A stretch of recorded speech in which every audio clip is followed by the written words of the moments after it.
What up, Danny? Hello, hello. I wanted to stream top 32.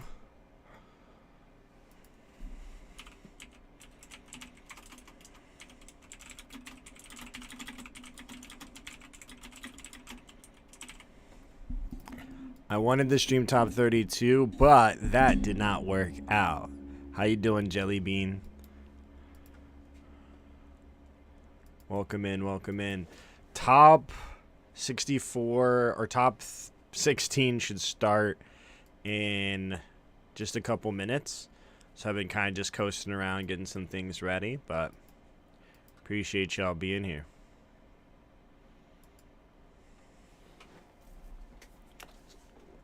Here we go. Look at that, Kuzan. Yeah, I think he was Sanji yesterday. Good luck, Danny. Let me know how it goes.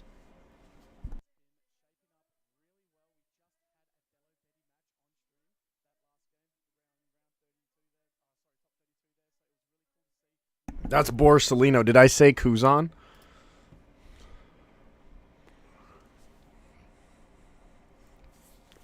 Got a 4-drop on the brain.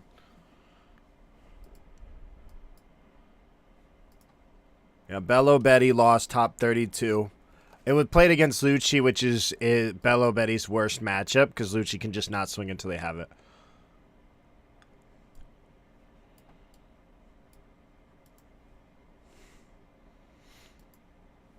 Okay, so we got BY Luffy.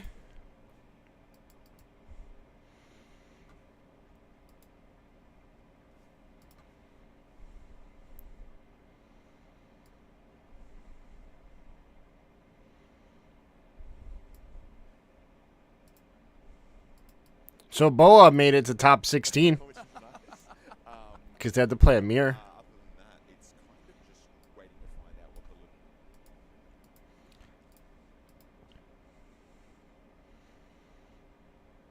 Let me see what we can find. Was it EM? I'm going to get a profile with the Boa no matter what. So ready for One Piece Day in Dallas. Me as well. Me as well. We do... I don't know if we know. If they haven't shown it, but we know who was in top 32. 3 Blackbeards. Makes it might be only one. I might be mistaken, but I'm pretty sure 2 of them were paired into Doflamingo round 1, and it's not a great matchup, and unfortunately that predicted matchup kind of went as predicted. Yes.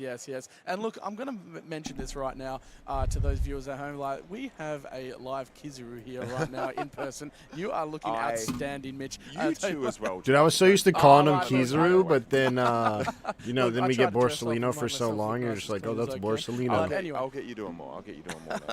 Just like Sakazuki. Yes. So, I don't have to. Didn't used to call him that. Today, though. It won't be as much of a nightmare. Yes.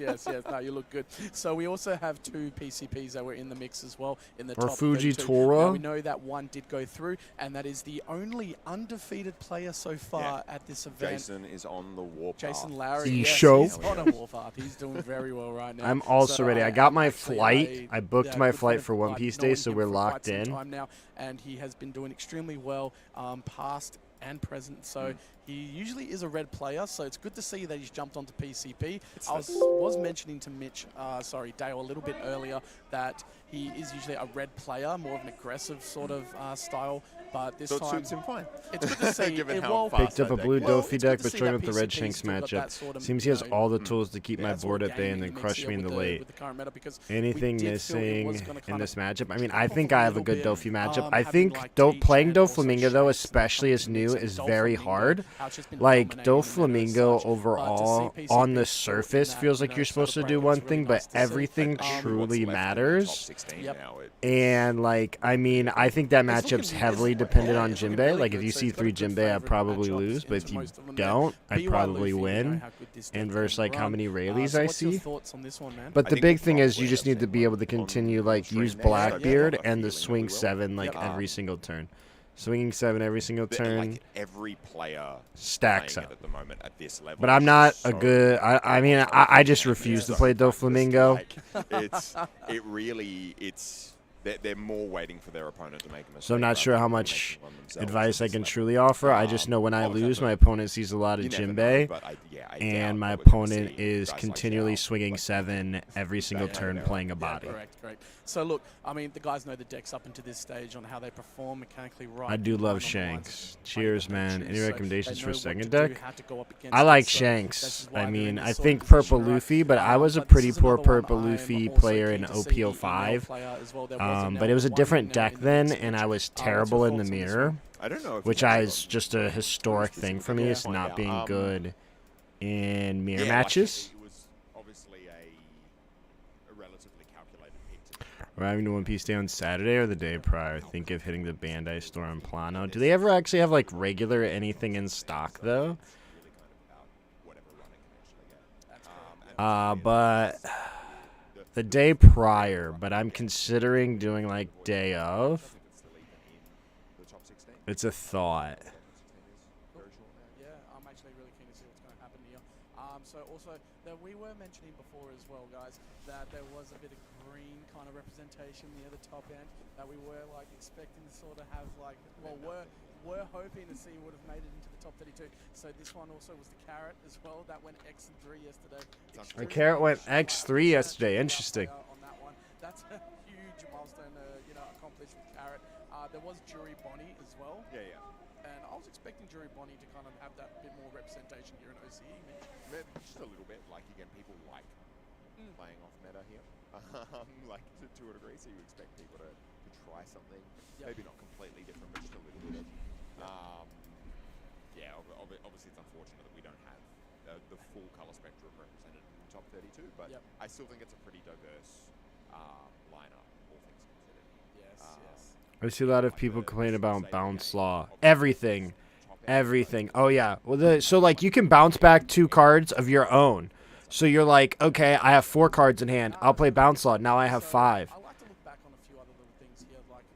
So like the big thing is, one, you can bounce almost any blocker in the game except for 5 costs and remove those threats. So you can go 7, play bounce law. You can go bounce law, bounce, use teach, attach to, put bounce law on the top of your deck, and then swing, and then play bounce law, bounce another blocker, so you can remove 2 blockers while swinging 7 for 5 Dawn. Card is nuts. But then, of course, like you can continually, you play your searcher, you play your deck stacker, then you law and reclaim those.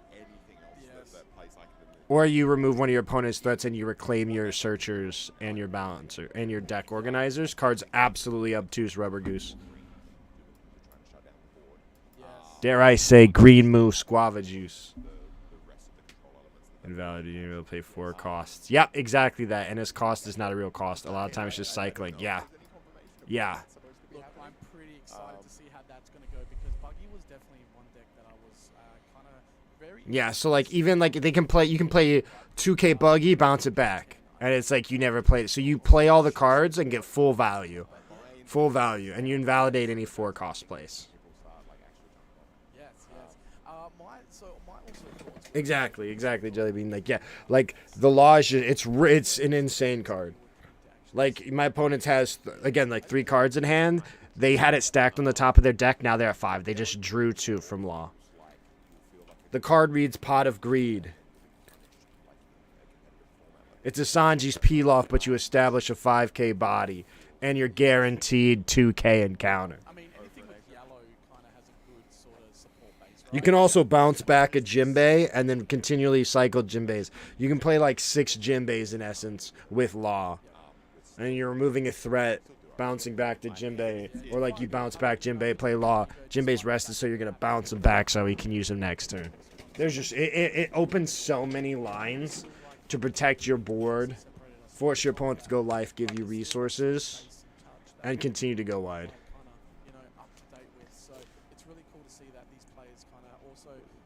They put that special tech in their decks that just separates them from the rest from the bunch, right? I got second place at my New Year's event, chat. But me and my friend, we had just agreed, because he had a thing that might come up. We had just agreed. He was like, dude, he's like, if we get there, he was like, you just want to sell it? I was like, well, I'll just buy your half if you want. And so he just agreed to sell me it for half price. And we had played out. So there's a bunch of the new cards that are coming out, right? And some of them are like Carrot as well. This is coming EBO2, right? That we're looking at. But it's ages away. But we've seen some of the reveals, and I'm just really excited. Because I wanted the card and he didn't. Coming from Hearthstone Magic, the sequencing and decision making with attacking / staying back is mind-boggling, difficult. So many lines. Yeah, like I mean, it's just like, and it's weird because like again, Dofi on the surface does the same thing, but to play Dofi effectively and efficiently, there's a lot. Because the deck generates infinite value because it plays characters without losing value, which no other deck does. So you're playing from the top of your deck instead of your hand, so you're never playing bodies from your hand and losing hand value. And then you play cards that return cards that you've played to your hand to return that hand value, and usually those are searchers of some degree.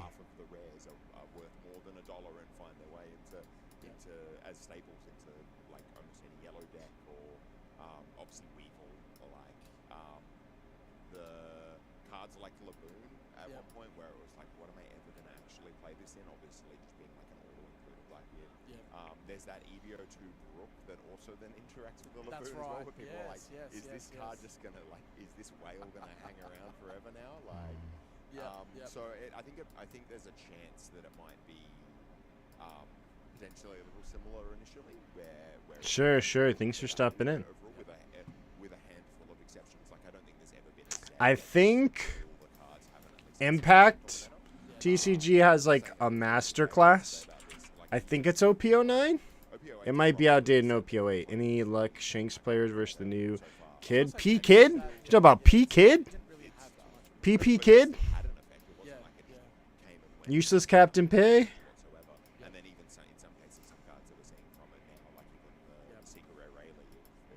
I've not played much OP10. Those are the next videos I'm going to be making. A little bit of OP10 content. I think I want to make a video.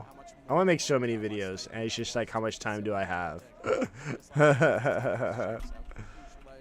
just there's so many new cards that are just kind of like coming in and going, okay, we can mix this into the new kind of strategies and what we need to implement, and then go forward from there. But I feel like also one of the cards that I recently saw in the new EBO2 as well, when that was gonna, when that comes out, is the 1000 Sunny. Yeah. And that's really. Oh, I love it because that would be a great card to go ahead. Obviously with the Straw Hat crew, I reckon.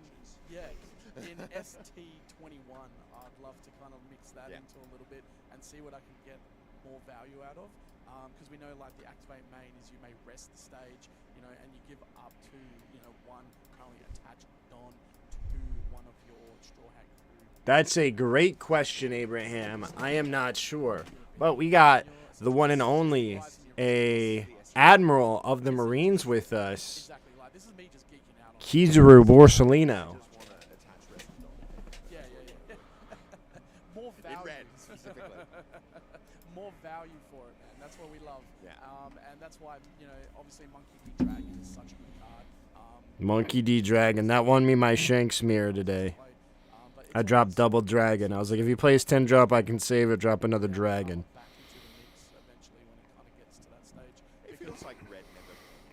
And just go 7, 8, 8. And we have now just been told that we have BY Luffy taking on a 5. So this is going to be interesting. BY Luffy versus Poofy? Purple Luffy? Purple Luffy. Oh, we got Zhao. Purple Luffy, okay. Just like before, we were just explaining that. Oh, I know who this is. I know Zhao, right? Yeah. He's doing extremely well on BY Luffy.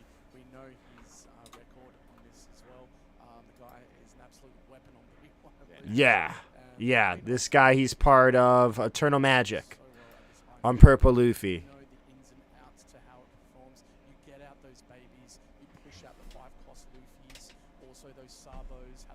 Huge congrats to him.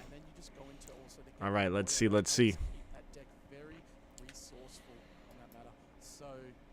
Here we go, chat. So we've got Zhao, Purple Luffy, and we've got Tom on BY Luffy, Wiz Kaluffy. What do you reckon here, Mitch, on the PCP going up against the BY Luffy? I think Purple Luffy is favored here. If they hit all their curves. And, of course, it's arguably best curve is going first, and BY Luffy's best curve is going second. So it'll be very interesting to see. Maybe. Let's see. He didn't post what he played yesterday. Oh, yeah, there we go. Okay, so we've got Zhao on BY Luffy, which makes sense. Him and Squiggly are so the best. Eternal Magic Girl. We've got Tom on the Monkey D Luffy. Purple Luffy.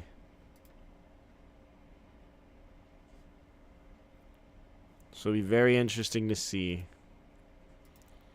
Zhao, of course, very well decorated. He's got 3 top 64s, 2 top 16s, 4 top 8s.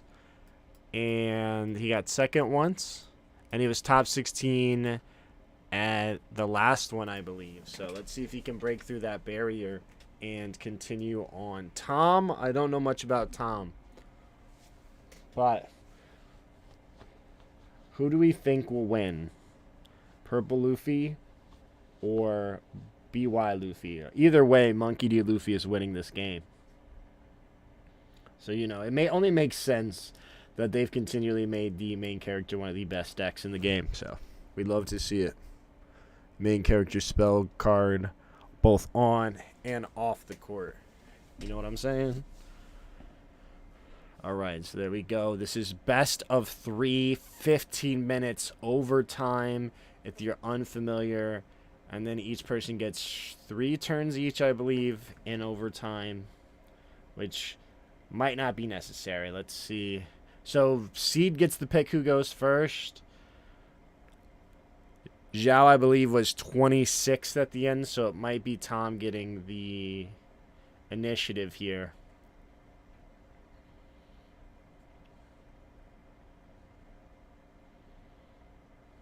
See? This is how you set out life. 1 card at a time. You're actually not... I see a lot of people, they take just 5 cards and set it down. You're supposed to set it down like when there's technically... There is a method to the madness. We're going to see, boom, it looks like maybe Purple Luffy still opted to go first, giving them their curve. I'm not sure. But going ahead, searching that for, probably taking the Sangoro. Makes the most sense. I believe that was the only target. 2 Hitokiris and a kid in there. So almost a whiff, which would have been detrimental for Purple Luffy. Spitting out the Sabo in fear of that 4-drop Law that can rip 2 cards out of hand. Play those babies, save them while you can. Purple Luffy doesn't play any removal, so you can almost get like a cash advance on your bodies you play. Alright, go ahead and ramp 1 from the Purple Luffy. We're going to see Classic 5 at life, easy take. And then we're going to go ahead and see Zoro come down. We can go wide really early, so taking that life can really put us in a very strong spot for Purple Luffy. We're going to go ahead and see maybe the Sanji, maybe the Onami, 2 blockers. We've got also the Bon Clay. Unfortunately, falls to Rocket Luffy, but if we can stick it with the Gecko, can really put in a lot, just swinging that 9 organically. Going with the Rush Sanji, being able to answer one of those blockers.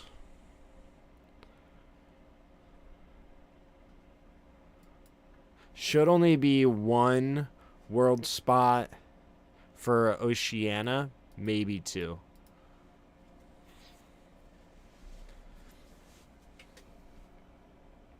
Alright. Okay, go ahead. Counter out that Bon Clay. Yeah, not having a lot of value, but then here comes this Kuzan, presenting a slight problem, because now you can't really swing at them, because if you put them at 2, you might be at Luffy range. Will they be able to play Rocket Luffy? Doesn't look like they have one, but we're going to go ahead and ramp. Interesting to see if Tom decides to go for an attack. Do we have the Luffy Taro? A lot of cards in that hand. Can't really tell half of them.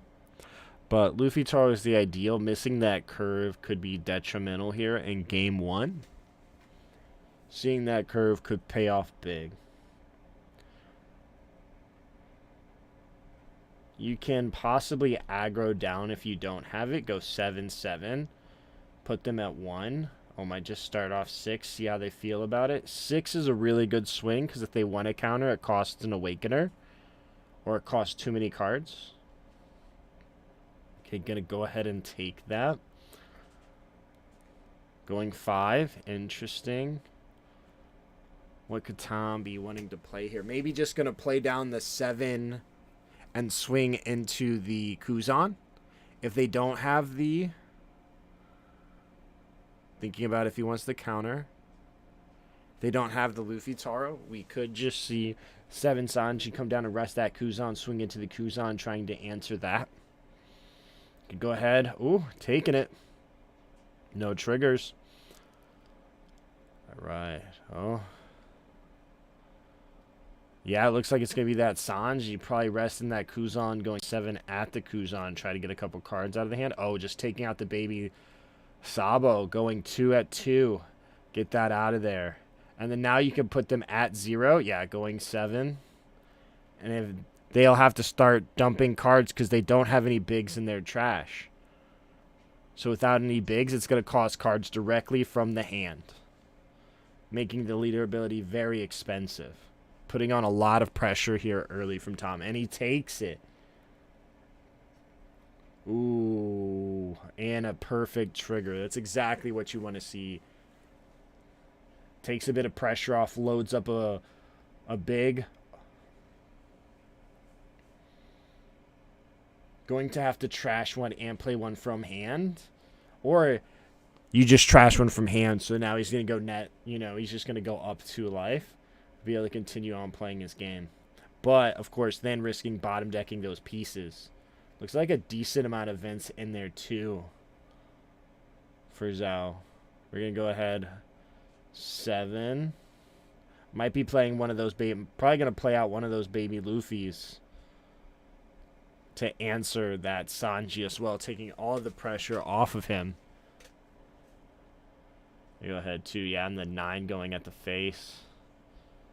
Yeah, gonna go ahead 2K, 1K Sangoro because we don't have that Luffy Taro. Pitching 1, yep, and then we're gonna see 7K life leader come down. Answer it, boom, and then 9 at the face. Probably taking this one. Very well played, very methodical.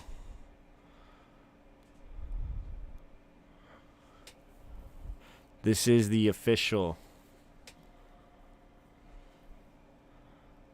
No, I'm not the official. This is over here on TAC Games. If you want to watch it, the full everything. TAC Games.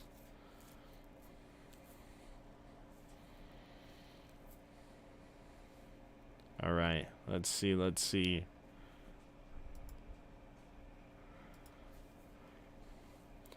There's the Luffy Taro. Turn late and $1 too soon, you know? Probably clear up that Kuzan. Debating, I guess, if he can play Lin, tuck the Kuzan in the life, it can create a huge problem because he won't be able to continue to awaken the ways he has before.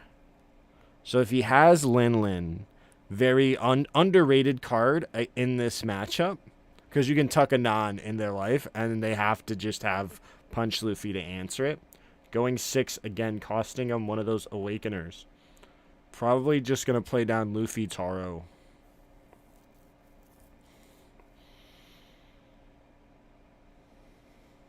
Yeah, go ahead.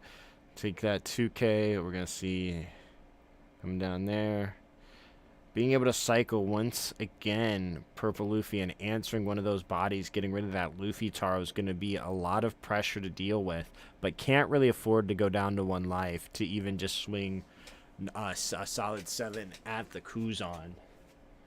Big shift in tempo just like that. Gonna see 2. The Don upside down's really getting me.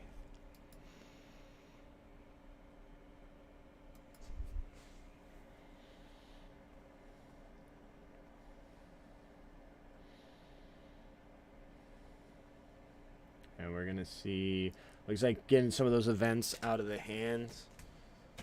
Oh, maybe not. No geckos showing. Let's see. It doesn't look like we have any geckos. Probably just going to dig for that gecko. Yeah, go up 2. Start off with the Sabo draw. See if we can find that. No. Still no gecko. So that pressure still might pay off. Looks like going to need those babies. Has the baby Luffy. Dumping the punch, Luffy again. Key card if 9 Lin comes down. Being able to just trash that life and draw 1. Very relevant. Got that Kuzan too. We're going to go ahead, possibly just play down the Kuzan, go up 2 life. Pitch the Kuzan, go up to 2 life, yeah. Yeah. We're going to pitch Kuzan, go up to playing out Rocket, and then the punch Luffy. Going to go 7, minusing the Luffy Taro, classic. Gonna need the counter out of this one because you know you have 9 going at the face. We're gonna see boom again. Those Kuzan just go to distance here. Sanji staying, allowing us to generate a little bit of value, but a Lin is what we need. He's gonna need to find another baby Luffy to be able to awaken, but we have the Searcher. But if we tuck that Kuzan on life, it can really do a lot here. We're at 9. Lin is playable. Looks like yet another Luffy Taro. And possibly another turn that we don't get to answer Kuzan. 6 at the Kuzan, taking that, drawing a card, seeing what we get before we continue on with our turn.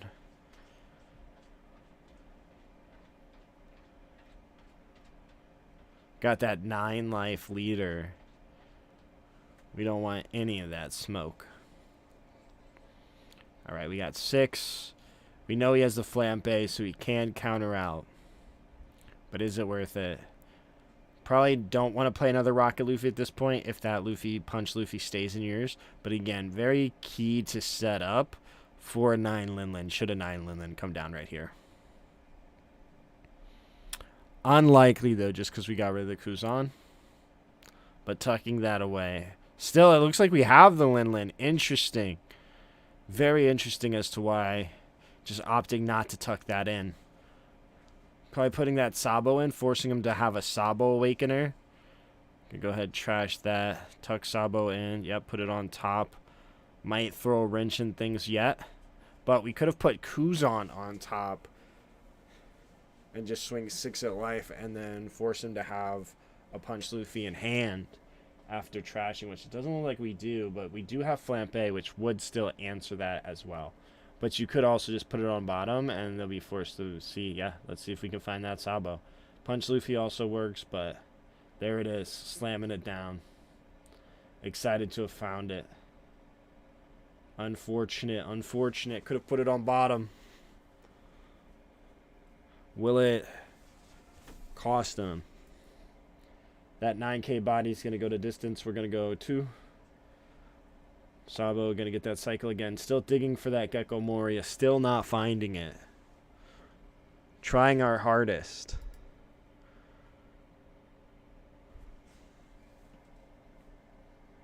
Oh, it looks like the Sangoro drew the Lin. That makes sense. It's very hard to see these hands, especially when they're all foil. Purple Luffy's a lot easier, all those rares. Pitching, flambe and something, and then going ahead, Raigoing, taking that pressure off.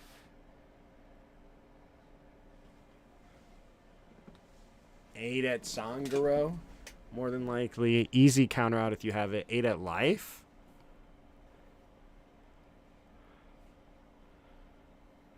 Yeah, set him up for lethal, sure. We see that Gum Giant. I'm surprised that card doesn't have counter. Or a trigger. Card's already beyond insane, but yeah, let's see here. 9 Rush Luffy. Could be big. Maybe play that Zoro. Just really want to try to go and set yourself up, because we know Tom doesn't know, but we know Zhao has no geckos after all of this searching. Top deck geckos filtered through a lot of cards. Gonna go 7 at life, taking that draw. Might just go really wide here. Put a little bit of pressure on. Put a little bit of value. Not a huge grip. We got that Raigo gumming up that hand as well. That and the Shirahoshi, both fantastic adds to the build.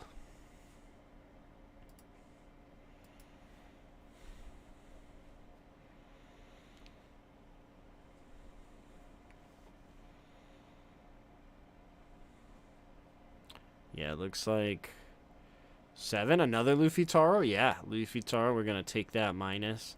And then probably 7 at life, leaving 1 up for the Gum Giant.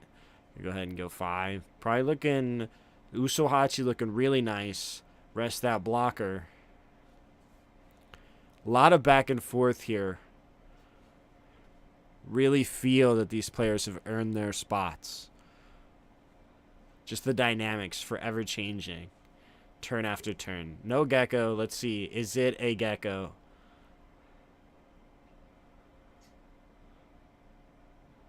Left 2 up.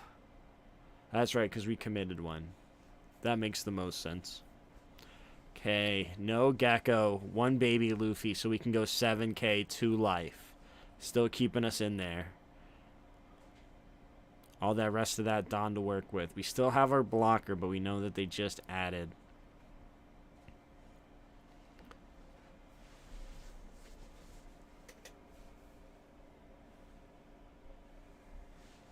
One thing about Swiss as well, like both of these players continually, like 1 gecko is all it takes, and Zhao is right back in the game. He can even go down to 1 life, 7 if he really wants to search with that Luffy. But not a lot of counter in hand. We're continually losing just a little bit of value. So interesting to see. I think 7-2 is the play here. Gonna pitch that Raigo to load up that life. Maybe even opting to cast the Raigo. Yeah, 9. Clear out that Luffy. Take that pressure off once again. And then again, if we just draw Gecko, you're just instantly back in it. That's how strong that card is in this matchup. We got 9. Gonna be 2 life. Raigo actually looking really nice here. Taking out a Luffy Taro. Really debating what the move is here. I think we just... Gatling only puts us to 9 if we're going for lethal. Giant, that's what it is. I said Gatling.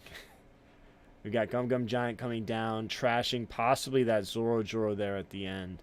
Maybe once that search, minusing the 2. Make sure you declare.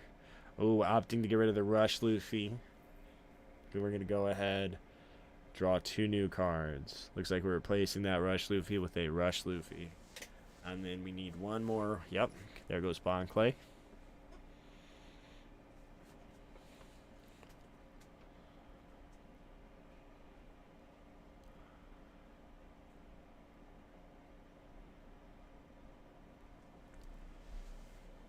All right, let's see. Debating turning that Sabo sideways just to put on that pressure. Really have to set yourself up to win. If we're playing a Raigo, we have 1 Don to work with. We go 7. We Raigo. Oh, just going the Raigo. Oh, it looks like that was everything. Oh, yeah, we had to pay 2 for the baby. Okay, so that was all of it. And then we're going to go up 2. Spit out 2 Raigo Luffys. And just feeling really good here. Tom's best swing, if going for lethal, which is impossible due to that Sabo, would be 9-9-9. 3 for Usohachi makes that a bit worse because you only have 7, so you're looking at like 7, 8, 9.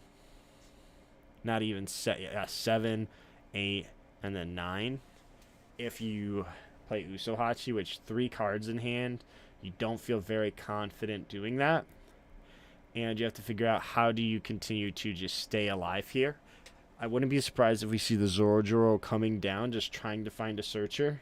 And again, just one Gakko Moria from Zhao, and he is just absolutely still in it. A Lin could be huge here, taking just a little bit of pressure off. We're just swinging 6. Sankaro continuing to be a huge value driver in this game, keeping us in there. Oh, and it looks like we do have a Lin. Yeah, coming down Lin, tucking one of those away, taking him off of Awakening, and giving us a life. Possibly wanting to keep that Rush Luffy. But 1K counter could be the difference. We're still opting for the 1K counter. Going to go ahead, believe in the heart of the cards, heal 1 life. It's like the judge is just confirming everything is being done in proper order. Yep, taking out that punch, Luffy, putting it on the bottom, keeping that as far away from you as possible. Just a nice little Sabo out there that if he swings with could just be the end. And now we have our 9K. Let's see, was the top deck the Gecko? All those cards deep. I'm sure calculating the odds. Is there a Gecko?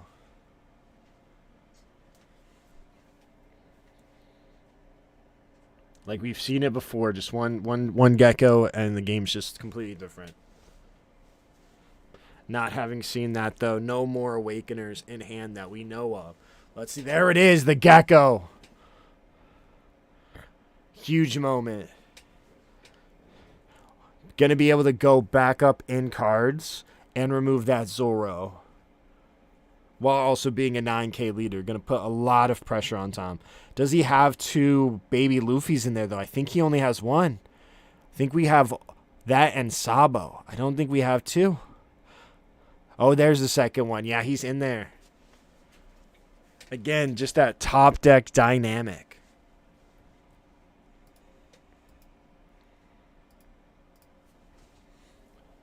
This is why you just can't give up, because the big thing in time in these top cuts is knowing when to cut your losses.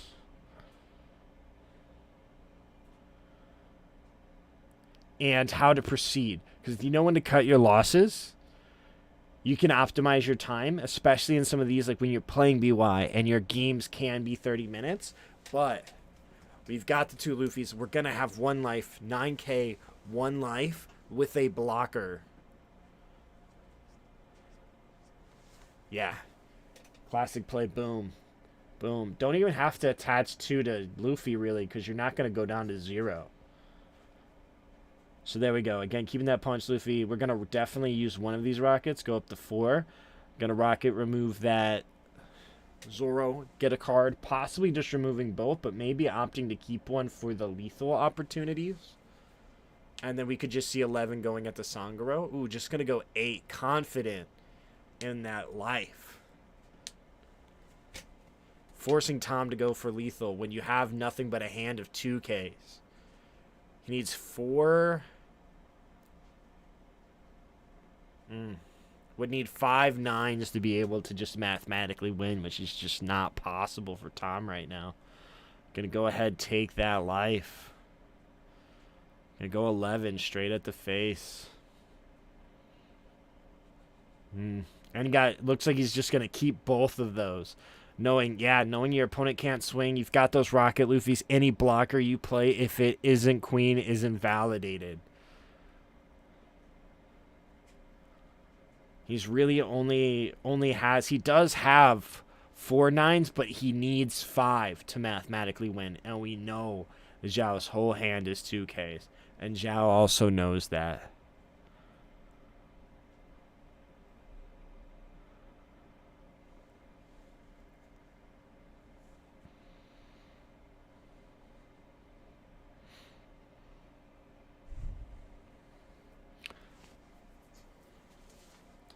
All right, let's see. Very intense.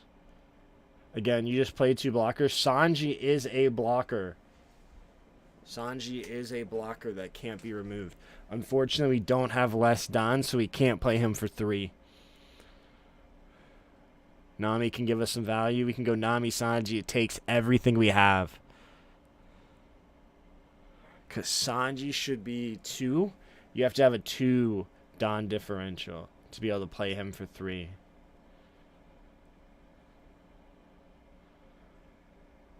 That Onami is just going to become free. He's going to swing 6. Is just blocking a 6. Keeping both of those Luffys. Putting all the pressure. Yeah, we're going to see Onami come down. Going to see that -1. Ooh, can he -2? Is Nami one of those that are... I don't think she's one of those that were made for PC or PB and Luffy. So I don't believe you can -2 to put yourself in a position to be able to continue to play. We're going to see another one come down. Oh, yeah, just going to cycle out the bricks at this point and hope to be able to counter out. 2 giants is big. Goes a very long way. And if he can't awaken, he has to go for it. So using those might just be enough. If we truly have... I know we have 1 giant. If we truly have 2, we still might be able to. It's just like Blackbeard all over again. Not Blackbeard, Whitebeard. All over again. Gonna go 6. You just have to take the block. Otherwise, you just lose a card. Yeah, go 6. You just have to take the block. But now the problem is he can remove the other one.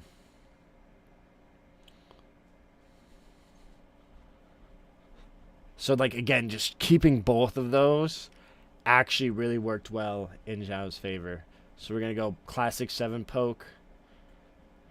We want to do a 2 and a 1. Zhao, of course, being able to go back up in life, going all in. Let's see. Can Tom match it? We do have 2 giants. Oh, he's trashing a giant? Does he have 3?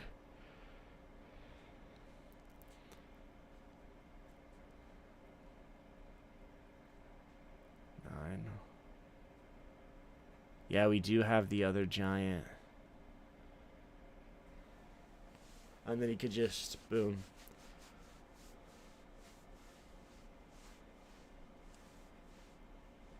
And we're going to need a 1K at the end as well. Looks like we're going another one. Going to have to pitch 1 more card.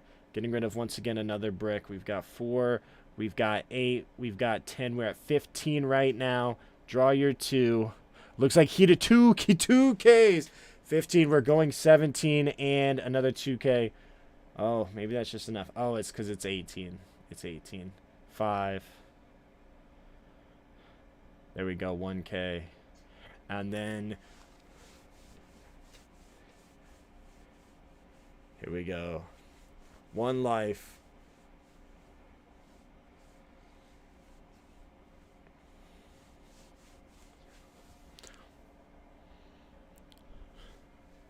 Really, really. Here we go. Classic 7. It's going to cost you 2 cards, and you just mathematically... Or you just take it. But you have to give them 2 cards, and you just have mathematical.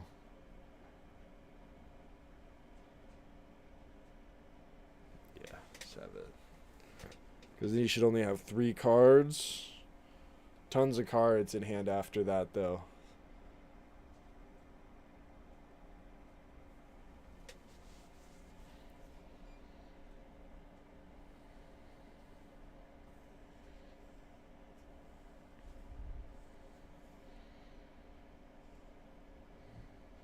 He's got 3. Force him to have 3 2Ks. He's going to bottom it, and then there we go. 12. 13, yeah. Locked it in, locked it in. Tom takes game 1.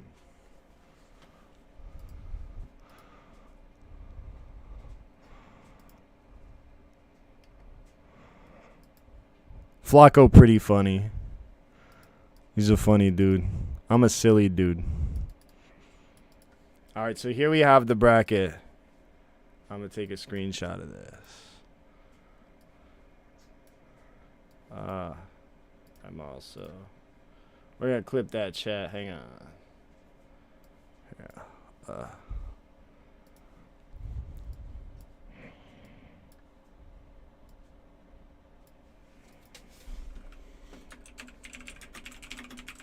That was an insane game 1.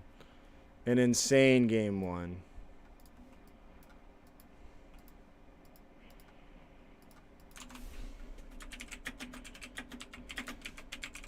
Is Squiggly in here? Is Squiggly? Squiggly is. Squiggly versus Raymond. Oh, snap.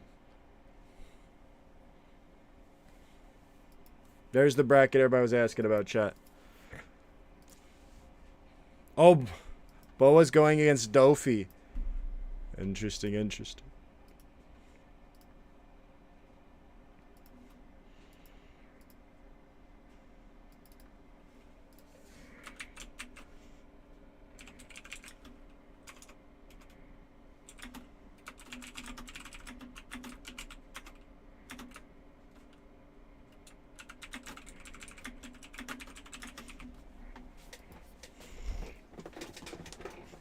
What a game one.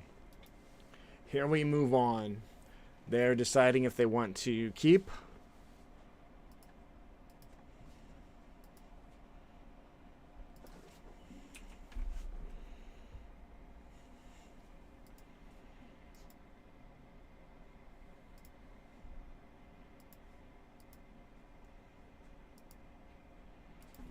All right, looks like we're going to mulligan on the Luffy side.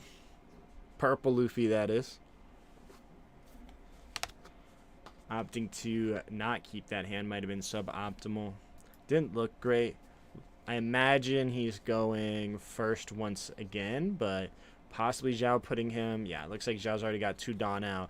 He knows he's going second, so Luffy once again getting to go first.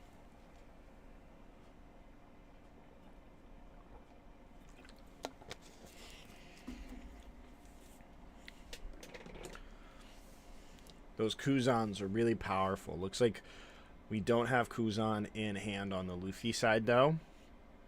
So as long as he doesn't see it, we're so good. Giant double 2K, just locking it in. Never I've seen something so graceful. We got 2 Shirahoshis, not the strongest hand over here on the Luffy side, but once again, you know, one Gecko just completely changes the tempo of a game. We see it, we find the Sabo. It doesn't look like we bottom decked any Geckos, which we love to see. Always the risk of playing those Searchers, which is why some BYs won't play it unless they have to until they start seeing their Geckos, because bottom decking a Gecko can be detrimental. As we saw, not being able to see one until super late was very costly first game.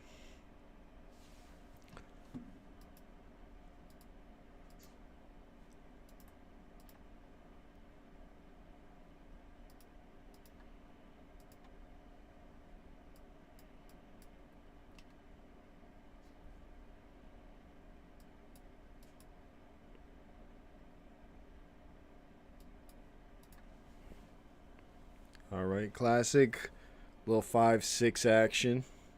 Pretty good against Luffy, but we of course see the Hito Kiri come down, kind of taking away that, as I call it, the cash advance of playing out your babies early.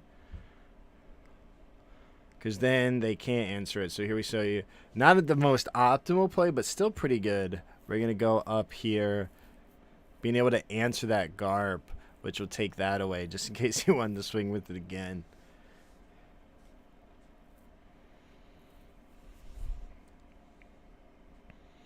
We're gonna go 6 at life. Oh, interesting. Looks like we don't have the Luffy Taro yet. Again, another 6 at face. We're just gonna play Eustace. Interesting. Once again, just kind of rushing down there. No big deal. Ooh, hitting the trigger. Let's see. Ooh, 1 Gecko. See there? That's what we're talking about. 1 Gecko going to the bottom. So now you only have 3, but you go through 9 cards. You put 10 cards to the bottom, you only take out 1 Gecko. The math is still really nice there. Ooh, even worse. No body with the Luffy Taro. Shout out Purposefully. The Purposefully video, you know, it is the plague of Purple Luffy. You have it, but nothing to play. I still feel like if you have it, the body, I mean, it's just so dynamic to play them both, but what do I know, you know? Maybe just play it out, get the big body. We're going to see it. We're going for the Awakening already. And go ahead, 7 life, 1K leader, starting now. Let's see. Is that a Gecko I see? I recognize all these cards because they're low rarity, so shout out these players.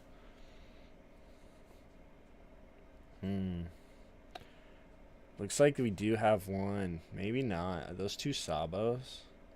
So hard to tell when you have a grip of a hand. But again, like, you know, you use the effect, you have to trash one. So you're really going -1 because you're going to trash the Sabo. Then you're going to place one from your hand. Which is why countering, like knowing how to counter in BY is so important. So that way you're not doing that. But again, Zhao earning his spot here. An OCE GOAT from days of old. We're going to go get that Sabo. Start looking for that Gecko who has been eluding us. Going ahead, loading up those Bigs and a Shirahoshi. Just because that combo is crazy together too.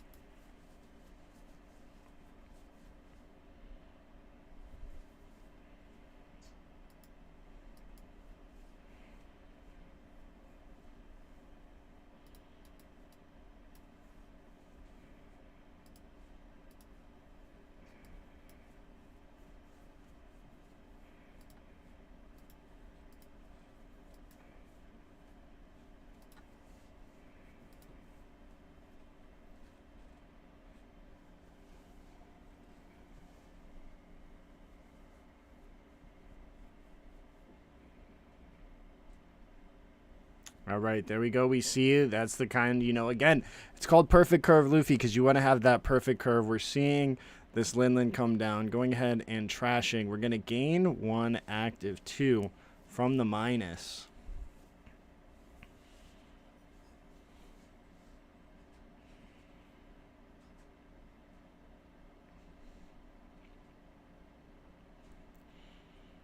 Putting that, yeah, see, and then there, oh, we're getting rid of the Flampe, but tucking in that Garp. No punch Luffy.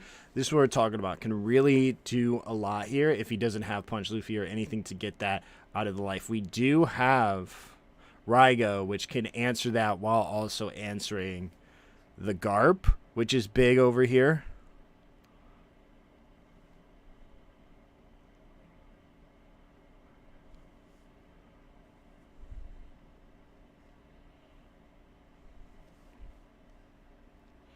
All right, let's see here. Yeah, we probably see the Raigo here. Oh, because the Sabo, right? Interesting. Yeah. That Flampe shouldn't have been KO'd. If only he had 10 drop Luffy. Oh, wow. And none of the judges checking it either. That's crazy. This is those kind of things, though. I mean, we've seen this a number of times, sadly. Number of times.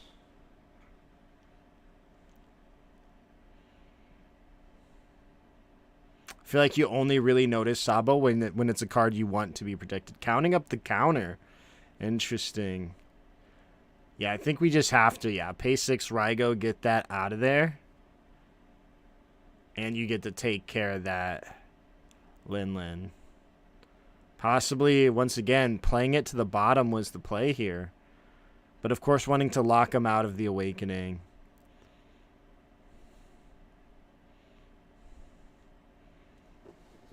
Those Raigos is the best card in the deck.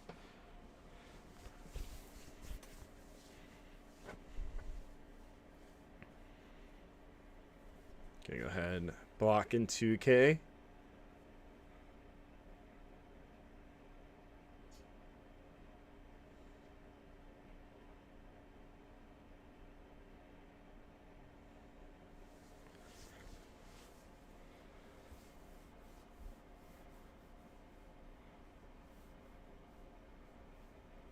All right, let's see what we got.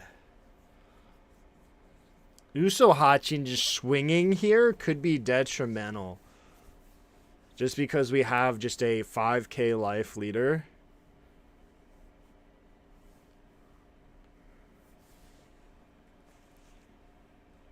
Going 6.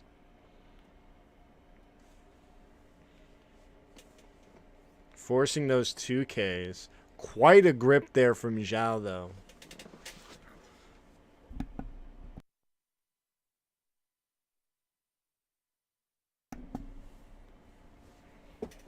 And then 6 from Luffy.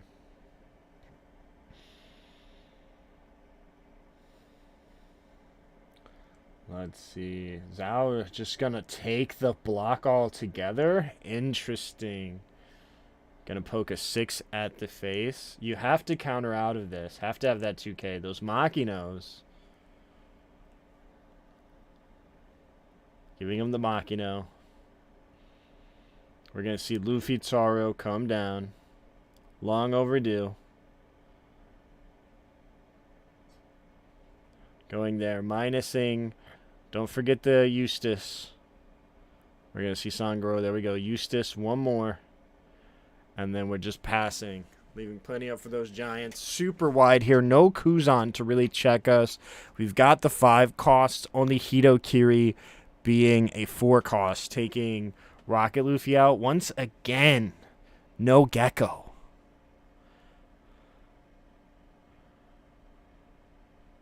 I could never. And we're going to see, boom, Luffy come down. There we go with the punch, Luffy. We're 2K. Going to go ahead. Luffy ability. Possibly pitching Sabo. Yeah, we got 2 baby Sabos, so we can still keep it. And we're going to go ahead. Boom. Having to pay so much to awaken here. But we are going to be 9K with a blocker. Big old grip. Not a lot of cards on Tom's side. 1 Gecko can just change it all. We're still not seeing it over here for Zhao. There you go ahead. 1 Luffy.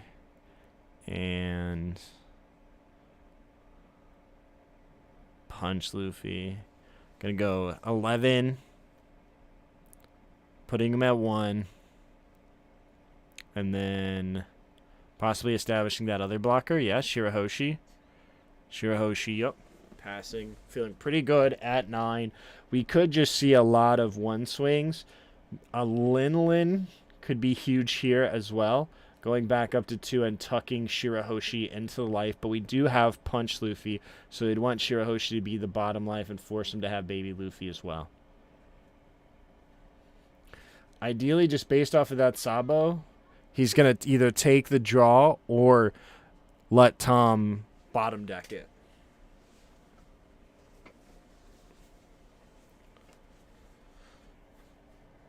All right, we're going to go, looks like 1. Oh, just a classic 6 just to take the draw. That makes sense. It looks that the 9 Luffy. He drew a Luffy. What was it? The 9 Luffy, yeah. Gonna go 9.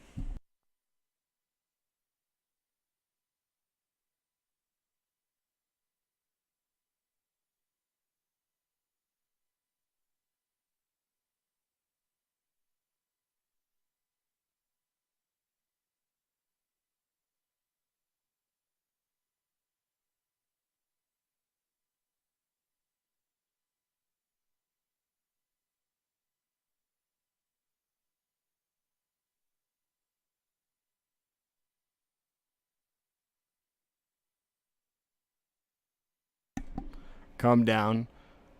Gonna go ahead. Probably put that Shirahoshi at the bottom just because the punch Luffy's there. Yeah, we're gonna dump the rush Luffy.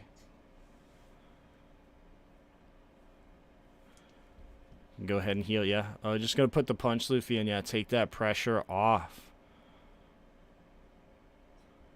Getting that 1 Don active from Eustace, and then we're gonna pass.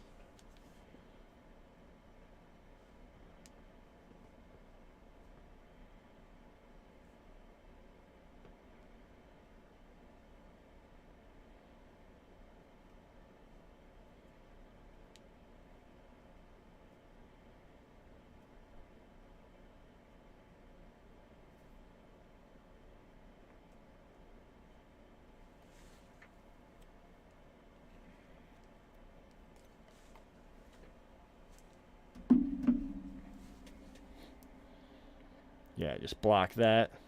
And then, yeah. Not the most ideal move. Looking really good for Tom here. We're going to go 7 at life. Sangro giving us that draw. Go ahead, take that. Gonna pay 2. Playing 3 Usohachi. Gonna rest that, take it out. Probably 7, 7, 8, 7, 7, or 7, 8, 9, 10. Yeah, 2. Gonna go 7 again. Cost the whole hand. And then, yeah.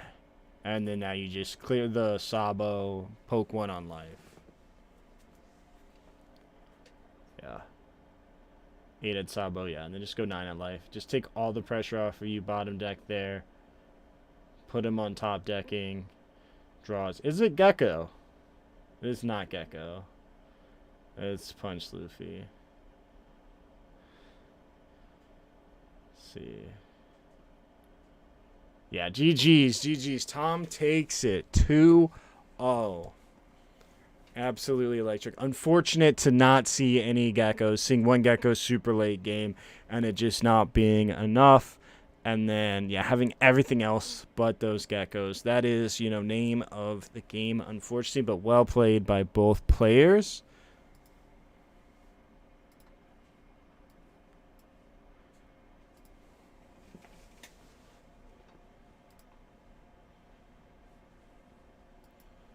Launching the sim. We'll play some sim games.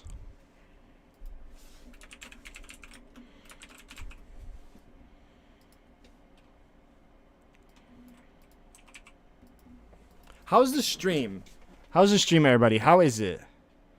Also, be sure to hit that subscribe. Appreciate everybody in here. I'm Vampire Gaming. I make One Piece content. Kind of everything. I'm trying to get a little bit more for onboarding for my new players who might be here. Yeah, Zhao is absolutely phenomenal. Yeah, dude, he's a great guy. I've been following him on Twitter forever. Heck yeah, no, gotta practice for the band. It's good, bro. Yeah, I just wanted to check because I know sometimes it's like weird.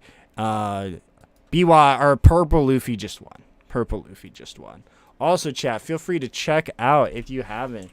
Vamp TCG. I got some sleeves on there. I'll be restocking the card guards. The BOA sleeves coming soon, coming next month. You can sign up for emails to get notified once these come in. I'll have card guards for those too. Hottest item. I can only ship so many of these. I sell a lot of them. I can only ship so many. I'm just one guy. But we got some sleeves here. Feel free to check those out. vamptcg.com. And more importantly, make sure you hit that subscribe button. We'll run some sim games. So we got here. This is the top 16 bracket for OCE.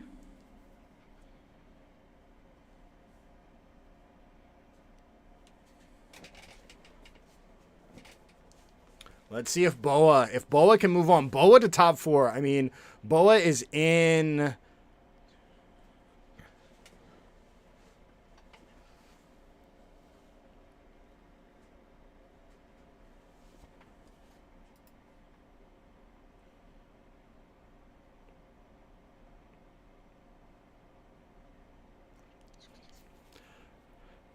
We see here. Here's the other half of the bracket.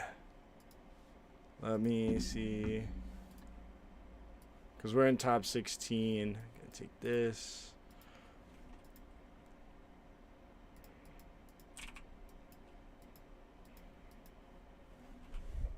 Is BOA real or not? Honestly, like, one of the videos that I'm working on right now is, like, I don't know if I want to make it, like, top 10 or top...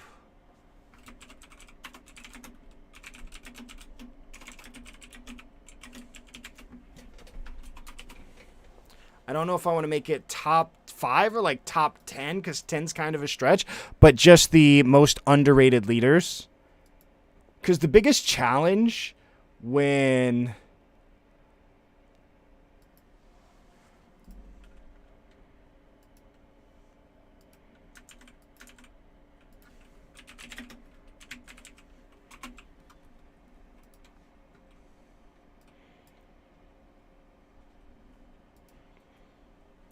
But yeah.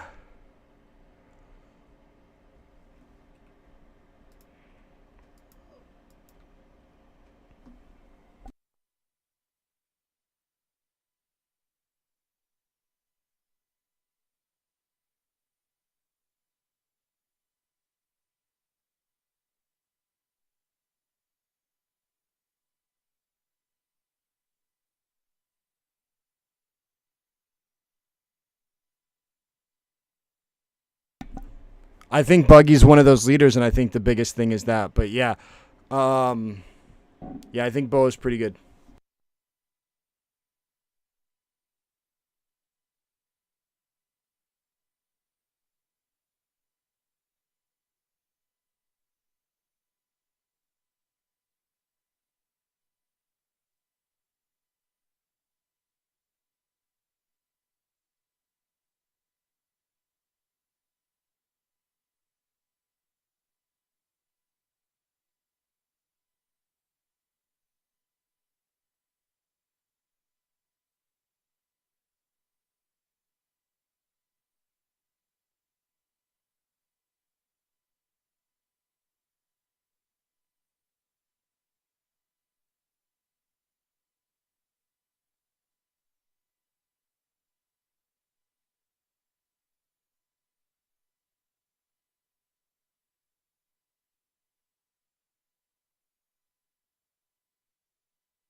Oh God, I had my mic muted.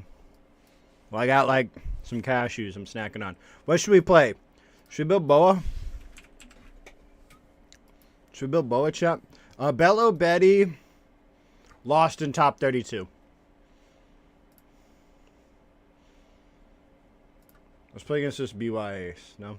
Should we play BY Ace? I don't even know what this list is. Arlong?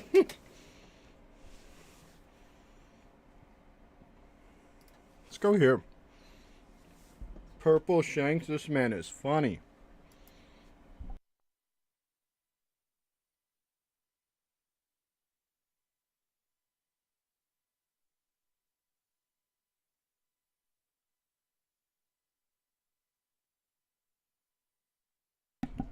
Real talk, I might not. I'm going to go second.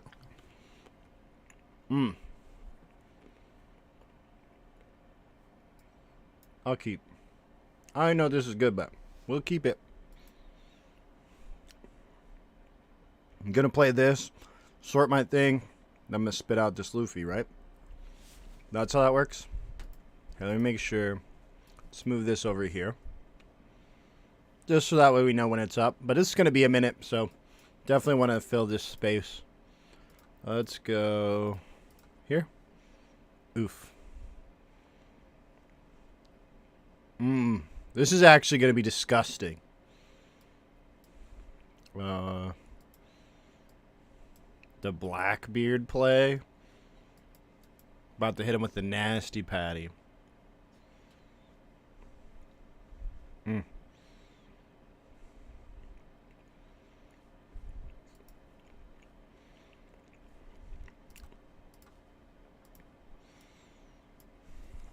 Moash. A man of culture. Oh. I figured they would swing 5. Because I have this blocker. And they could get a card. Swinging 7, I'm just going to give them a blocker. Then I'm going to play this. They're about to have their face hurt. No. Korea's in like OP04 meta though. And I want to be there so bad.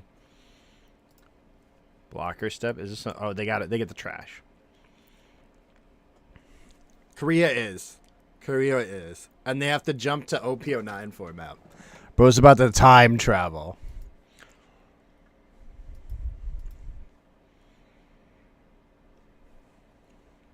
Yeah. Sure. That was a very good play. Because now I'm going to be a 4-life 7k leader, and then I could be a swing at me. This card is disgusting. Send 1 card from the top of your deck. Whoop. Attach to. Use the ability. Go ahead. Play this. It does cost us a lot on the hand size. But we're going to go ahead, do this, deploy. I almost want to use this ability right now. But I think it's fine. But I do want a card. You're 9.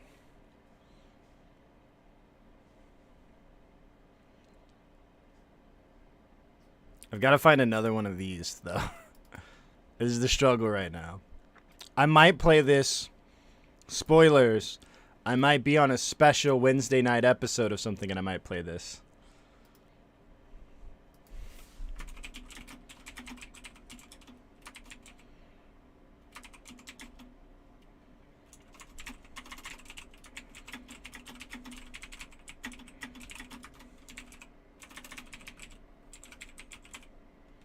What just happened?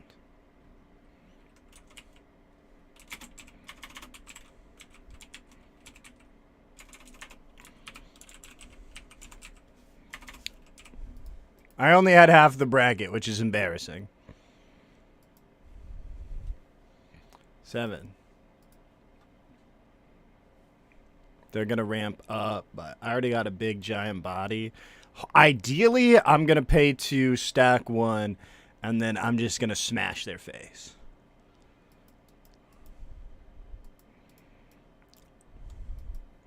Yeah, the Blackbeard didn't feel... Whoa! Cannot confirm nor deny those allegations. Here, hang on. Sure. They just swung 5, they didn't pitch one? That's weird. This was really good, though.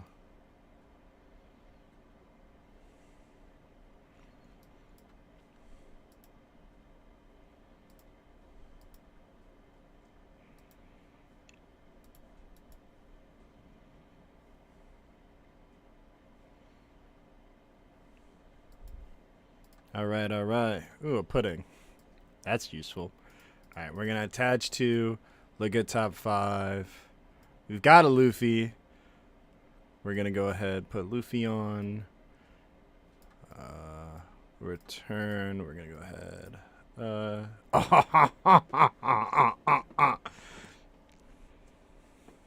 Okay, we're cooking. We are cooking.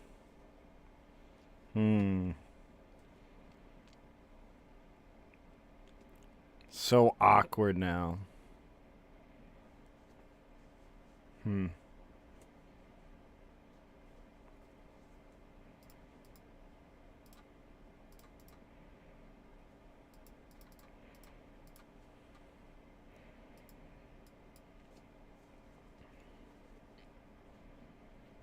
Guess I could have did a couple different swings with the teach, because I just don't see me using this teach again, but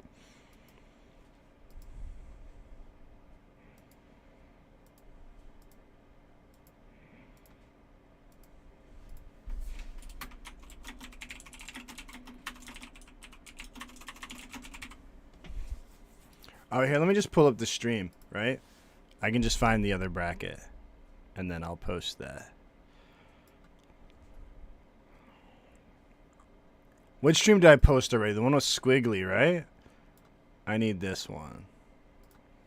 With the Enel in it.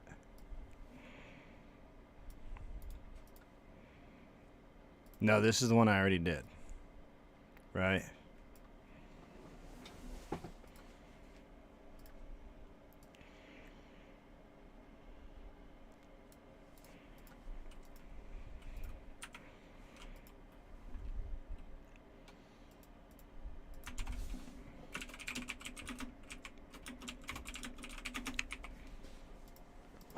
Got it.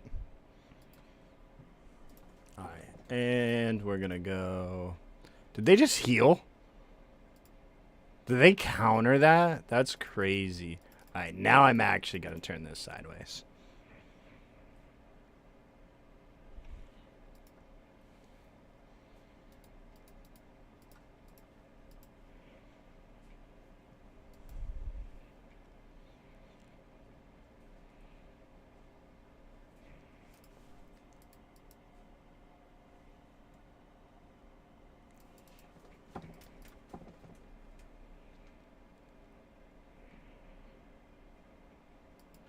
Yeah, I looked away for 1 second.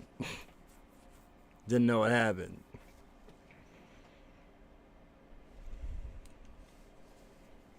Oh, Weepy Toshi, that's pretty good.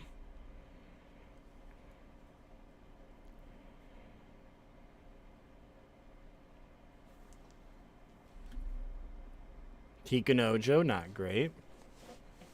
They have to swing into this teach, though, otherwise they just lose.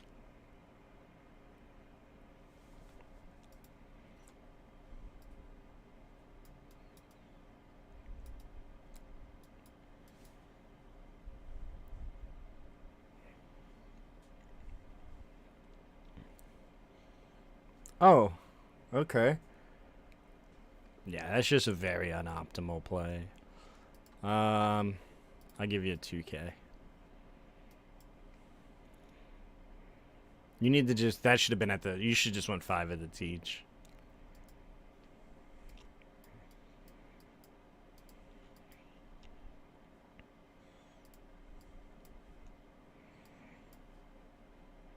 Yeah.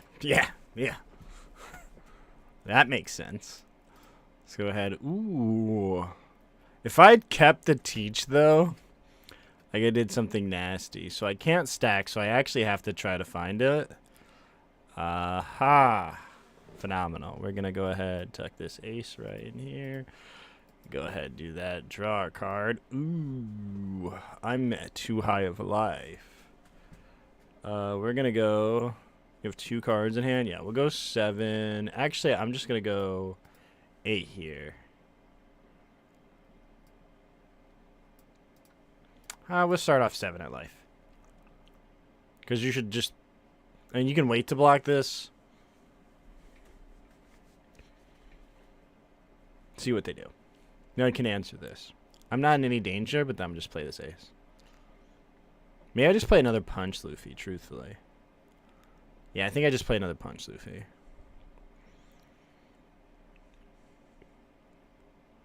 Because he's just slightly stronger than this, so I go for lethal. Perfect. Go right here. Because then I can still play this next turn and he'll gain rush. So I want to establish this. The counter doesn't actually matter. Also, chat, if anyone has any questions. Big Shanks player, just got second at my locals New Year's event.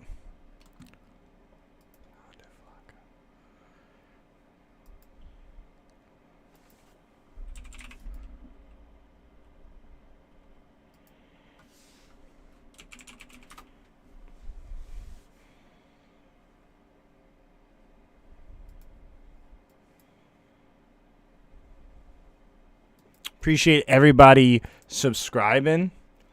Ventus Gaming, Corfree Lab, Z3B, thank you all. Alright. Dish, trigger, Saul. No. I don't even know what happened. But, we're going to play this. Pass. It's just Ogre. Oh.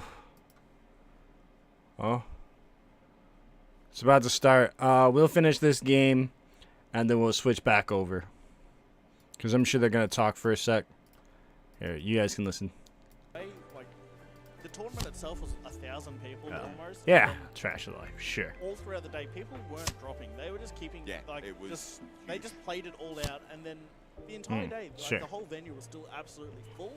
And then coming 5, into 6, 6, today, sure. we have 2 side events running at the Yeah, I mean, just 3 sevens, they just venue's lose still relatively mathematically. full. Like, There's so many boxes and cases of cards even getting packed from the store. Yeah. The It's an amount 8, of piles of just like bulk that I keep seeing around from people going through boxes and cases is absolutely 6. wild. I'm loving it though. I have gone out during our downtime and just like tried to get as many good deals as possible. What's the coolest thing you have so far? I have bought 3 Alt-Art Hunyable leaders. Very important, okay?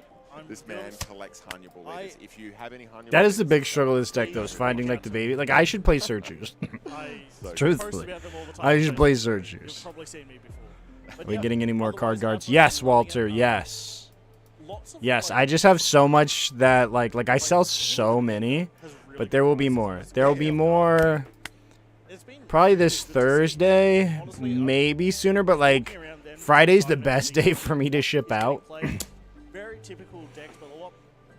And, like, St. Louis is having some issues right now, too. And just the Midwest overall.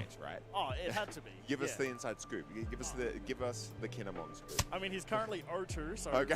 it's not going to do Let's well. not have Oh, the Pila. Kinemon scoop then. But Maybe I bad. did walk around and I did see a nice turn 2 going first. Hiyori into Yamato, the banished secret rare. Yeah, dude. It's And been, like, it's been tough. From there, like, It's been tough. Like, turn was like Hiyori into Mountain God. the city doesn't even plow their roads either. So there's, like, a post office, but, like, you can't really, like, access it. Yeah. And then everything has been just region delayed. But I saw green yellow Yamato getting played. Top tables, there were a lot more Blackbeard than I was expecting as well. Maybe. Now's the time. just Oh yeah, like you're not in the main event, so. I really want to find out if that Blackbeard into that Doffy somehow managed to sneak through. Yeah, we just That'd be so interesting. Yep, we are going to be. Let's go ahead and get back to the show. What you all came here for. Some of the last rounds. There are big issues. Yeah, like still to this day, we're like 3 weeks after a storm, and it's still not great out here. Based on the mirror match existing. So it is what it is. A Doflamingo as well in top 8, so we're getting to the more standard what you would expect to see. We obviously just saw a purple Luffy get to the top 8, so we know there's that. We know that the other purple Luffy unfortunately has been taken out, so there's only 1 left. Yep. So really hoping that Blackbeard can make it through. So we've got 4 different decks in top 8. I think that's really cool. kind of a huge achievement.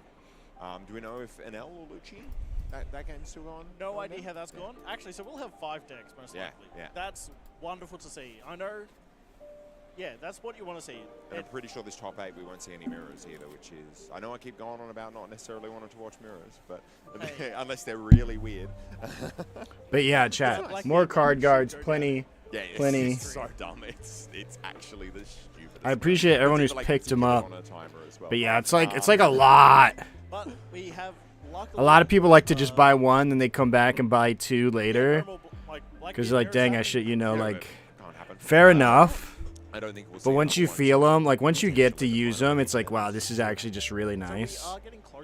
Like, really nice. There's only 3 more rounds after this. Do you still have any read on what might... And they fit like a dragon shield in It's it, getting harder and harder. which is like a bit nicer. Do you want the optimist take, or do you want the Optimist realist take? Optimist and then the realist. I don't even know if that bowl won, but I just think it would be really cool. Like, again, you and me are both, like you're my off-meta king, Dale. So We do love our road decks, so... I don't want to see the good thing. I don't want the good thing to win. I want the bad thing to win. Mainly just for the bit. But realistically, looking at those remaining... Oh, what is I this? would be feeling pretty confident if I was playing... probably Big Y at the moment. It's so hard. It's still so hard to judge. Come back to me, top 4. That's fair. Dude, Pokemon's insane right now, chat. Anyone in Pokemon? Yeah. I've always been like... The fact there's only one NL left in the tournament is huge for the Dofi player because that's its worst matchup. There's only one more it has to avoid. Yeah. And if that NL did end up losing to that Luigi player, there's no more NL. Yeah, that's a Your that's a worst very fair matchup point. is out. So you're kind of like just... If it didn't, though. I know. If Like, that NL won, I'd be sweating. I want to know if the Boa made it. Did the Boa earn a sheet? I'm pretty certain if that NL player I want to know who the Boa is, too. Yeah. I know one of the Boas. I'm gonna try to get them on a video. Yeah, They haven't posted about their run yet. So I'm hoping, because I know one of them, and I will get them on a video for you, chat. 10 drops back to back to back to back. It's not quite that. It's not quite that. It's all about like how you get to those points and all the micro decisions you've made up until that point. Absolutely.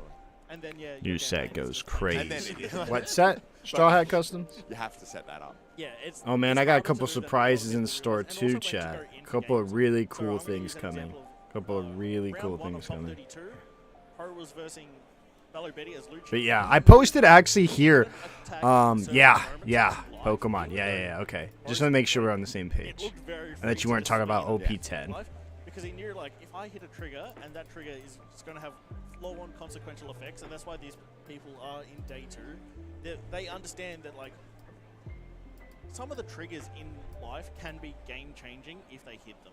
So when you're swinging into a null, I really want to host like a tournament, chat. The, I really want to host a tournament. I was thinking heavily on it. I want to do something crazy, like crazy prizing. I want to do something really cool. Really, really cool. I want to do so many things. I just have so limited time. Like I like. There isn't actually that many NL players in the grand scheme of things. So you sometimes just go, unless you're seeking those games out to actually get the practice in, you sometimes just go like weeks or months without actually getting it in. yeah, and honestly, it's not a game that you want to go into unpracticed. It's similar to the Nami matchup. Like I think both Namis That's are out by now. Yeah, I think that But yeah, if they you are. haven't practiced that matchup, they're just going to eat you alive. Yeah, and absolutely. Like, if your last experience with Nami was like 6 months ago, they've got new cards like Whitesnake that you completely throw you off. And if your math for any of your swings is off by Once One Piece card game dropped, I stopped caring about Pokemon. that Yeah, is I like. ruin your game. I was heavy in Pokemon, like just collecting. Let alone actually then seeing the cards in this. I really like I was buying like all of the Hidden Fates shiny cards, all the cool Pokemon I liked. Bought a lot of silly stuff. And I'm like, I just need to not dive back into that So pool. Huh. interestingly, Because I would just buy they some don't silly have one pick in stuff. Top 32. I thought that was going to be more. I You had a- absolutely nailed the 9. Yeah. I played Pokemon I like was twice in my wrong on- life. I think I Everything also else. said like Black Yellow was going to be relatively high. I also honestly thought Shanks was going to have like 5 or 6 Yeah, decks. just one. I was just Unfortunate Out, Shanks is right? out They're- too. They're no longer. They weren't in the top 16. Yeah, I they think dropped Shanks lost round round one of top cut. So one. Crazy. you know, clearly that's just a sign that Shanks players needs to evolve and adapt and maybe check out the animal Like package. it showed. The animal package. No, I think I would love to see what people are actually playing.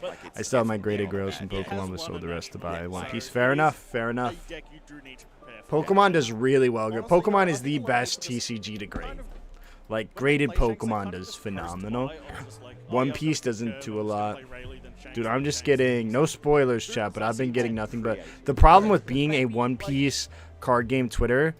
what separates Merc. This is the animal. How did it? You're Europe, right? Like this is. No.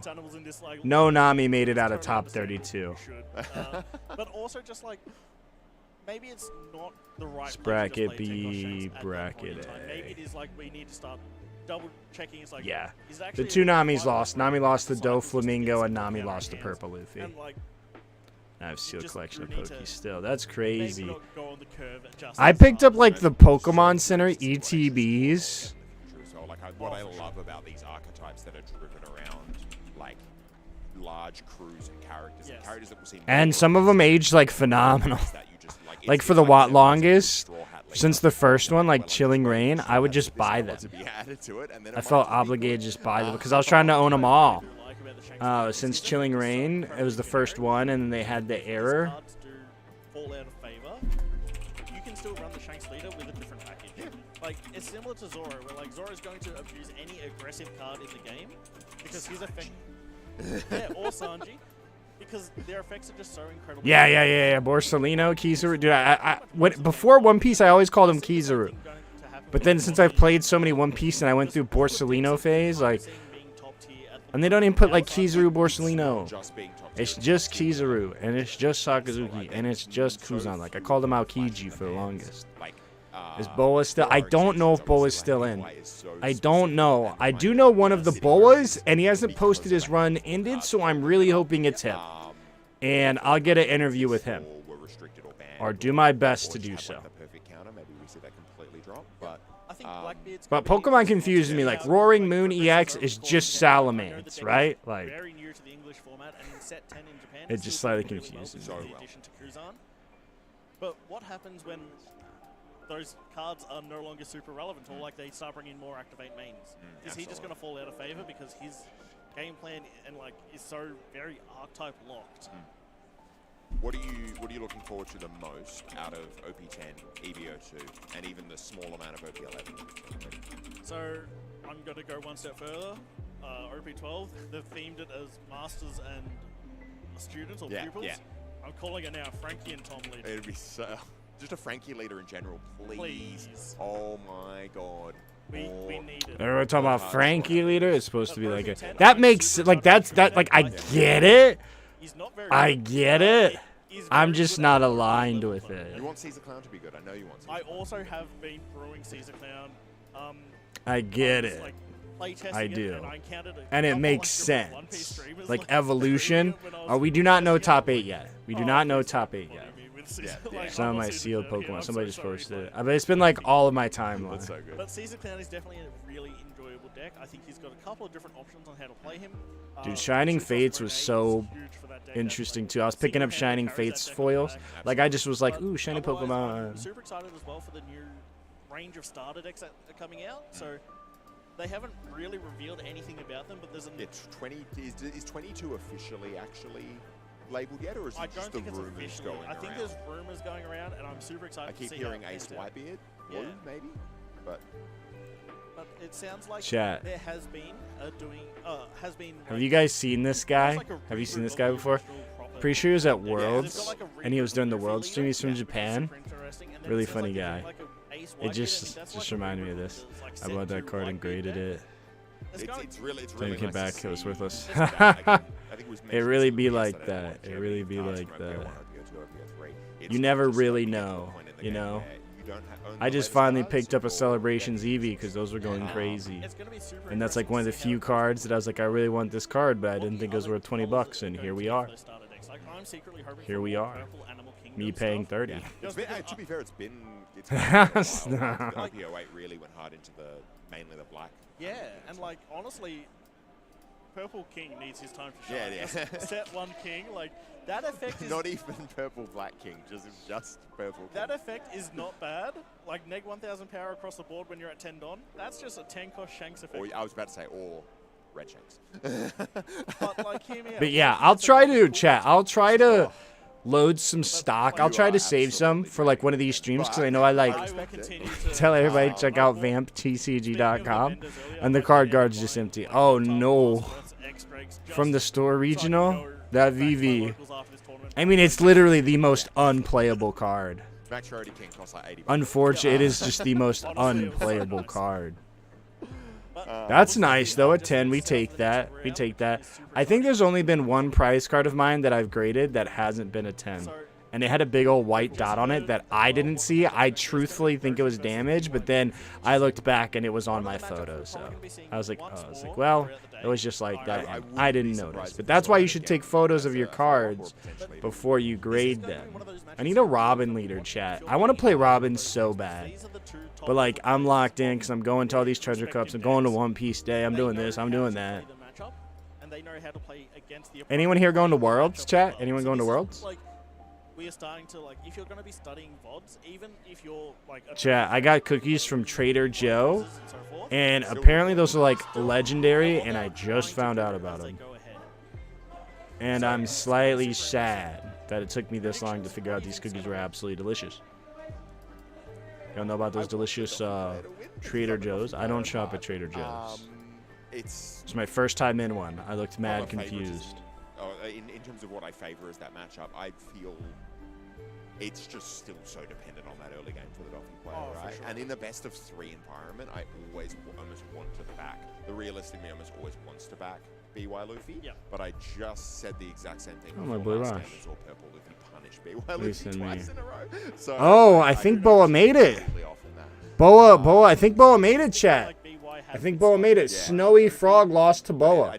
I think Boa moves on. I think Boa's in top 8. These higher and higher skill levels as well, they know exactly what to do. And like, Dofi might just both decks are honestly just so consistent now. Like it's like it almost feels like a Dofi player can just materialize any of the tools they need at any given point. Any Dofi? Oh, I don't know if there's any Dofis in top 8. I don't know if he's good enough to top 8. Truthfully, I think he's a bit phased out.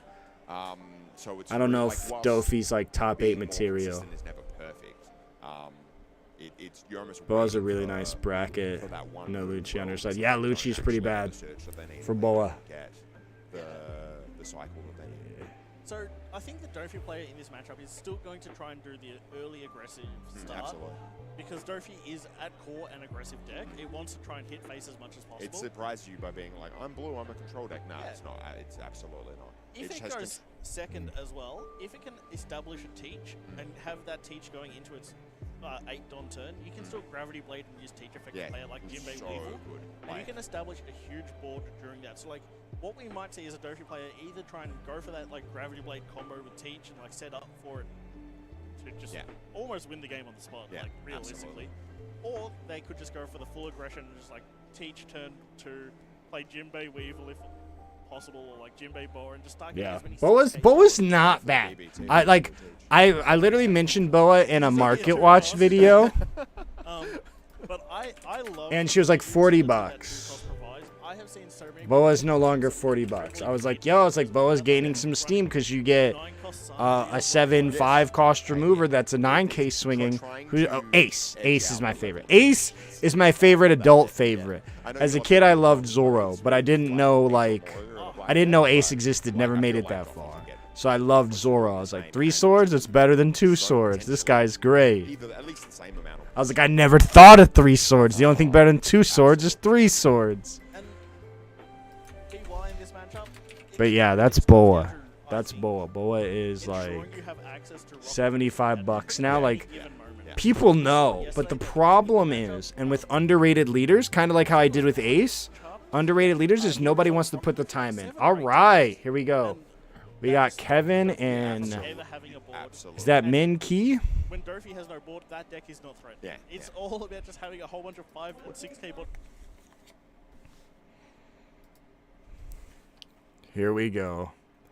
Boa sleeves will be mid to late February.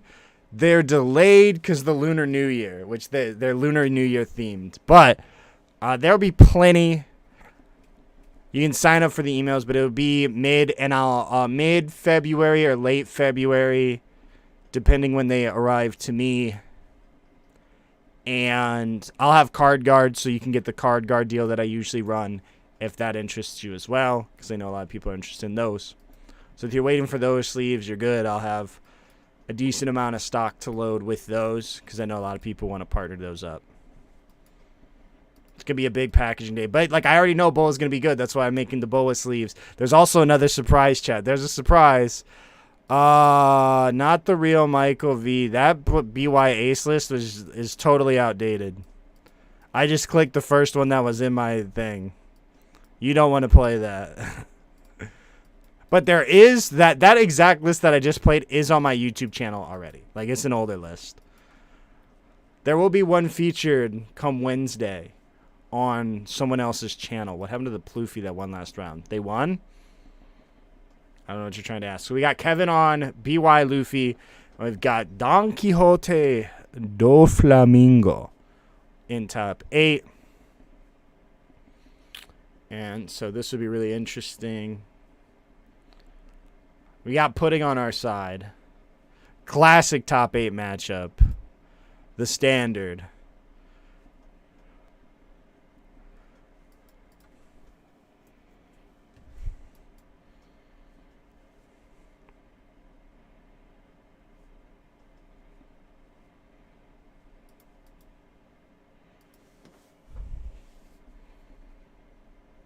All right, our players are getting ready. Those are noise-canceling headphones. I've never gotten to put them on, but I've always wondered what it's truly like. How noise-canceling is it? Because, of course, you know, usually everybody there is viewing this on the big screen as these players are playing. You've got commentators. They're loud. Everybody can hear them. How noise-canceling are these really? I've always wondered. If anyone's been on here and can vouch for it, definitely let me know. But who do you guys have? We see Teach and a couple 4-drops. Doesn't look like Jinbei yet. I think we have to just mull that. Like, Teach is great for the aggro, but we probably want to see Pudding and Jinbei are going to be big. Being able to go wide early. Swing 7, go wide can be huge. Of course, Kevin... BY. Huge card here is just the Rocket Luffy, Egghead Luffy, being able to trigger and KO can go such a distance, especially when you're just like, you know, when they're swinging at your 4 life. And then, of course, once you start cycling those, because Doflamingo is so 4-drop heavy, you're going to be removing a character every single time and also regenerating value. So it could really go either way. But I think this is technically BY favored, about 55-45. Of course, we've seen Zhao didn't see Gecko, but we see Kevin here not falling to that same thing. Triple Garp, 1 Gecko, 1 Punch Luffy. Not the worst start. He can find what he needs, and he's got a Gecko, so he doesn't have to worry about bottom decking. Chaining Geckos here is the big part in this game, because if you can stay a 9k leader, your opponent, all their bodies are 4. They have Jozu. Jozu is a big card in this matchup. We've got 2 Jinbeis rocked and ready to go, but it doesn't look like there's any bodies to pair with them in there that he can reliably draw into. So it'll be interesting to see how he's going to decide to organize these and if he has the necessary targets in his hand. A Weevil in the hand is going to go a very long way. Looks like, oh, he's got 2 Laws? Maybe Law Boa?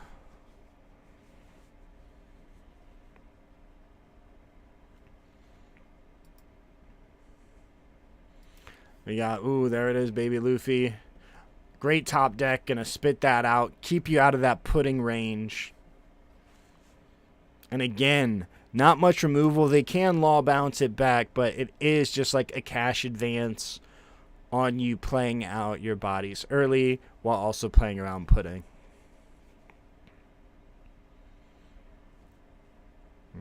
Yeah, we're going to play Jinbei, probably Law bounce the baby, bouncing your Perona. Or we do have the Boa, so it looks like we have Law and Boa.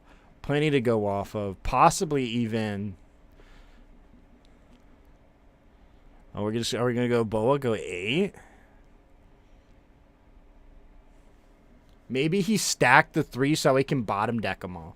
Stacked it to where he can just bottom deck 3 and then leave Jinbei as the last card. I have seen that. The strategic where you use Boa to cut in between. Yeah, might be just taking those 3 that those searchers know. Still just with the Jinbei here, I guess. Gonna take that 8 at face. Establishing a 6K body, though. And if they want to swing 5 organically, you can always play the law later.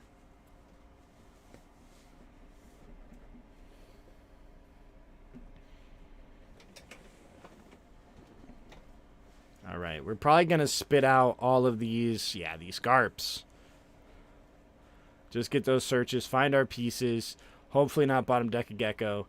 We're searching already, no Gecko. Is that a Tempest kick? I've seen the Tempest kick tech. Looks like Kevin is playing Tempest kick.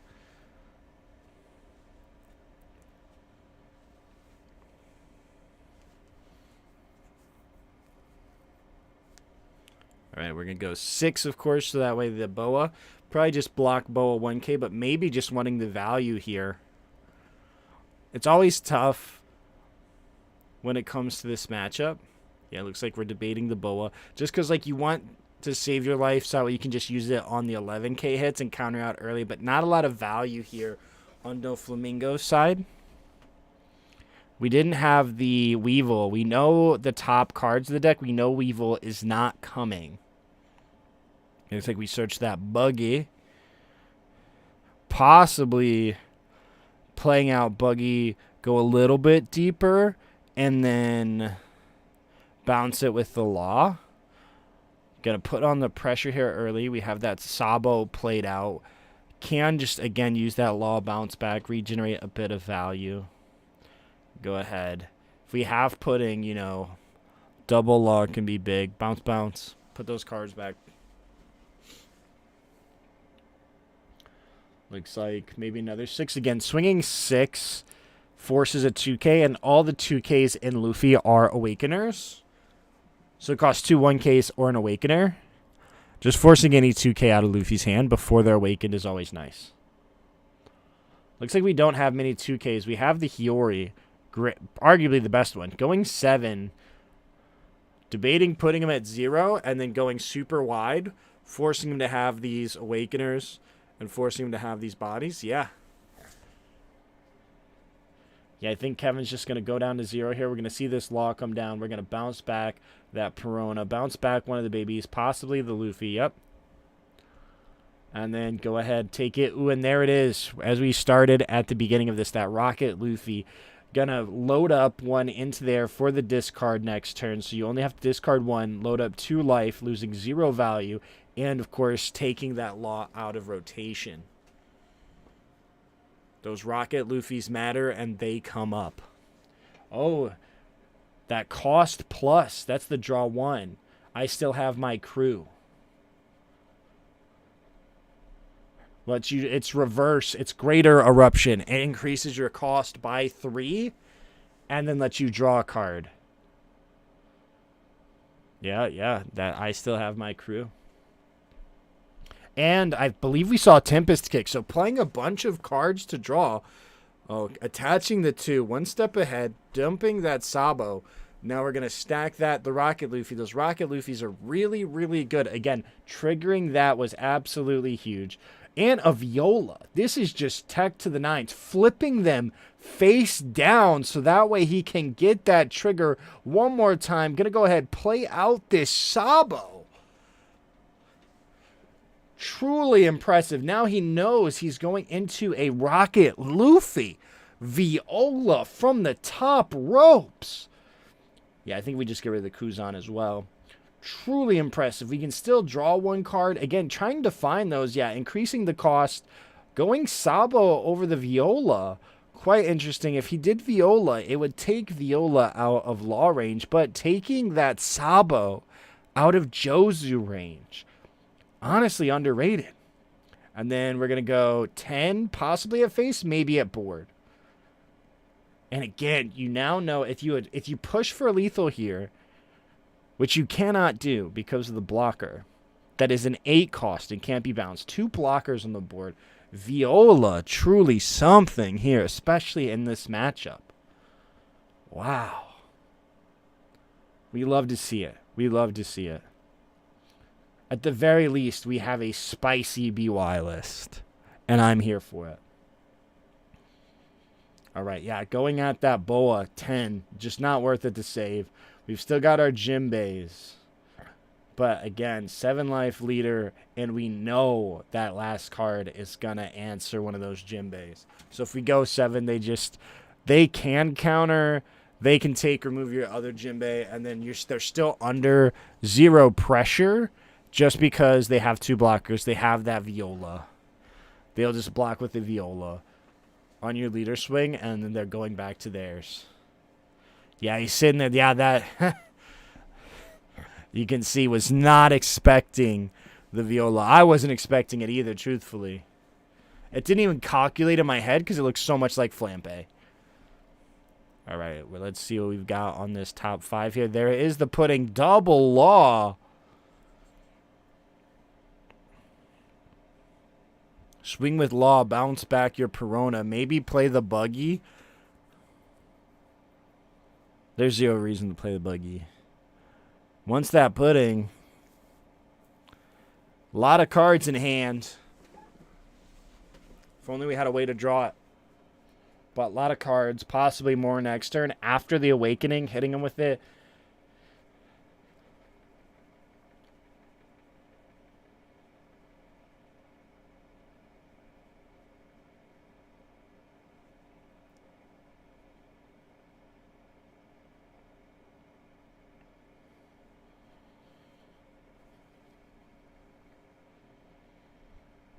Okay.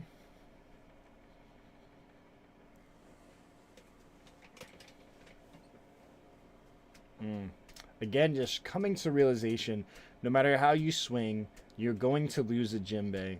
Losing that board, Rocket Luffy. Again, that trigger was just so big there. He didn't have one in hand. Got to remove 1. He's going to remove 2 cards for free on board. The Viola. Locking him in. Pretty much just making your leader ability heal 2. Going to 7. Is he going to take? You have to take it. Oh, he's going to let him get that other 7 swing. No, are we just opting not to leader ability this turn? 777.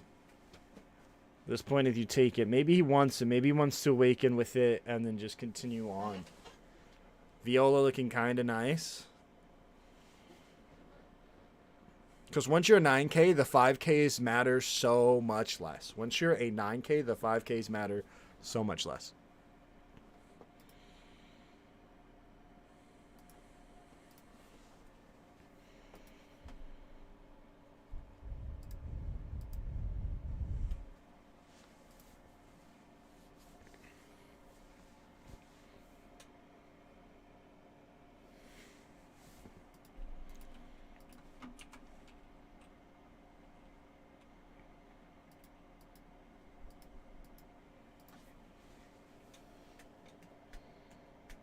Just really contemplating here what he wants to do.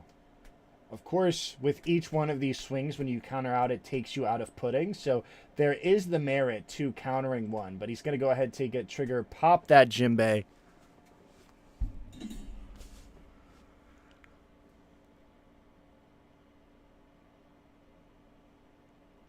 Still here. Game 1, top 8.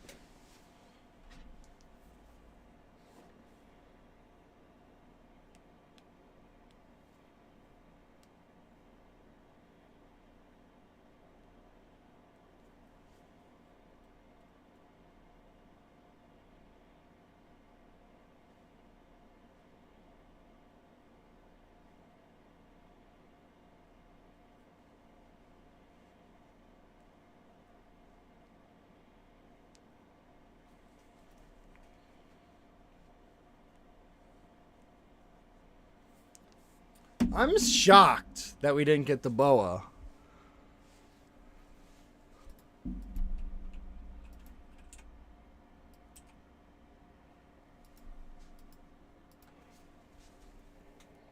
All right.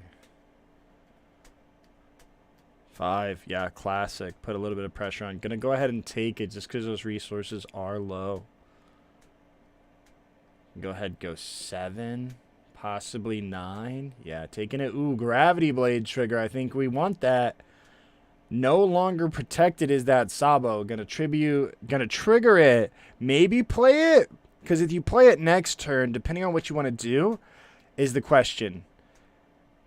What does he want to do? Because he's gonna, if he plays out one more body, you can take them out of rotation, which is huge. Gonna go ahead, trigger, take the Sabo out of rotation, which can be huge in the late game because he'll only have one now. If he didn't have that one in trash, could be detrimental to the strategy. But still getting to use leader ability.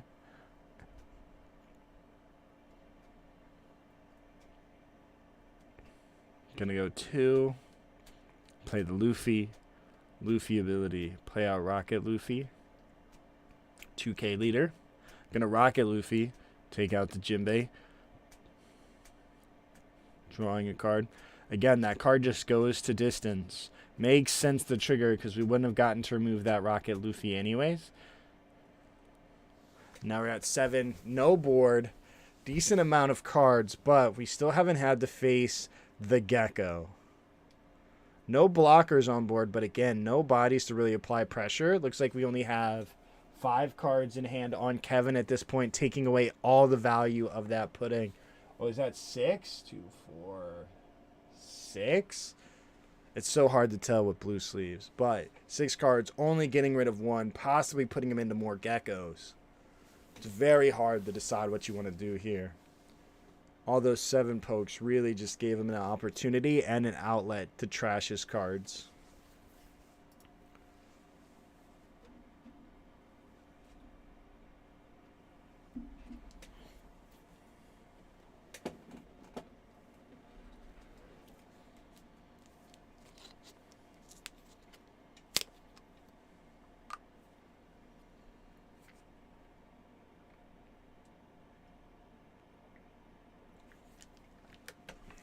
I honestly should have clipped the one play. We're going to go ahead. Play the croc. Bouncing. Oh, it's actually relevant. Going to play pudding. Get 2 cards. He shows him the hand. He shows him what a good sport. He's like, yeah. He's like, that was pretty good. Taking those out, forcing him to find them once again. Kevin having 2 Gecko Morias. Very good pudding.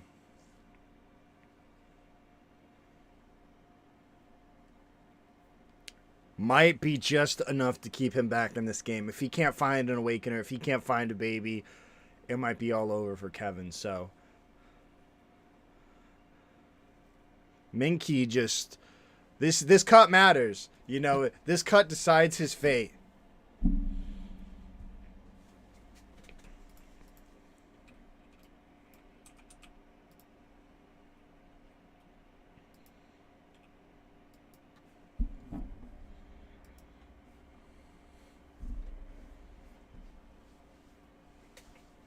Ooh, look at that. What's we got? 2 Flampes.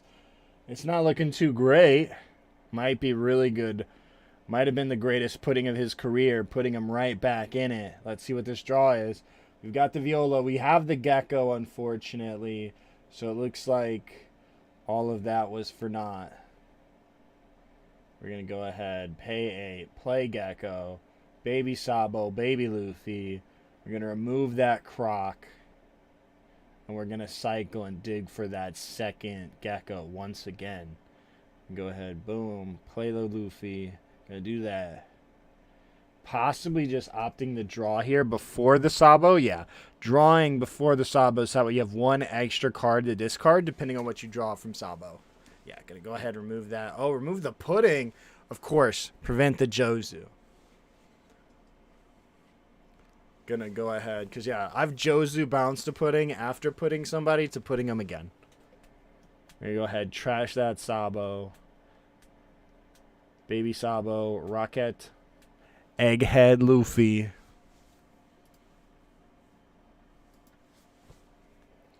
Drawing 2. And now there it is, the second Gecko Moria. in their like swimwear. A handful of 2Ks as well. We do have that Viola. Yeah, let's go ahead and trash that. And we're going to go 11 at life, putting Minky down to 1. And he's got to face a 9 and an 11 swing the next turn. We've got a blocker there. That Sabo, again, staying in rotation. The Gravity Blade, unfortunately, wasn't taking out the only Sabo. You've got, can establish a Boa, but again, just falls victim to Rocket, which is what's so unfortunate about all of these bodies in Doflamingo and why Rocket Luffy is just so good.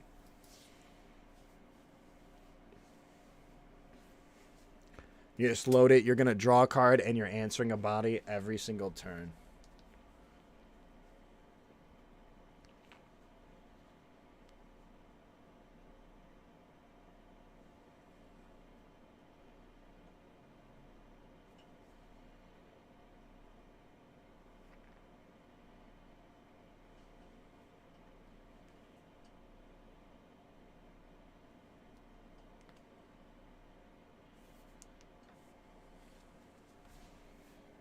Ooh, here we go. Just going on possibly.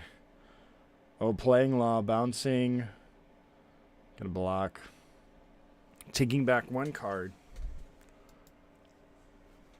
Was intrigued to see because the Croc is a 2K, but you need all the swings you can get. But again, once they're 9 life, once they're 9K leader, here we go. Gecko again. He's like, yeah, see, this is exactly what we're talking about. Knowing when to go to game 2. So important, especially in these events, because it saves you time, gives you more time to win game 2 and game 3.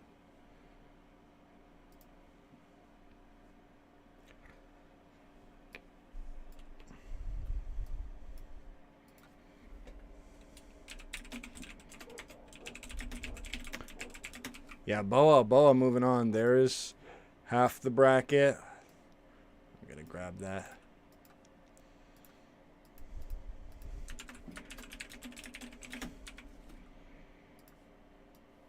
All right, we got bracket A. Give me bracket B.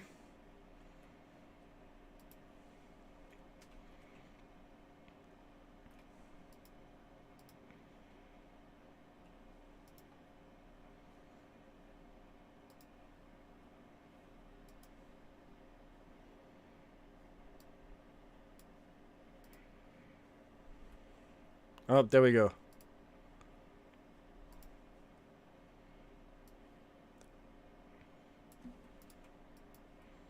We've got a lot of Dofi.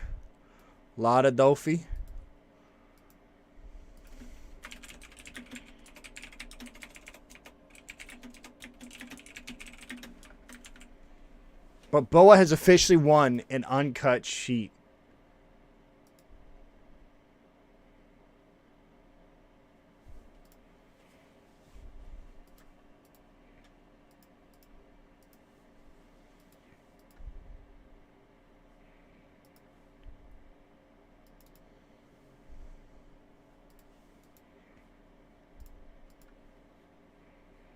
What the heck just happened?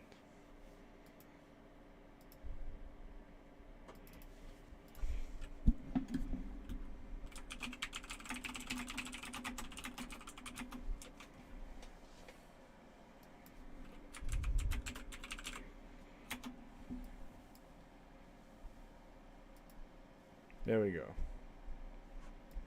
All right, our players are getting ready for game 2.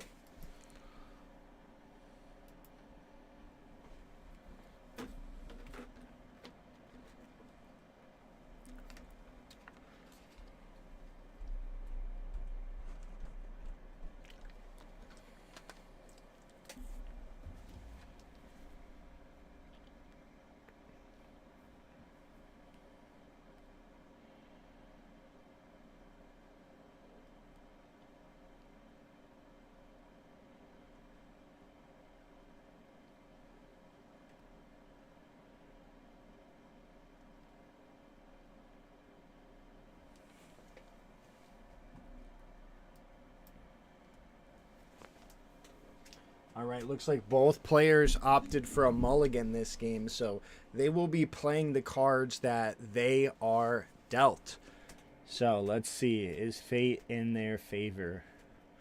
You will find out. All right, we've got 5 live set out. Trying to get a look at these hands. Looks like we have pudding. Very strong start. I'm assuming Minky's going to opt to go second just to take it away from Luffy.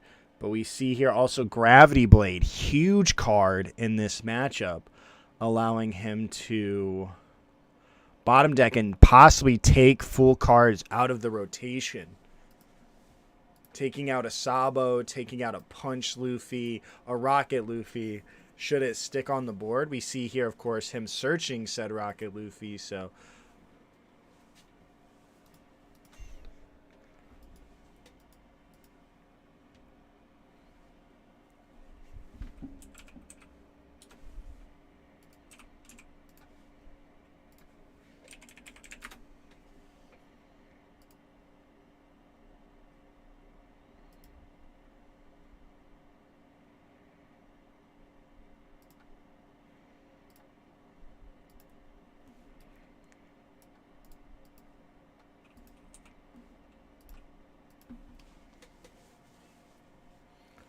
all right. Let's see. We got Viola coming down early, taking a look at his opponent's life.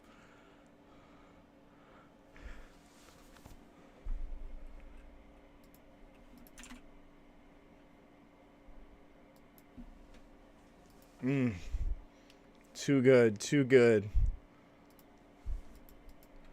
Just what a play. What a play. What a card. You know, popular in BY Ace, but here we see it. BY Luffy taking full advantage of said card. Organizing the full life. He's putting that pudding at the bottom, putting all those bricks served for him, it seems. Early on, he's going to know every card that Minky takes. He's going to have full control over what he sees. We see the Gecko in hand, too. Absolutely phenomenal start.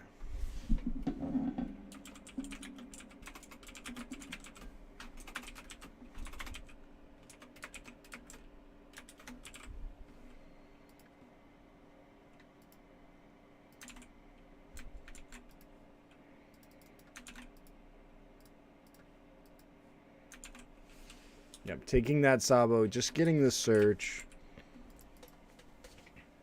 It is what it is. And then we see here, again, we have the pudding, so like anything he searches can be invalidated, but definitely want to make sure we get the most value out of our pudding while also not giving them a lot to work with as well.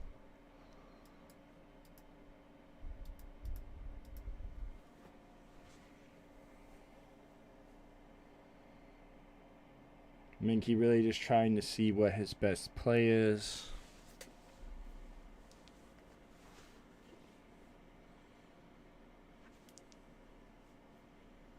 Playing that Teach, I think Teach is very good here.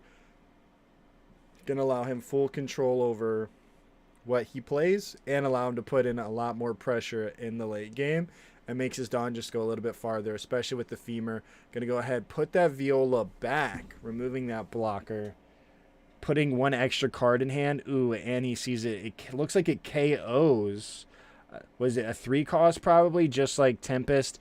Getting to answer that Blackbeard and keep one less card out of hand. Really working in Kevin's favor there. That trigger is coming up, and it is putting in work.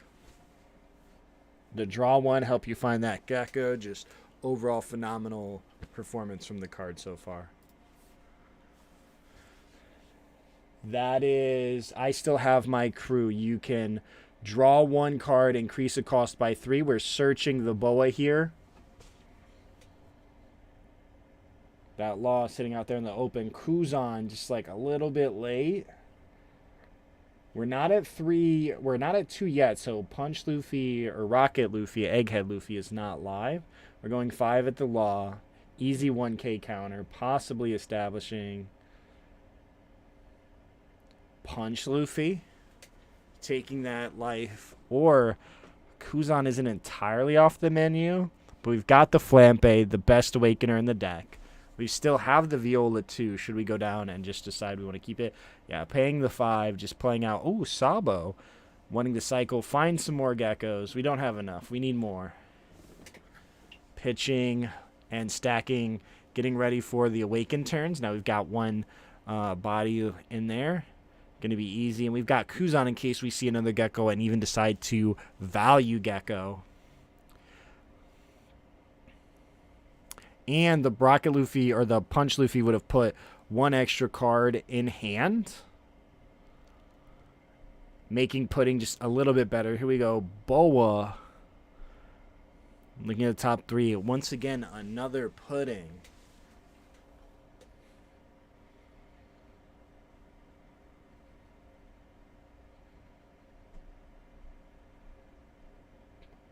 Possibly bottom decking it?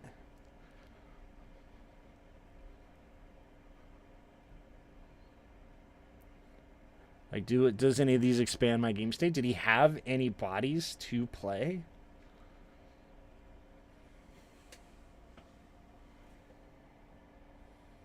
Leaving it on top. Gonna go ahead and attach the 1. Attach the 2. Swing. Leader ability. We're gonna be playing out a Law. Bouncing back to Sengoku. Not putting anything back on the opponent's side. Don't want to give him that Garp, that extra piece to find something. It looks like there was another... I still have my crew here for Kevin. So we know he plays 2. He's got the draw. He's got another search. He's got the gecko. Going to 7 Don here. Possibly this is where we see the Punch Luffy. Maybe the Kuzan. Just take that extra draw. Getting a card out of hand is just overall nice. No, he pitched the Kuzan. Got to be careful. Again, well within pudding range. A good pudding and a bunch of swings can be a game changer here for Minky. Put him at 5, then he's going to have counter and then just be low on cards when he goes to awaken. Looks like Minky might even be playing a no Jozu build, which I know has been rising in popularity. I believe Jonas isn't playing one, and I'll try to find these lists because we have the full top 32, but we'll get a better idea once everything is updated. You'll see here.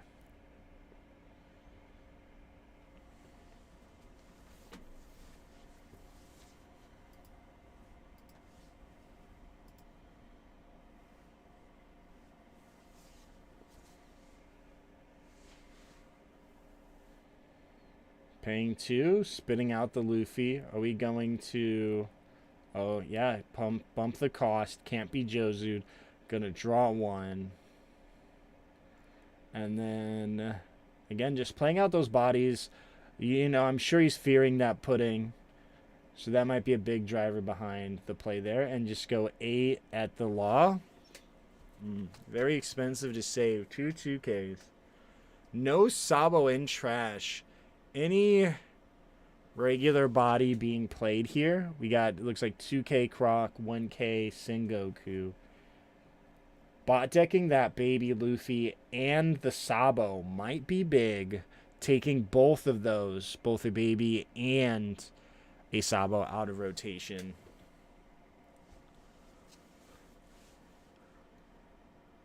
Interesting to see how Minky plays this. You can also wait for another 5 or even 2 Sabos to be on there. Bottom deck them both and put your opponent in quite a position. You still got 2 Senjimins. Sengoku could play 1 search, poke a bunch. Again, we can 7 cards in hand for Kevin. We can put him at 5 and then do a bunch of swings. Got an Awakener, got Rocket Luffy, got Viola, has Hiyori. Not a lot of bigs in hand. Again, taking the baby Luffy out of rotation. He does have 1 in hand, but just taking a baby out of his options. Forcing to possibly play like a Kuzan with a Gecko can be game changing. Looks like he's counting out his Don. Not planning to use that Gravity Blade just yet. But maybe Sengoku searching. 7 with Boa. Forcing a card or letting him take it. If he takes it, perfect time for a pudding. He can also block counter 2K. Or he can just go straight down the 5. Oh, he's going to counter 1 and take it just to keep a card out of hand. And now he's got, again, that Rocket Luffy. You have to, we mentioned it at the beginning, but you have to watch out for those. You trigger it in life, now Minky just loses a lot of pressure, and every card in Dofi's deck nearly is a target.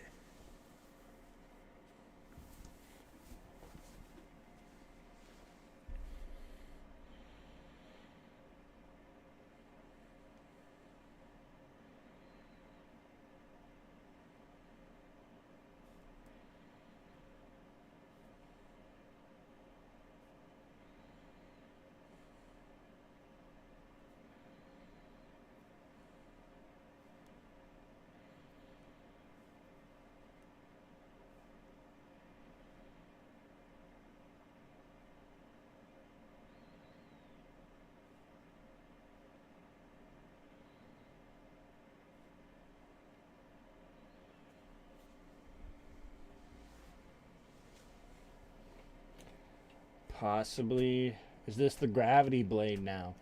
Adjusting, yeah, Gravity Blade, taking the Sabo out of rotation. Oh, no, he has it. And he's played it.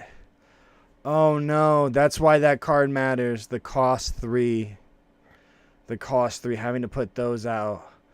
Oh, no. That's why that card is actually good. That might... Unfortunate for Minky. That might cost him this game. Still recoverable, but a lot of ground to make up now, unfortunately.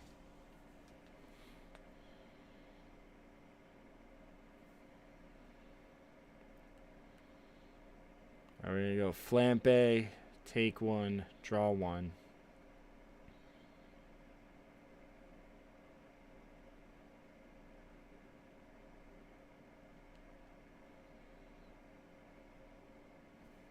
And yep, boom, Gecko play. No Gecko play. Yeah.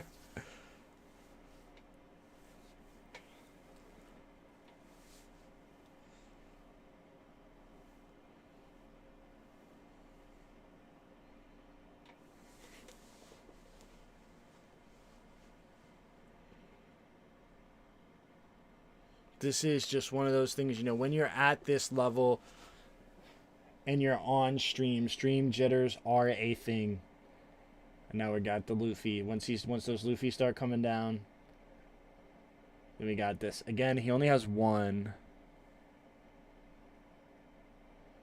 You can be my crew. I still have my crew. Increasing cost by 3. Taking it out of Jozu range. Taking him out of Gravity Blade range.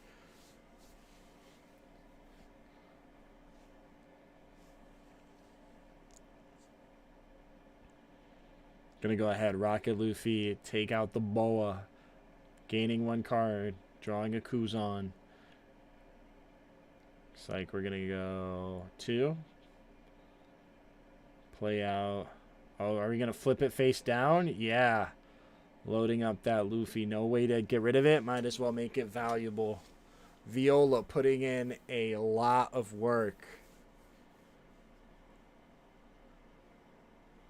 Another Viola.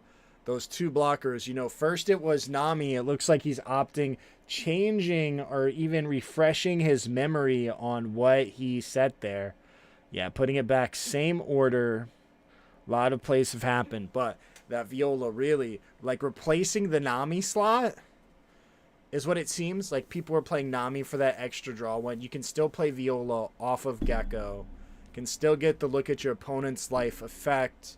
Can play it, set your own life face down at your 9k2 life, and regenerate value, even while playing the blocker rested and forcing a swing, or else you get to keep the blocker. I see the vision.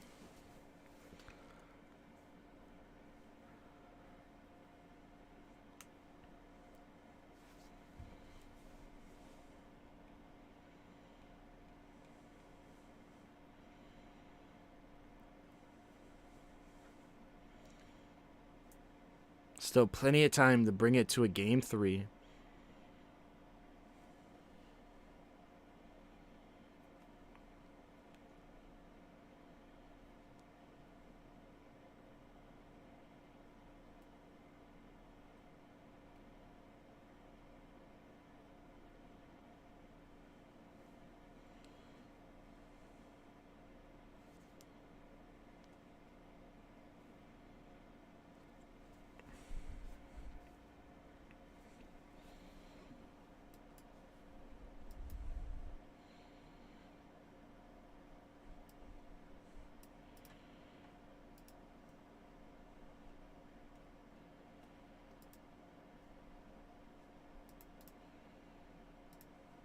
Alright, gonna send Goku. Let's see what we can find here. Trying to see what might still be in there, what he wants.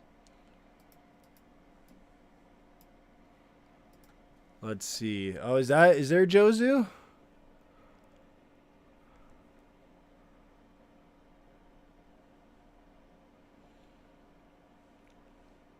Oh, there's a perfume femur.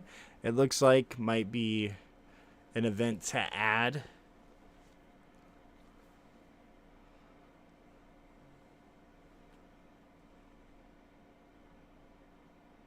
Could have possibly even, interesting, had he gone 7, does Kevin just take it? And then Perfume Femur could have done a lot.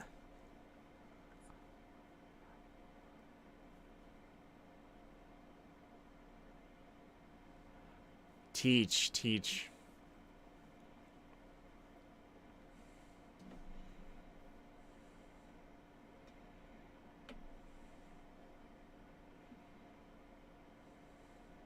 Let's see, I imagine the second Sengoku is going to come down here.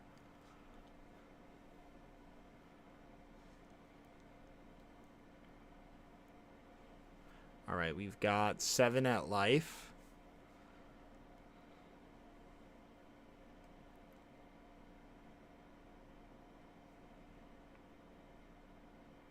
Got all those blockers there. Yeah. Yeah. Keeping the Violas is quite an interesting choice as well. Let's see. Possibly play Teach. Do we have? Yeah. Do we have a Law possibly bouncing back one of the Violas? Taking away just a little bit of value while applying a little bit of pressure. Going to go ahead. Teach ability. Attach to. Go 7. Pay 1. Playing out. Weevil. Getting that draw. We know the next life is Weevil. Pudding is the last one. I can't remember the middle one, but we know you'll see another Weevil. Those 6K bodies really help a lot in these matchups just because, again, 9K leader is very hard to deal with. I'm going to go ahead and give him a 1K. Again, we still have these Violas in our path. Jinbei finally in hand. Going to go ahead, play that Jinbei. Playing out possibly a Boa. Oh, a Gecko. Fetching back what I imagine to be a 2K if we have one. Oh. Boa for the blocker. Again, those blockers don't hold much value here. We've got the Rocket Luffy.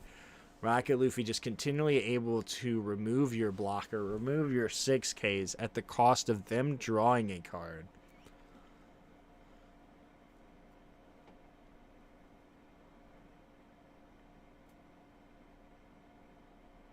All right, we're going to go ahead, take that Boa, take that blocker. Try to delay the game if we can. All right, there we go. There's that Flampe.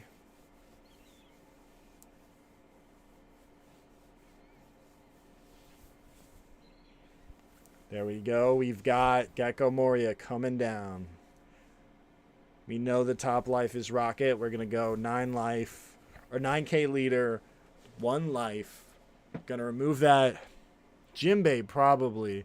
Well, maybe the Weevil. Probably the Weevil. Yeah. Oh, the Teach. Yeah. Gotta respect the Teach. Teach is so good that he's Rocket Luffy worthy. That extra Don, the 17 with Perfume. You have to respect the Perfume 17. All right, we see Sabo coming out. There goes Sabo. We have 3 blockers on board here for Kevin. Viola is a blocker. So you might as well be a 4-life leader here. 4 cards in hand. Going 11 at face. Again, at 9, only 2 characters from Doflamingo can attack per turn. Because it'll cost 3 and 4. If you have 2 6Ks, you can do 3. But not much you can do in terms of just putting aggro on the 9-life leader.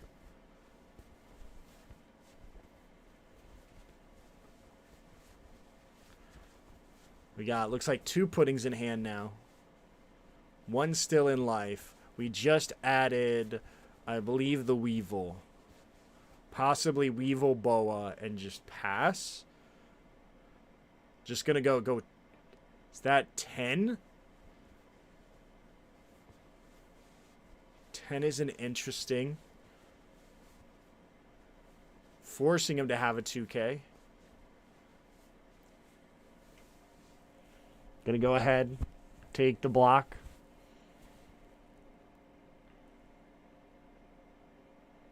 Go ahead, just do another 10. Jimbei, huge. And full board here. Do you want to play over something? Is now the question Minky is faced with. Do we want to play over something? He's like, oh, Kevin ready to counter, but he's like, hey, you know, I got to resolve this first. Possibly, oh, what are we going to play? Does he playing it over the Jimbei? Playing out the Weevil, getting that extra card there. Gonna go ahead 2K. And then pass. Alright, it's back on to Kevin. He's out of Doflamingos, but just top deck. Still got 2 blockers in play. Or he's out of Gecko Morias. Gonna pay 2. Gonna go ahead. Oh, he does have Baby Luffy, though. That'll do it. Boom. Removing that Weevil here. Ooh, and he draws the Gecko. What a wonderful world. There you go, 2.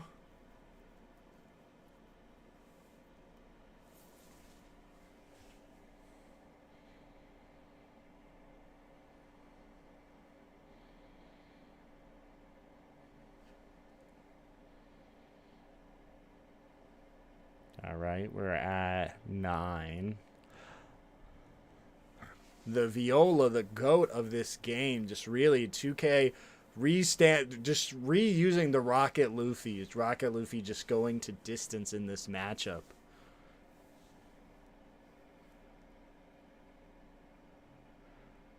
All right, let's see. Just going, looks like all in, putting him at 0. With that Gecko, you can obviously just Rocket Luffy, so possibly just going to play the Sabo, maybe.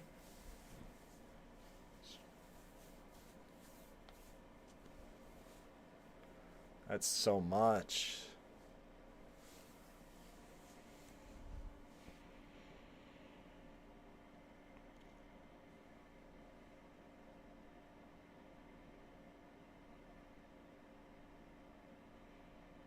Oh, just going at the Weevil. Yeah, taking that 6K out of commission. Those 6K bodies are your best, aside from Jozu, if you play it here against BY. Kevin in a phenomenal position. Possibly just going 9, putting him down, and then just taking that Sabo and cycling.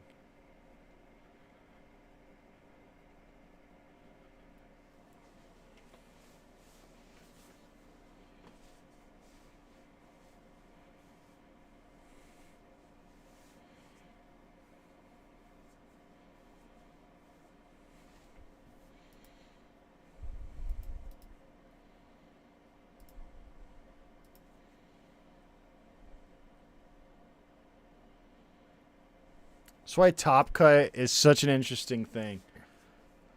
It's best 2 of 3. You get to play to your best. Yeah, we see Sabo coming down, drawing 2, trashing 2, just keeping those flampe, leader ability. Gonna go ahead, stack 2 in. We've got 1 Gecko. We've got 3 blockers. 7K. He would need so many 7K swings, and he just doesn't have that many because we've got these blockers. We've got one counter in hand. So it's essentially like being like we would need over 6 swings. We see a gravity blade. Is it enough? If we had Teach, could be big. Gravity blade, finally. After the initial one, didn't get the value that we had hoped. That Sabo went to distance. Yeah, we're going to go ahead and put both of those Sabos out, taking a lot of pressure off of us, and we can still swing 1-7. Going to just go, do we want a 7-liter ability? Yeah, I think with 2 cards in hand, you just go 7. But we know Kevin has another Gecko. Going to go ahead, play out the buggy, look at the top 3. Go ahead. Looks like possibly Sengoku at 2K. No real pieces there. Yeah, Blackbeard, Teach, and a buggy. He's gonna debate, possibly debating bottoming it. We know we don't have. We know on the bottom that there is one perfume femur. Don't know if Minky plays 2, but we know one of them is on the bottom. Gonna go ahead and just 2K. Pass. Now I've got 9 and 11 coming at him the next turn. That's right. We can't bottom with Buggy. Buggy is only top. Buggy is only top.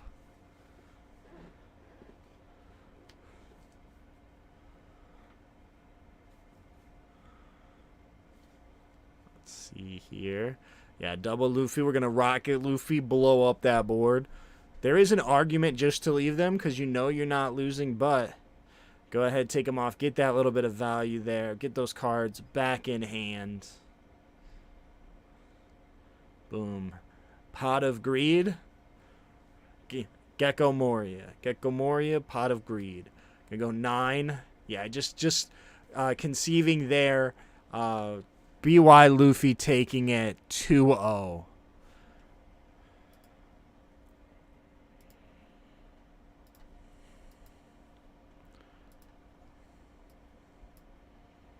What some games, chat. Also, thank you, Dead Half Breed.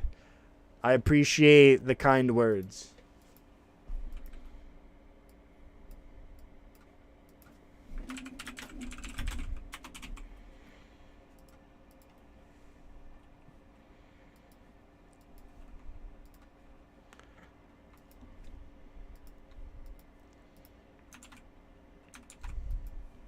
Yeah, Black Yellow Luffy moving on. I don't know where the Boa is.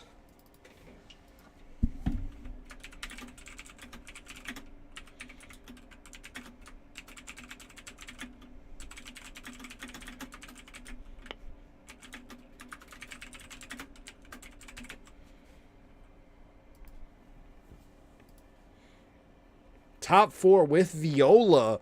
Quite the tech.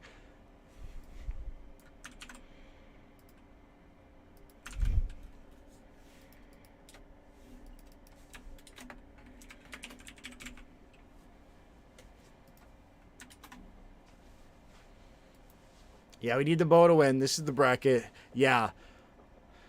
I don't think so, but I don't think it makes sense. It's like a very niche card right now in a niche format, but what do I know? People like to buy silly things. Who am I to tell people how to spend their money? But I don't think so.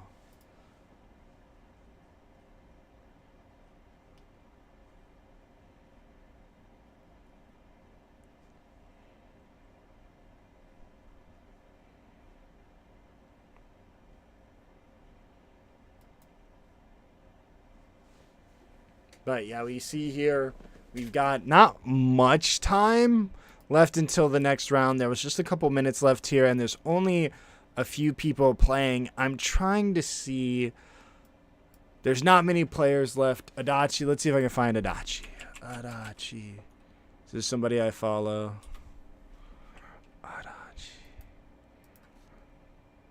Probably not.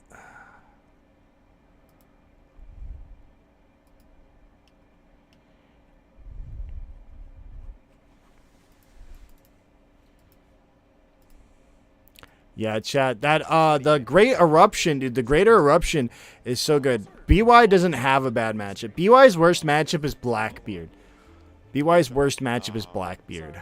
But yeah, the Greater Eruption. I still have my crew quite teched out. Let's see if I can find the list. Let's see if we can find it. I'm gonna look at Eggman. See if we can find this list. It was Raffin. Probably not this guy, right? Yeah. Purple Luffy 1. Let's see. Eggman events. Acting out of the ordinary. Let's go ahead and do this. Let's see. Zhao. ST13. Is it Mr. Chewy? This is not the list. ST13 Zhao. ST13 Sky. Sky is out, I believe. ST13 BMA. Is it possibly BMA? This is not the list. ST13, not BMA. ST13. Is it Big Potate? Oh, this is the list, I think. Chat, this is it. This is it. So this is the deck list that we just saw. This is the list. Yeah, very unique. Very unique. Big Potate. Yeah, I just found it. For worst BY matchup. Worst BY matchup is... What's his name? But this is the list. So 2 Makino, 4 Flampe, 4 Hiyori, 2 Viola. He's playing 2. Look at you saw both of them. Makes sense. I still have my crew. It's a draw 1. And then give up to one of your characters plus 3 costs until the end of your opponent's next turn. This is that card, and it's trigger KO up to a 3 cost. So he's got 2 triggers that KO at 3 cost, because Tempest Kick also KOs at 3 cost, which is unfortunate. The trigger here was very good. But we're playing 7 draw 1s. He's playing 7 draw 1s. He said, I'm seeing my pieces, and that is that. The Boa, I don't know which Boa.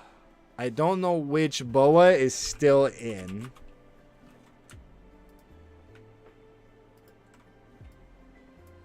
These are the 2 Boa lists, though.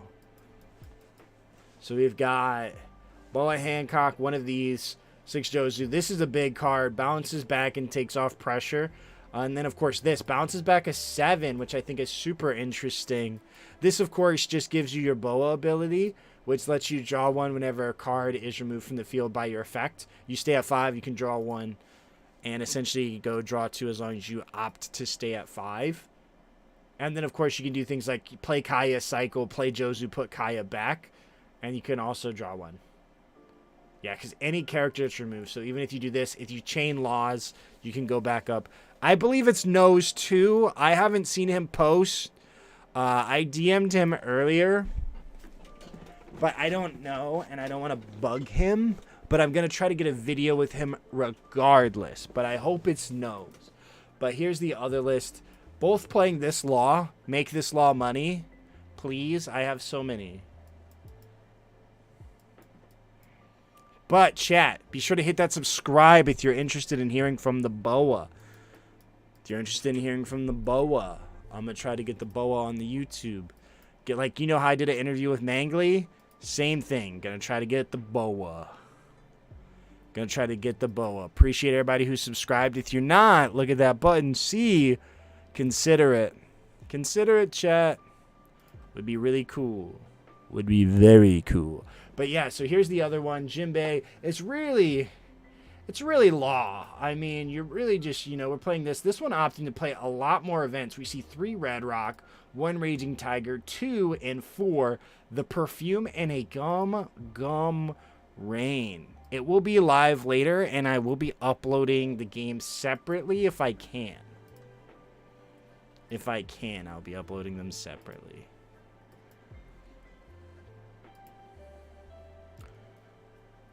We got Kaido. We We got this Weevil, like, yeah, same thing. This card, like, I thought about playing this in Marco, but of course, if you play this and lets you get a draw 1, you possibly bounce back a Teach, possibly bounce back something else. You can bounce back a Baby, bounce back a Gecko. We need a restock. I will have some. I'm going to save some for a live stream. I know these card guards are hot. Be sure to check out here as well. You know, we got the sleeves. vamptcg.com. Free shipping. Free shipping on sleeves. I do free shipping on 2 card guards or more, too. It's a pack of 2. I think I need to update that again. People were asking me, but it's a pack of 2. From Japan. It's this card store in Japan that, like, makes these in partnership. They're phenomenal. They're, like, optimized for One Piece. Perfect amount of crust. Big D, nobody likes you, dude. Nah. But, ooh, the Borsalino. Yeah, this essentially gets replaced by a 7-9 with no counter that bounces a 5. So this gets replaced by a card that just power creeps it. No Borsalino over here. But, yeah, we got the laws. We've got these. Vamp TCG. Check them out. These coming soon. Sign up for the email list. But I do send out emails. I usually load these early. And when I do, I'll send out an email to my email list. But I'm going to try to save some. Broke Chronicles. General admission tickets are going live, I believe, February 9th. I've meant to make a video talking about it. But they did move it. They did move it.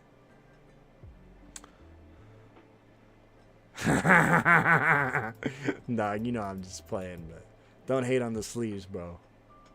These things are clean. These are going to be sick. I'm so pumped, and I have a big surprise. I have a big surprise coming with these. There's going to be a bundle. And it's kind of sick. BOA players are going to go crazy, I think. I'm very excited. Been working on a lot of things, chat. Been playing a lot of One Piece, doing a lot of different things. But Vamp TCG, if you want some sleeves. Free shipping. These are pretty tame. Both of these are pretty tame. These are pretty tame. These are kind of out of pocket. But, like, I commissioned this artist. It's the same artist for both of these.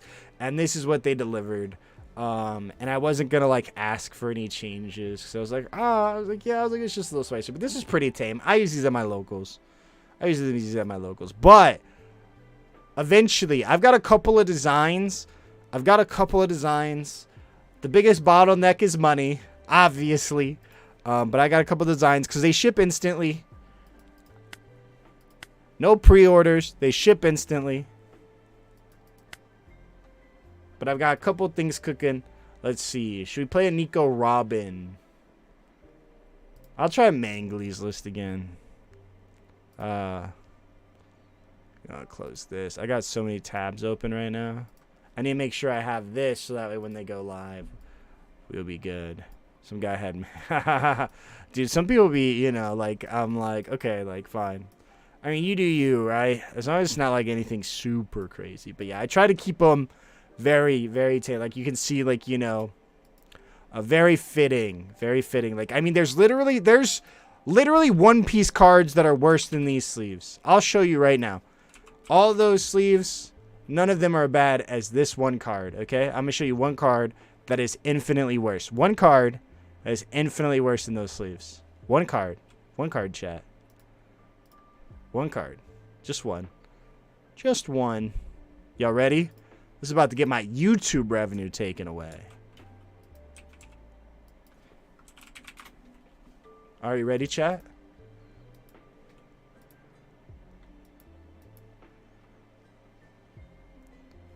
If Bandai can print this, I think my sleeves are fine.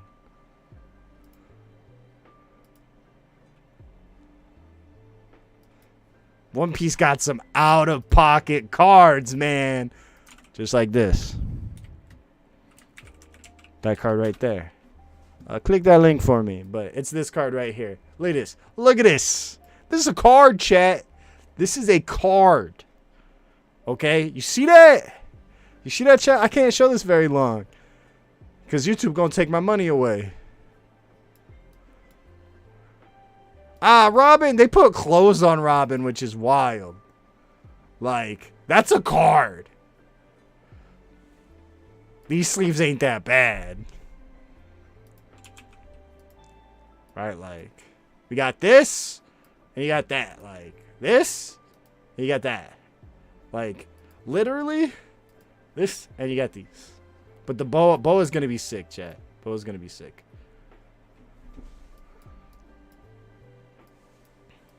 Rage all, dude. I actually had like a Reiju sleeve design. I have a Reiju sleeve design, and it's Reiju like Film Nami. It's Reiju like Film Nami.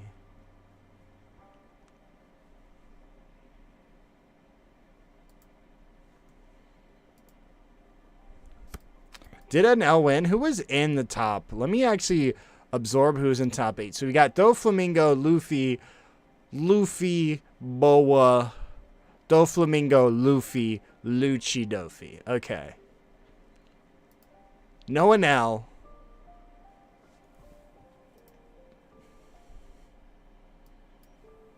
Oh gosh.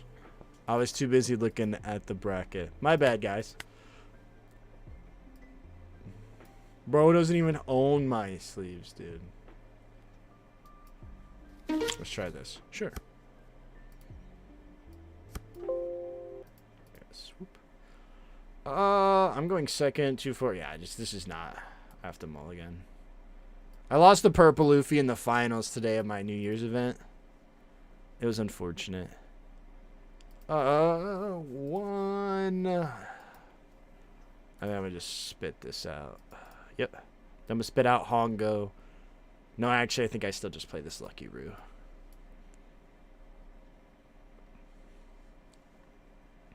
He just opted to not turn him sideways. That's fine. This is exactly how my last game went out. Do you like... I love Red Hawk. I love Red Hawk. I lost a game at locals, and I would have won it if I saw one Red Hawk. I lost the finals of my locals yesterday, and I would have won it if I saw one Red Hawk. Go ahead and play out this. We'll pass. Is Australia Eastern? It's Eastern. It's Eastern. No, wait. West. It's OP09. It's OP09. Whatever that is. I'm bad directionally, chat. Oh, you don't do this. You don't do this. Are you just not going to turn Usopp? They did this wrong. They did this wrong. Now they're punished. I go to 6, which is unfortunate, but yeah. I mean, like... Yeah, you don't do that, chat. Question is, do I want to answer this Luffy Taro or risk, like, this getting Sanji'd? I can bottom this, answer this, but then I play Newgate. Newgate can't answer this. Or I can risk it for the biscuit, play, and leave this, and just swing 7 here.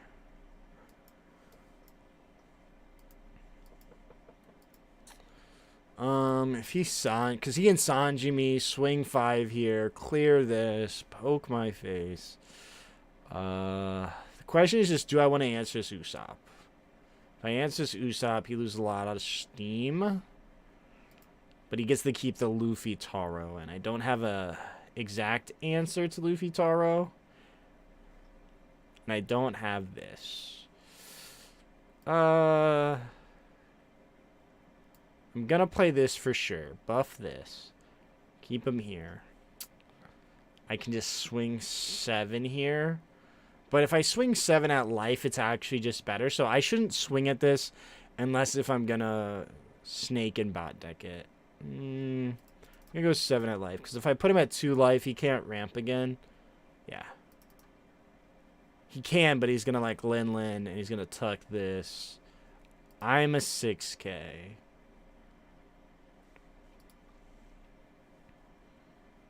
Use action, minus.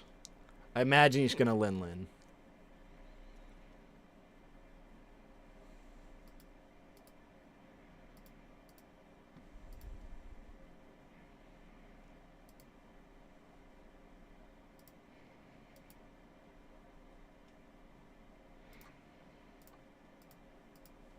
I think I'm just going to take that, yeah. Can you go ahead, ramp 1? Oh, Sanji. See, it was exactly what I said.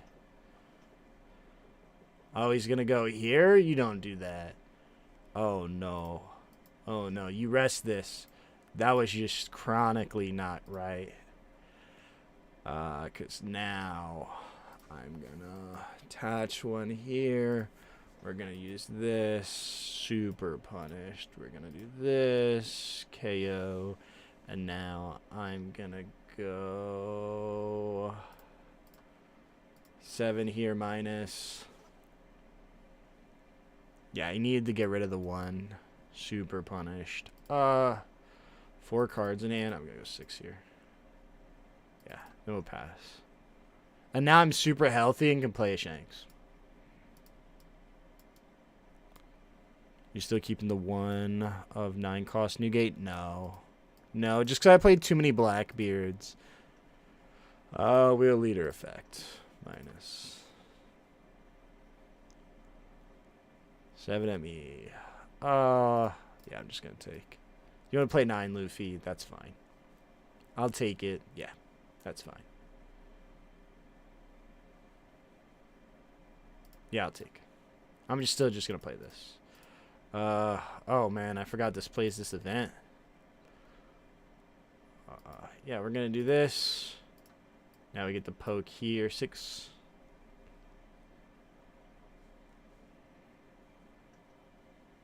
Oh, sick. There we go here.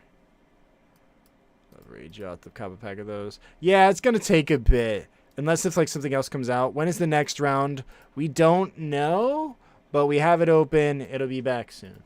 Yeah, and we're going to go 12 here. And then we're going to go 5 of life. Yeah. Yeah, I was just cooked. I was like, oh, like the moment they didn't need to give me the 1K. But they also shouldn't have played their Luffy Taro in the position that they did. Because they didn't get to keep their Sanji.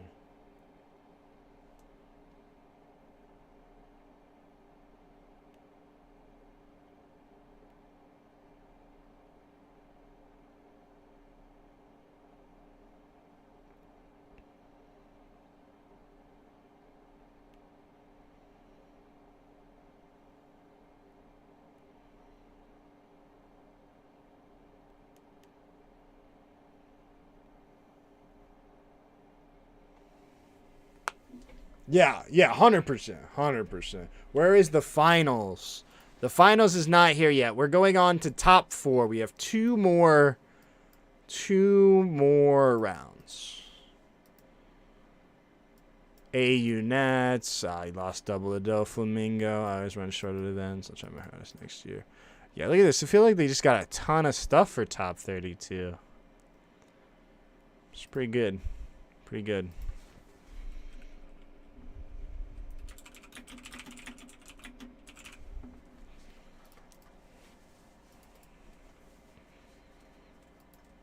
Don't know if No's still in it. Let's see. BY ASV3. What is this? Yeah, we need a searcher in this. What should I cut for a searcher?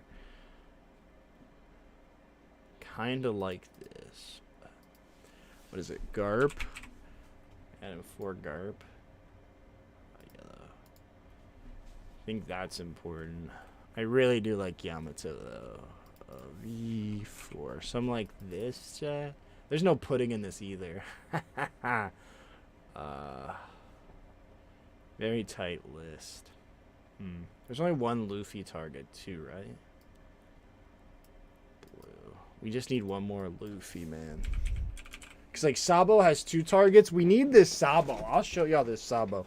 This Sabo changes the entire dynamic. Oh, I can play this Luffy. I should play Rocket Luffy.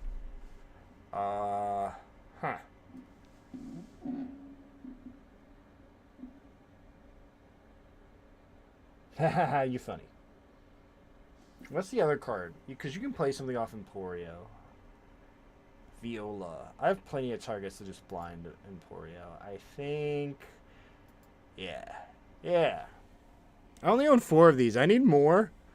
I need more. But I only have 4.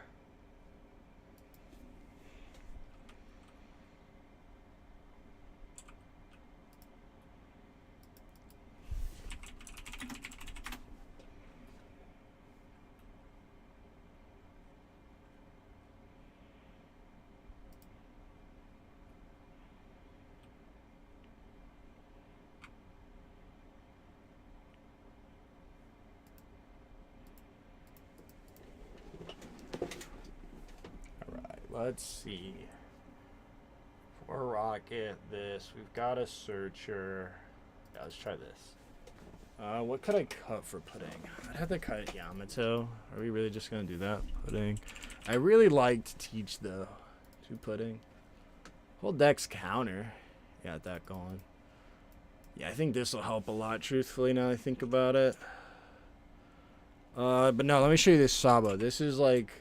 Because then you just have to play Sabo. And you play this active menu. You put the top or bottom of your life card into your hand. This card gains plus 1,000. So it's like you just straight up add it. And he's a 2K. He's a 2K. Which is why it's so good. So good. Yeah, we're still just waiting, chat. Appreciate everybody. Appreciate all the new subs. If you're not already subscribed, take a look inside a book, Reading Rainbow, and maybe it says subscribe. Feel free to check that out. Regardless, though, I appreciate y'all hanging out here with me. We're just waiting. Top 4. TBD if Nose is still in it. Been keeping my eye on it.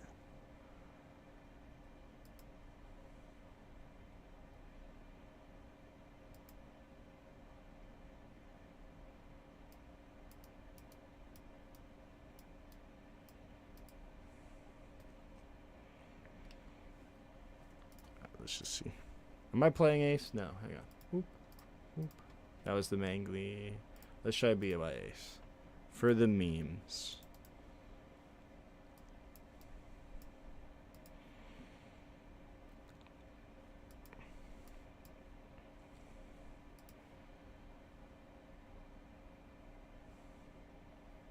Oh, Bonnie. Interesting. Let's go ahead. We're still going to take a second. We got Garp, we got a baby Luffy, we got 2 Pilafs for some reason. I'm gonna keep. I really want Teach, though. Our little brother's bugged, or did they fix that? It's Sabo. Sabo is bugged. Okay, we're gonna go ahead and play a Garp. I can only add this Rocket Luffy. There's another Pilaf. And... so we got 2 of my Luffy targets out of the deck. That's interesting. But now we have a body to swing into this baby 5. This might actually be an absolutely terrible matchup for me. I've been looking at 2. Oh, I would 100% Heart Sama run it at 3. The card's busted. If Dofi didn't exist, or if Bounce Law didn't exist, the card would be insane. I might actually just take this. What did they add? A baby 5. I'll give you a 1K. And welcome back, guys. Oh, we're back. We're back. We're back, chat. We're back, chat. I'm joined with Mr. Dale here. I'm gonna concede. Yeah, good. I'm super excited for the upcoming round. We had a couple of requests for a certain deck to be on stream in Boa? before, so we did listen to those requests. Oh! And it is, no spoilers, Boa Hancock. Oh, Boa made it to top 4! I'm excited about this one, man, because like we were calling this a little bit earlier with Boa Hancock and how it can have a little bit more sort of diversity against certain decks, right? But nor did we expect for it to make it this far. Yeah, like, if you had it like on a bingo card of Boa potentially winning a Nationals, like impressive. no one would have actually Impressive chat. picked that off. but I wouldn't have caught it at all. But we've got the classic Snake versus Dog matchup now, so we've got the Boa versus Dofi. Excited to see how it plays Boa out. versus Dofi, chat. Hit a subscribe if you're excited. Hit subscribe if you're excited. Let's see those subscriptions fly in. Let's see them. Let's see them. Hit it if you're hyped. Hit it if you're hyped. No board. Yeah, that's right. Absolutely exciting. Electric. Nothing wrong with Boa. I can feel the energy in the air, chat. Card every time something leaves a field, like due to an effect, and you've got 5 or less cards in hand, is great for defense as well. And that's 100% right, because like we know also some of the event cards that it runs. I will be right back. Huge, and also we, you know, Gravity Blade that also Doflamingo runs. But going back and forth, I feel like Boa can obviously have like that sort of nice little unique stepping stone going into Dolphy and give it some sort of an advantage going into late game, given the Kaidos that it runs as well. Yeah, it's typically known for running that 10 cost Kaido that bounces an 8 cost and 3 cost. Exactly. Which in also turn draws you a card as well. That is So right, yeah. that's kind of an insane effect late game as well. But also, just thinking about if Boa does win this, there's a chance she's versing Black Yellow Luffy in the finals. Yep. And based on just the sheer amount of like gravity blades and like 7-cost Dofis and 10-cost Kaidos in that deck, I think she kind of like wins that matchup pretty freely. It will have a good matchup into it, right? And we could unexpectedly get a Boa Hancock to take out OCE. We're not going to jinx this, right? But there is a chance. There is a chance. Dale, I'm excited. I know. But at the same time, we have seen over numerous games this weekend, Dofi the Menace just having turn 2 Teach into Jinbei Weevil. Yes. And like the sheer amount of aggression it's going to put on can just win Weevil, games turn 3. Yep. And then going back into the Trafalgar Law that we know, bounce back, return, play, get everything back in active as well. You can just swing with everything and then restand by utilizing those effects to its advantage. It's huge, man. So I'm really keen to see how this one's going to play out for Boa Hancock. And having said that as well, just to remind people here, the Boa Hancock player is Nice as well on the deck. So you know that it's piloted extremely well by a top player here in OCE. So very keen to see how he's going to go about this sort of matchup. He's obviously squared off against a few of them in the main event from yesterday. So he knows how this runs, and yeah, this is going to be very interesting to see how it's going to go. This might also be the first Game 3 top match in Top Cut we've had on stream, and I feel like that might actually be the case because I don't know how much experience a Dofi player has against Boa Hancock. Who practices? I actually don't know. So I think at first they had to do it to make it legible, and they've just continually done it in terms of the bracket. They might not fully understand like what that 7-cost Dofi means for that deck and how everything is going to be navigated. Ooh, yeah, that 7-cost Dofi is going to be big in this matchup. They play Jozu, you get to play 7-cost Dofi. Great tech for Doflamingo.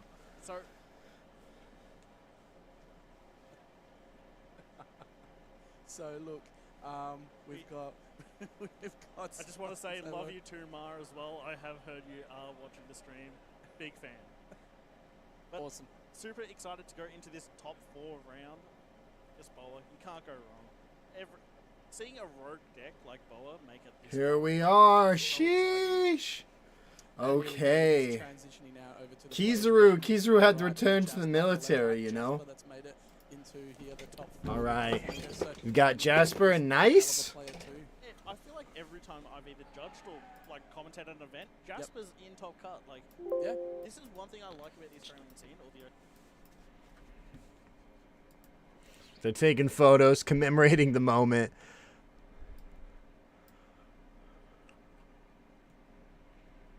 Quite interesting to see.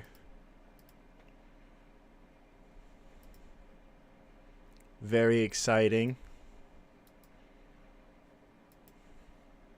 2 top players here. Let's see. Let's take a look. I'll pull up Nose. We'll see. Nose has 6 top 34 or top 64s, 3 top 32s, 3 top 16s, 2 top 8s, 1 2 events, and looks like possibly Boa is 1 top 16. So here we are. We have the Boa. We know the list. Finished 28th yesterday, and now here in top 4. That is the beauty of top 8 or top cut. So you can see here we've got the shuffle. Quick look at the deck. We know he's playing 1 of the 6-drop Boa, 3 10-drop Kaidos, 2 Borsalinos, which is going to answer anybody that Doflamingo plays. 2 7-drop Doflamingos, which will bounce back a 7, answer a Jozu. We've got 4 Jozu, and every time that we put a card back, if we have 5 or less cards, we're going to draw a card. So you can go turbo draw, go from 4 to 5. And essentially any removal card, if you're at 5 life, think of it as any bouncing card is going to draw you a card. You can even go law, bounce 2, draw 1. So you can go up 3 cards. Essentially going draw 2. A lot of opportunity. Really excited to see how a pro plays it, how he's gotten this far to top 4 with Doflamingo. 2 wins away from playing in the finals.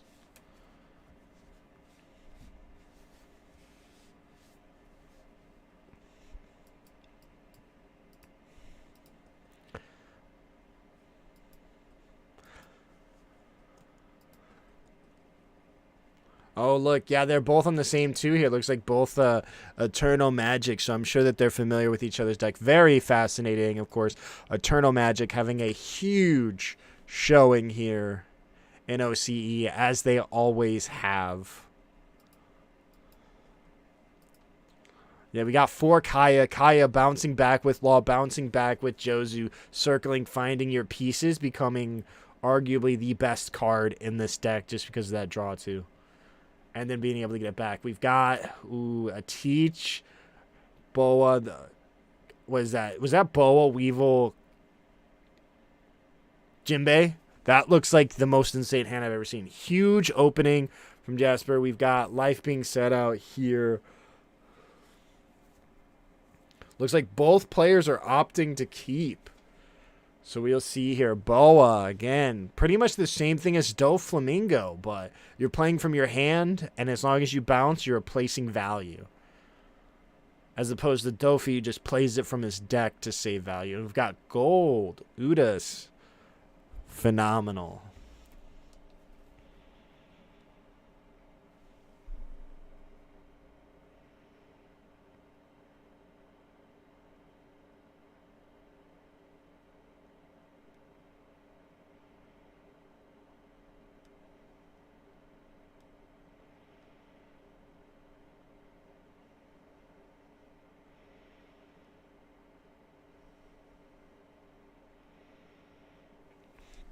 All right, we see the Perona. Huge opening when going first. Looks like Jasper obviously knows being the lower seed, being 28th all the way up here to 4th. Not getting to pick how he starts off. But again, there's that Kaya we were just talking about. Being able to draw to filter, getting rid of that Kaido, getting rid of the Gum Red Rock, just because your opponent doesn't play big drops, those are going to have the least amount of value here, but you can bounce it back with Law, you can bounce it back with Jozu, and get that value back, but it just lets you turbo dig, and then you're just going to take it back at your own leisure.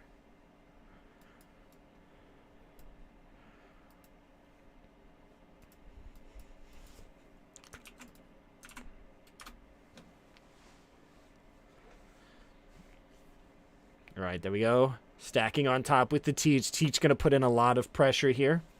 Going to go ahead and pay that one. Possibly Jinbei, Weevil, classic. Oh, Jinbei, Weevil, draw one. 7 out life. We're going to go ahead and take it. Got to be careful. Looks like we're pulling out another 10-drop Kaido. Possibly playing the 3 different alts. The SP, the regular alt, and the PRB. So we're going to go ahead, 5 at the Jinbei, get a card. Not many cards in Jasper's hand at this point. Debating if he actually wants to save it. Go down a card.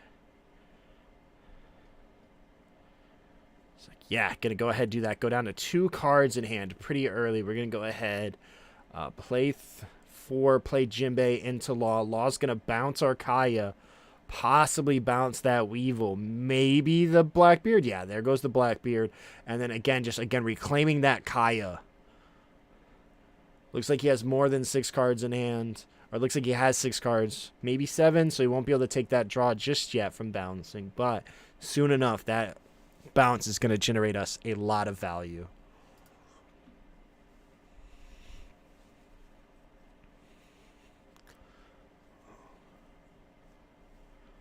Go ahead. Let's see what we can find. Looks like there is a Mihawk, some other cards. A Weevil. I think we take the Weevil, take the draw. Maybe opting just for the Mihawk, though. Those 6K bodies are your key, though. Those put on the most pressure, but possibly, taking the Buggy. Maybe wanting to do a... Do we have a Law? Just want that 2K, want that possibility for the bounce. We've got the Boa. Might just go possibly not even swinging with the Jinbei this turn.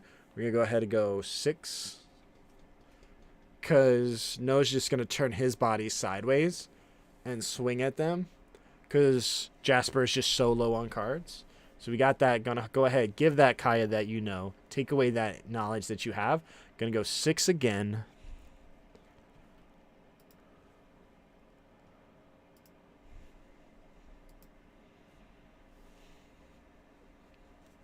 Going to go ahead, boom. Oh no, blind, and it's a Perona. All right, there's that 1-drop law.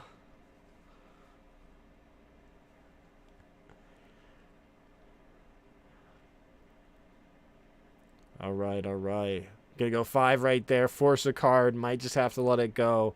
Might just give him the hand.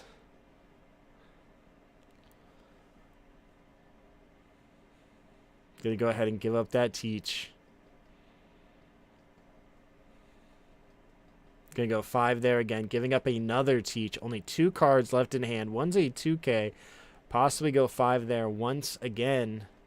Yeah, just go 5. Gonna give up the 2K. Not many cards left in hand. We're gonna play this law. Possibly trying to lower our cards in hand. So that way we can start that draw, which is what those 1-drops are good for. Yeah, gonna go ahead, bounce 1.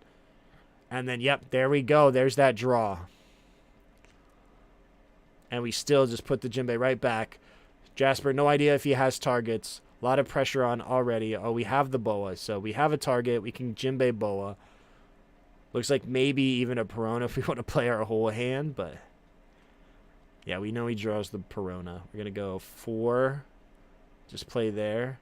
Maybe look at the top. Try to play one of those bodies off the top is going to be ideal. We see a Boa. We see a Law. Law can give us back 2 cards in our hand and get us going again, bouncing our Perona, bouncing our Sengoku, or taking one of Boa's cards off of the table.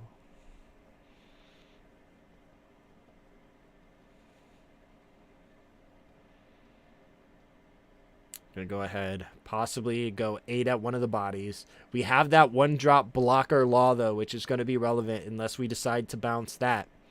We're going to go 7 at the Law, pay 1, reveal the Law. We're going to bounce back that Sengoku, probably bounce back one of theirs, then play the Sengoku again to get a search. Yep, bounce that back so that way we can go 7 at there. Going to go ahead and get it, and now we're going to pay 1, play Sengoku, maybe swing 7 at the Jinbei. Yeah, 7 at the Jinbei. Let's go ahead. He's going to give it up once again, and then we'll just pass. We'll draw. We've got Croc.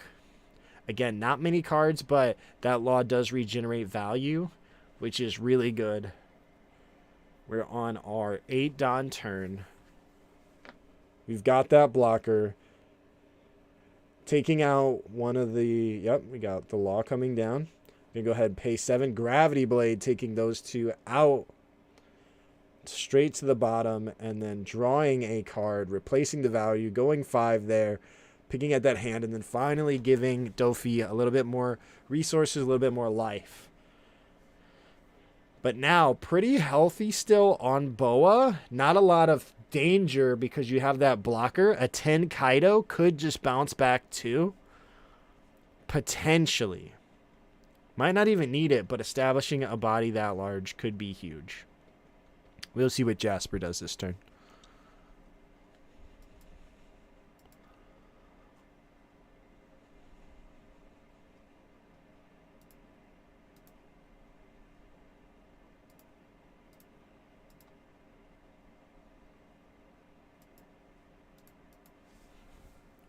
All right, let's see.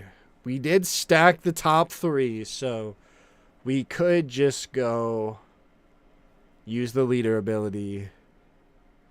Let's see. Play a Jinbei. Do a search. Potentially establish 3 more threats this turn.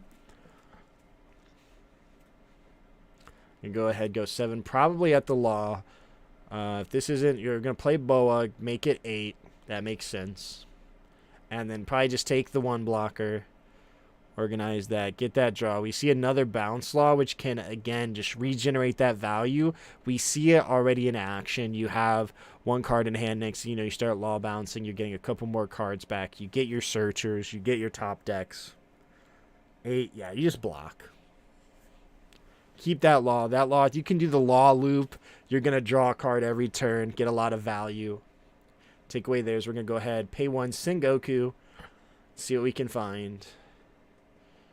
We know what's partially there. Yeah, the Law. We knew the Law was there, so it helps you know if you're going to... I mean, there's just no world you with, but there's a small chance you can. You go ahead, probably Law, Jinbei, and probably just going to bounce back 2 of ours. Oh, he's going to go ahead and take back that Law to them. Give him that opportunity to draw once more, but taking that pressure off. Can go ahead, boom. We'll play it once more, finding a Gecko. And again, just that bounce Law, continually able to regenerate value. As you see, Jasper already back up to 4 cards in hand. And a full board.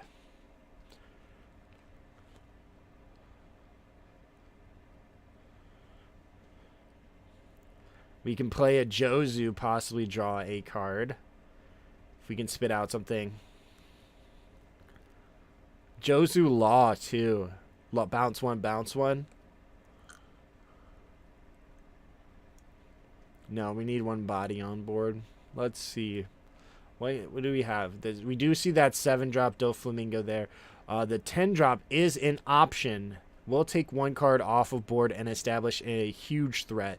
While they're pretty healthy, going to go ahead, swing 5, I imagine, at life. No other targets.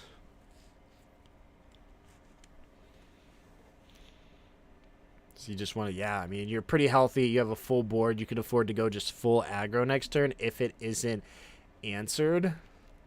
If you play it, getting rid of the Sengoku doesn't really give you value. You're really only doing it to answer 1 body and unlikely drawing. But we could go play the Law, play Jozu, bounce 1. Oh, we're just going to do that. Put that Law back in hand. Completely ignoring that Boa, but establishing a giant threat here.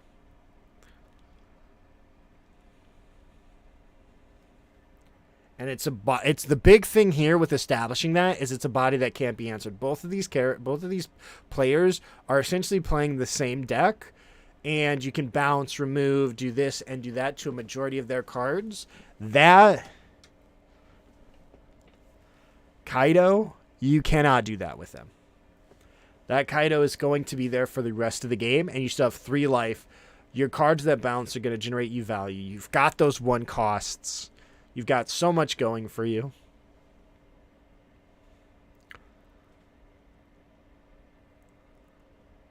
All right, we're going to go 7 at life. If we have counter, I imagine we do it. Just to put us at that 5 range. Put our ability live once again. Going to go ahead and give up the 4-drop Croc. Again, this is a great turn for Jasper just to put on aggro because you're pretty healthy. Looks like we're going to be paying... Maybe he's debating on just putting him down to 1. Putting him down to 1 puts him on the ropes, and he has to play defensive. The big, massive swings. We're going to play down that 4, reclaim 2 of our own cards. Again, that Law just... What started from 0 value, now you have a good number of cards. You see that Gecko. We're going to add back. Looks like Bounce Law. And boom, look at that. Next thing you know, he's got a full hand once again. It was like it never happened. And it's just those things, you know, that's those Doflamingo things. You can continually regenerate value for yourself through that Law, through the Gecko, and without taking any life, losing any resources, you can completely rebuild your resources, all while going aggressive. Swinging 7, and then him opting to go down to 1, so interesting. A lot of cards in hand. Gonna have to get some of those out to be able to get that extra draw from Boa. Law is a great card here. Go ahead. Oh, for Jinbei Law. Ooh. Gets rid of 2. Gonna put you exactly where you want to be.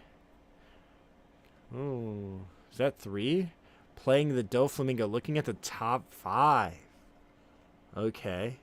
Get that extra card out. Yeah, because Jinbei, if you play Law and you bounce 1, now he's going to determine what he's going to draw if he needs any of these. Are these going to...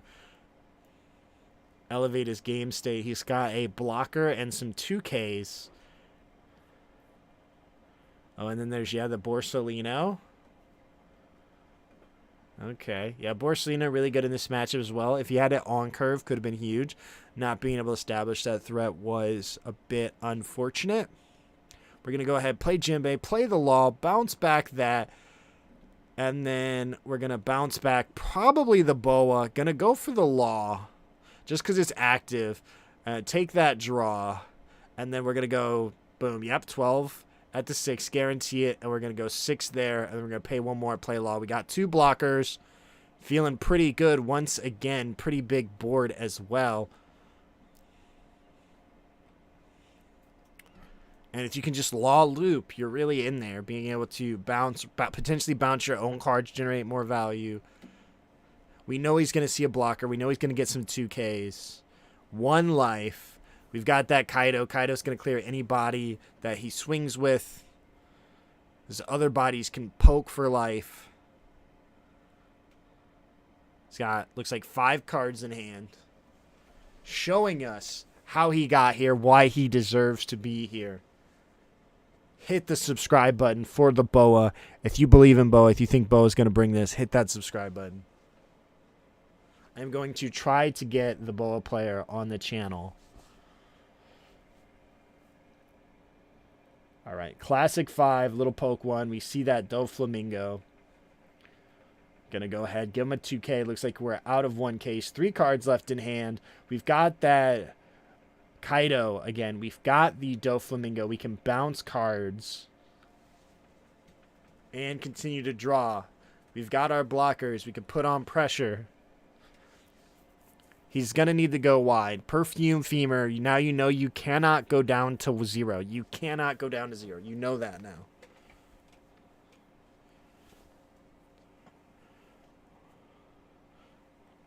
Jozu possibly bouncing back, giving him a 1K.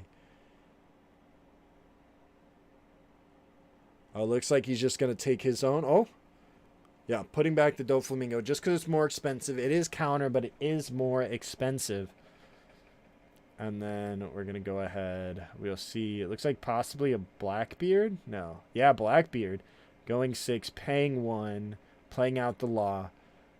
That Law continually getting value here from the bounces.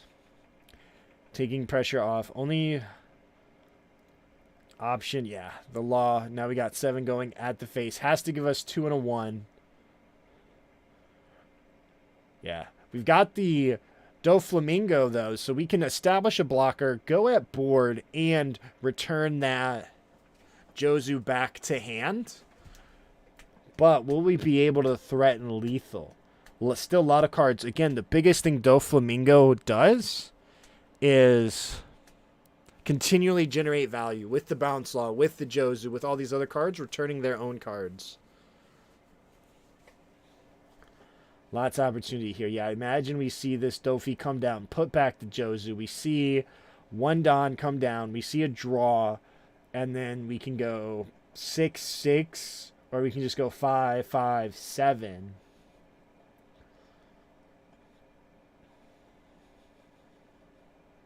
Yeah, I'm going to go 5 there. See if we can get those bodies. But again, Jasper having taken 0 life, but back up to 6 cards in hand.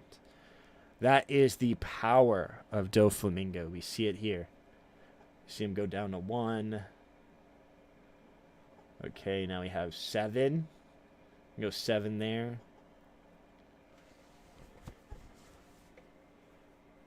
And then play the 1, bounce it. Needing your threats, yeah, we're going to go 7 at it. So you're going to give us 2 and a 1. Looks like it. There it is, 2 and a 1. And then we're going to go ahead 12. And we're going to go ahead, boom, put that back.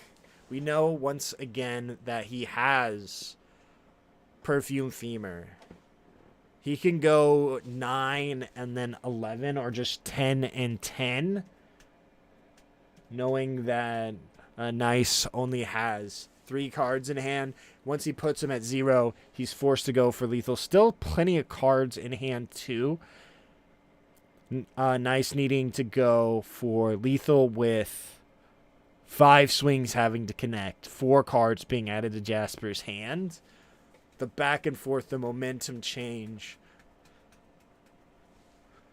The ideal curves, all of it really just culminating together here. Creating some interesting moments. All right, we're going to go ahead and search. Does he play 2 Perfume? Looks like another Blackbeard. No, we're going to add that Jinbei. Looks like there was a Boa, but 0 need for that blocker. You already know you have the pressure. You only have 2K in counter, though. So you do want that, because it is possible with only 2K in counter that he does just go for lethal. He's got a 7. He's got a 12.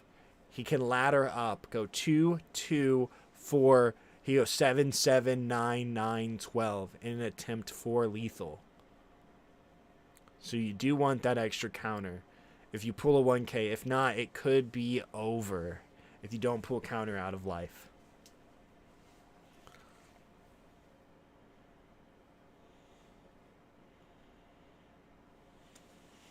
I imagine Jasper is probably looking for a 2K just based off of his hand. 7, go ahead, use the ability. Law, bounce back there. Bouncing back the blocker. Oh no. Forcing Nice to have a 2K. If not, huge swing coming at him. This might be it. Oh, he does have the 2K. We go ahead and go 7. Those laws being able to continually bounce that 1-cost blocker. He can still go attach 4 and then do another big swing. I think he might just have it here. So he's got 2 cards in hand. You know one of them is a brick, so you know 7 goes through. And then you can attach 3, attach 4 with Teach. So he should just have math win here from Jasper. Interesting. Just going to go 6. Says if you have a 2K, force him to have it. Taking that gamble there. Oh, we see it. And a Red Rock triggers bottom decks to Teach. Nice. We'll have one more turn here in an attempt to go for lethal. And he has just enough bodies to do it. Possibly playing out, yeah, Sengoku. So we can find, looking for a 2K, finding a 1K. Possibly playing that Law just to bounce back 2 counter. Just to make sure you don't lose. Because I believe he still only has 2K. Yeah, playing that Law to get 1 extra K just to ensure. Because otherwise he has 9, 7, 7. Oh, playing a Jinbei to play the Law. And then taking 2 1-pack. Oh, taking 1 body off the board. Now you can't lose. There we go. That's it. Yep. Playing the Sengoku once again. Again, just being able to recycle those value plays and continue to find them really goes a long way. Looks like, let's see here. Yeah, we're going to game 2, folks. Well played, well played.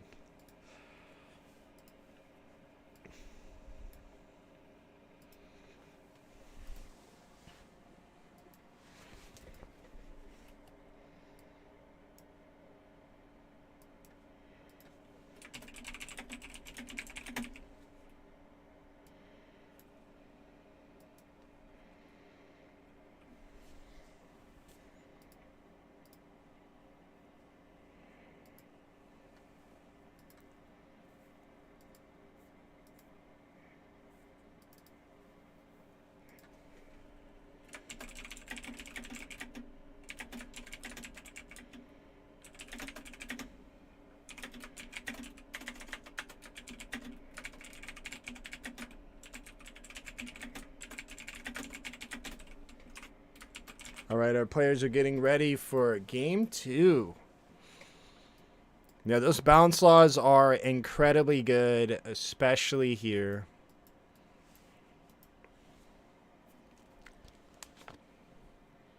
Felt like he was playing really off curve too, but yeah, bounce law just again showing that value, bouncing 1, playing it again, finding a new card, bouncing it again, playing it again, finding a new card. There we go. We see it again. Ideal curve. We're going first. We get that cycle here. Gonna go ahead, get rid of that pudding. One other card. Yeah, the Law. I didn't know what it was either. Just getting rid of those bricks, but setting up for our laws, setting up for our Jozus. Looks like there's those new puddings. I actually really like that pudding.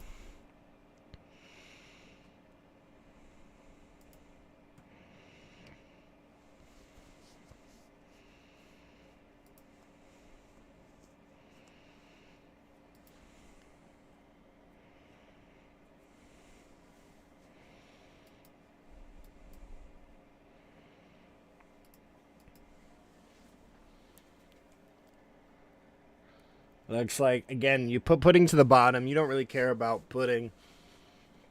You saw Jasper. He never had more than 5 cards. He went from 1 to 5. Gonna go ahead. Swing 5. He's going to take it. We're going to play down that blocker. Let's go ahead and take a look at our top 5. What do we have coming for us? We've got a Jozu. We've got a 10 drop. Looks like there was a Kaya in there. Go ahead and bottom deck some. None of those cards are going to advance our game state. We do have the Borsalino, which is going to be our ideal 8 curve play, or 7 curve play.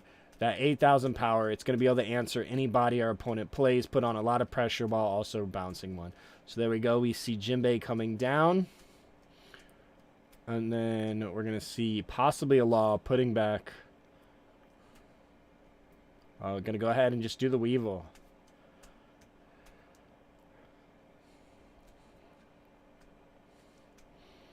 There's that draw. All right, going to go ahead and take it. Opting not to block, even though you know that there are the bounce laws here. Going to go ahead, pay 1. Senjamin Rengoku.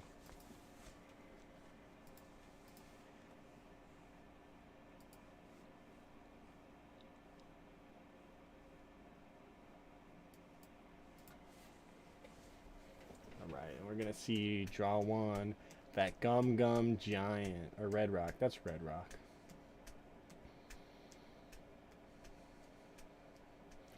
All right, we got a classic 8 at Jinbei. Demand 2 case. He has it. We're going to go ahead and spit out 2 Law blockers and pass. Full grip of blockers there, making yourself unputtingable as well. 5 at life. Give him a 2K. Gonna see 6 at life. Can give him a blocker. All right, we're gonna see 4 come down. Boa, interesting. Just gonna take the Boa. Oh, 3 Perona. He's going in blind, folks. He's gonna go 7. Let's see Jinbei. Oh no, a Law. Gotta take that back. Oh, he put it in the trash. He's playing it over it, right? He's like, yeah.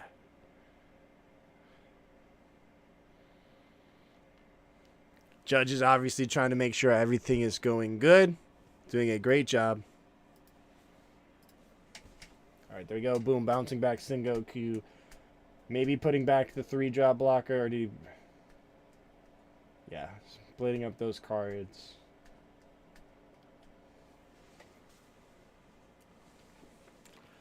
Gonna go ahead, boom, put back. It looked like the Law. Even though he's just a 1, but...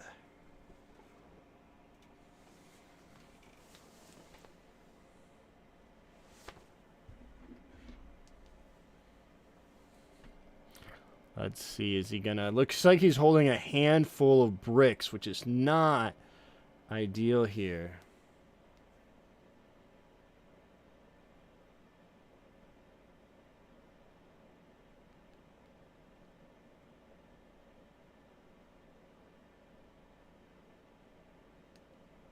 Yeah, bounce that back.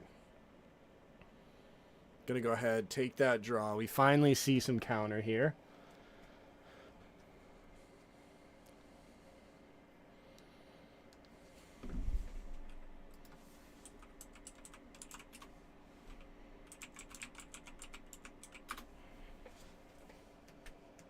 Alright, yeah. That Borsalino, though, going to be able to answer any of these bodies. Putting back the bounce law, I would love...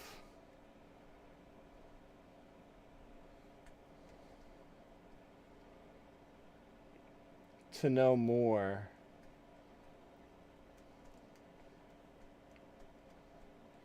Six at life. So yeah, just go ahead and give up the 2K. No more counter once again, but we are going to be in Gravity Blade territory 6. We're going to take, really this is what we call the 2K test. Just really seeing if our opponent has 2Ks. And yeah, doing a 6 again when you feel they have no counter, forcing them to go lower than they should. Going 7 now, possibly putting them at 1. Big unfortunate here. And we see Gecko and Jinbei come down. And then add back a 2K. Huge board. Not ideal situation. Not a lot of counter.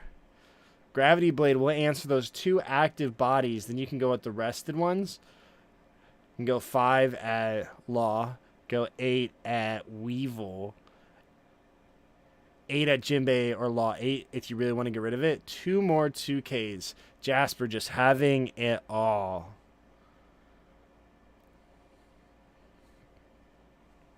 Then we're going to go ahead. Let's see.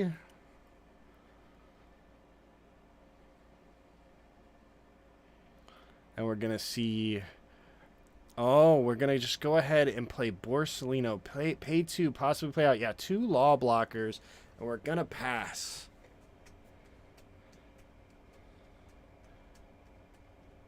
We got a decent amount of counter in hand now.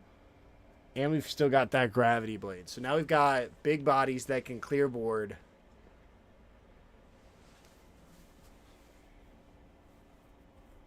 Going 6. He said, you didn't have 2Ks last turn. Let's see if you have 2Ks this turn.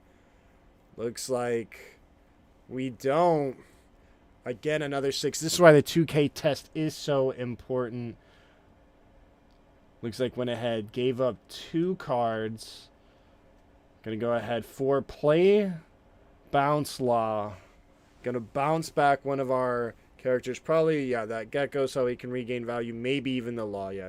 Go ahead and take that Gecko so we can get a 2K. And we're gonna go ahead, bounce that blocker.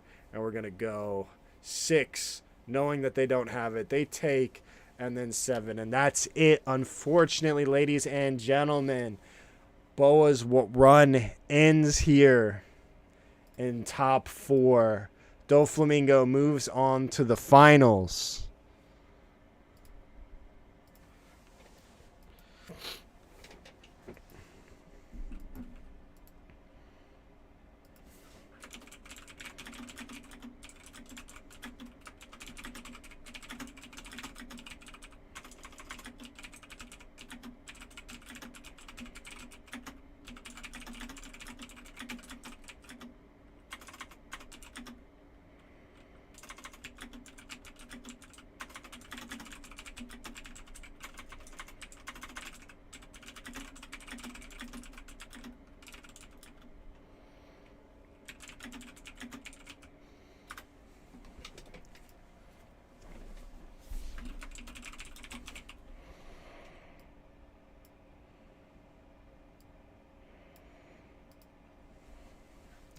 Yeah, chat. Can we get an F in the chat? Can we get an F in the chat for Boa?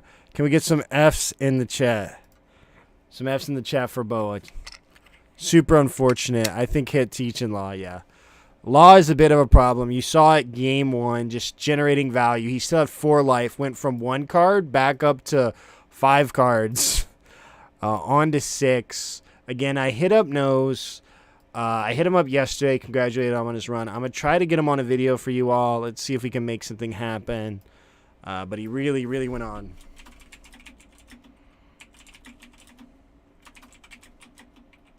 In top 4.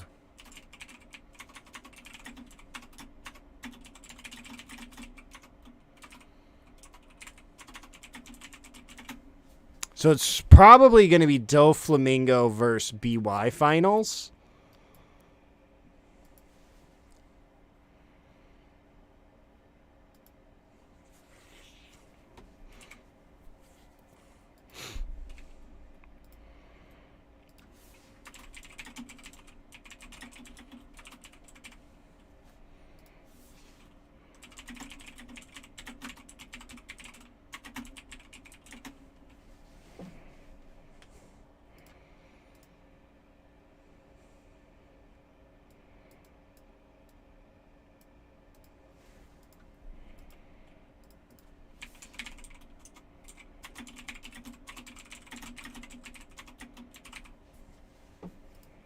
How do you feel, chat? How do you feel? Broken hearts. Broken hearts. We see here Nose, Adachi. Oh, they had their names here. I'm so silly. Yeah, I knew it was Nose. Adachi. Adachi moves on to the finals. We only have one more game of the night, chat. Here is the list. This is the list. I think this is the list that Nose played. Yeah, we see the 7-drop Doflamingo. We see the 7 Borsalino. I'm sure he split these two just to optimize the matchups. 7-7 that can answer 7. And then this. This can, of course, also answer Punch Luffy if you go first. We've got Red Rock. We've got Boa. This one Boa. 4 Sengoku. 4 Law. Too much value. Yeah, I mean, it's just, it constantly will generate value.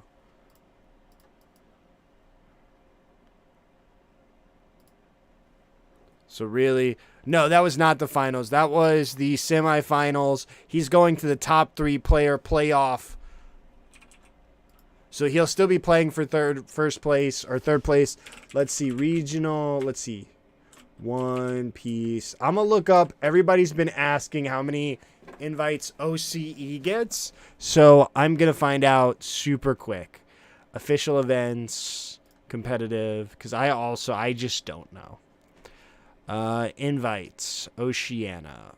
Let's see, pricing. Yes, there is only one. Only one player from Oceania will move on. Only one player from Oceania will move on. Here's our bracket. We also have a Big Potate versus Brayden on BY Luffy versus Doflamingo. We saw him absolutely go to town on BY or on Doflamingo as BY. Hit the subscribe button. Check it, chat. Check it. Check your pockets. Where's that subscribe button? Knock, knock. Who's there? It's me. Subscribe. But I need BP Luffy to do well in a major event so my deck can pop off. I think it's up to you if your deck pops off. You're the pilot of your own destiny. I took Ace's matter into my own hands.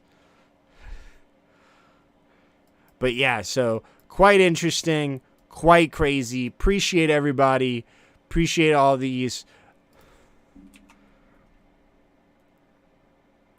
Let's see. Yeah, we do have a bit of time. We're going to fill that space. Don't you worry. Date, subscribe. Let's see. Sky Guy, thank you for the follow. Kev Grow, thank you for the follow.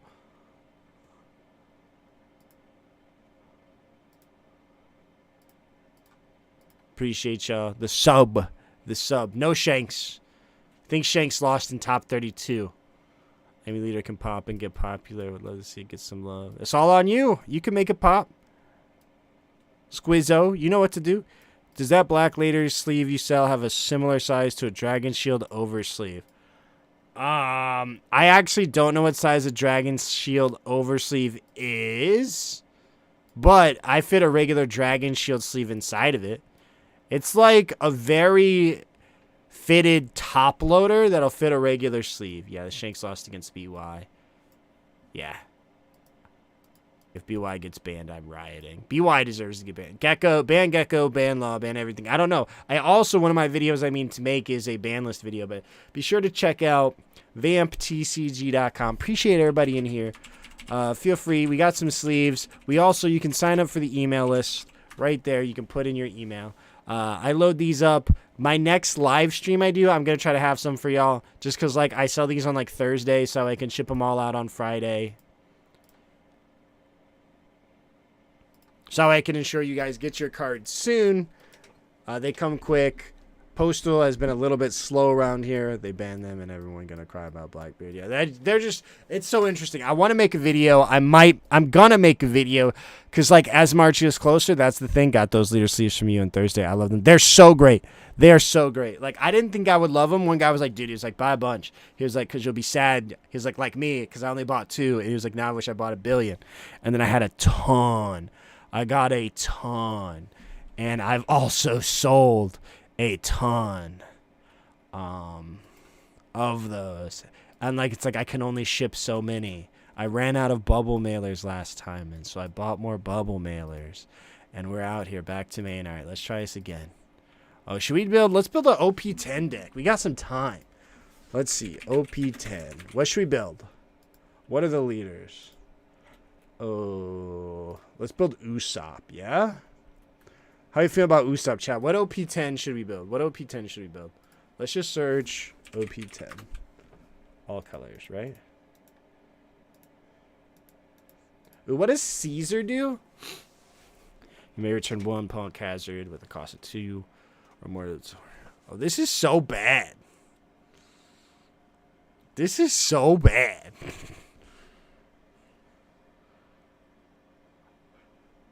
Yeah, let's do Usopp. Usopp. I know what Monet does. Monet attaches and minuses. I still don't think it's good enough. Because it doesn't attach to. It's not teach. It does attach to. Oh. Not so bad. But it's only -1, so you're really only getting rid of a 5k. Like, if he had a leader ability like Marco, would be really good. But he doesn't.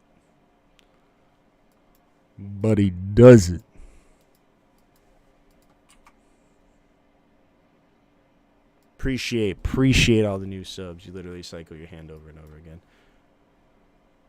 What else does he do? This does nothing for a hand. What does Caesar clown. See. Okay, let's just go P10. 2 Jozu.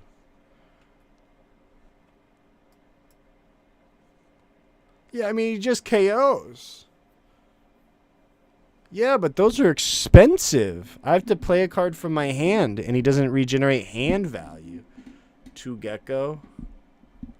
A nasty list for what? Usopp or this guy? This clown?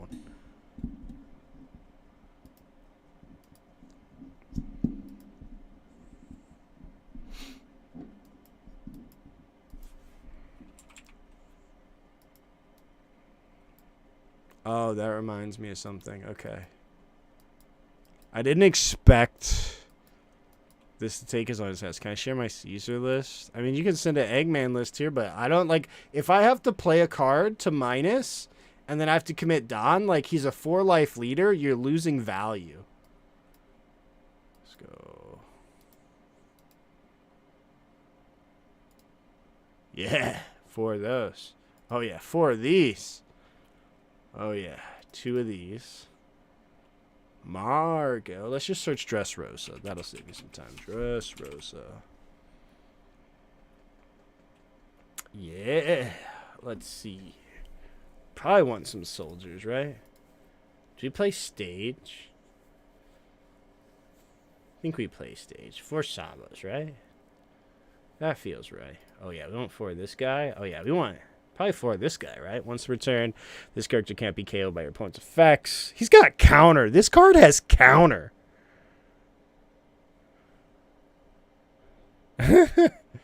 Imagine if you just gave red one of these.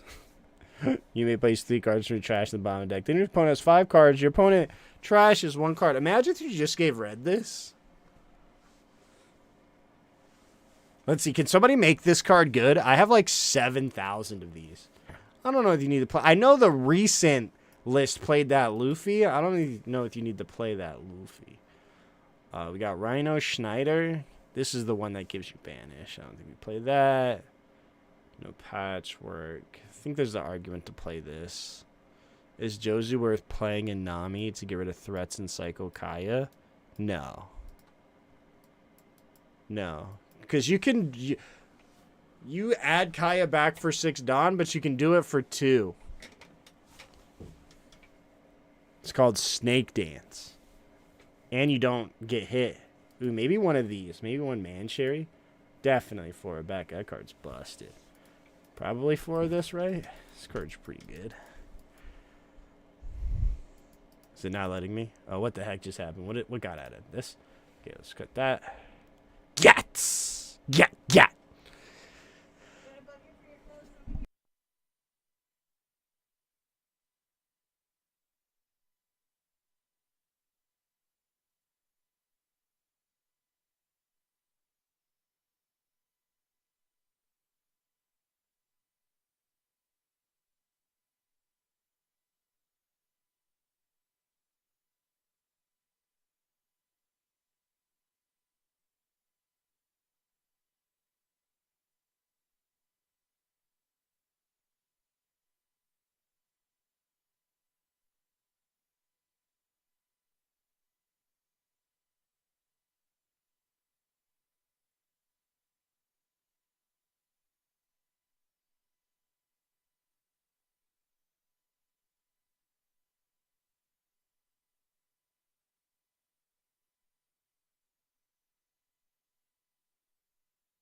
Rush Usopp is really good at Nami. Rush Usopp is really good at Nami.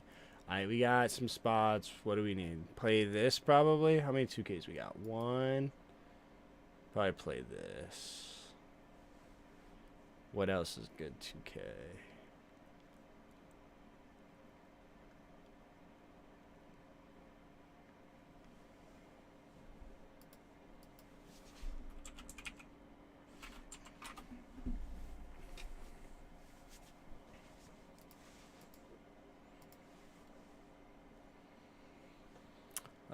Let's see. I think this guy, Adeo? Why would I play him?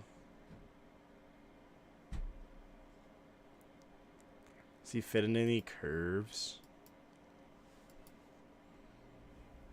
We can throw in a Luffy. I tried to make this work in Lucci for a hot minute. And then it's just like, oh, it's just not good. You know? Yeah, Royal Bloodline. Let's see. Let's take a look at the Marco list. You played 4 Adeo. 2. Only 3. 4 Frankie. What's the Frankie? It's up here. Frankie. Where Frankie? Am I blind? Frankie. This. Oh, that's really good. And we need Cabbage Patch. Cabbage. What's his name? Yeah, Cavendish. 3. Let's get this. Make it 4. Oh, I don't play that. I want 4 this guy, right? What else filled here? There we go. What else got added that shouldn't have? The Sims broke Batsu. There we go. Captain John. Oh, yeah. This card's nuts. We got this. This is just free value. And you can attack the turn you play him, potentially. Play 4 of these.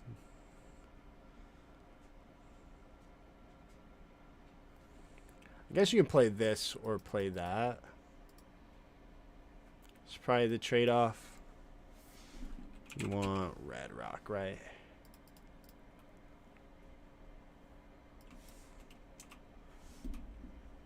Yeah, you need that for Teach.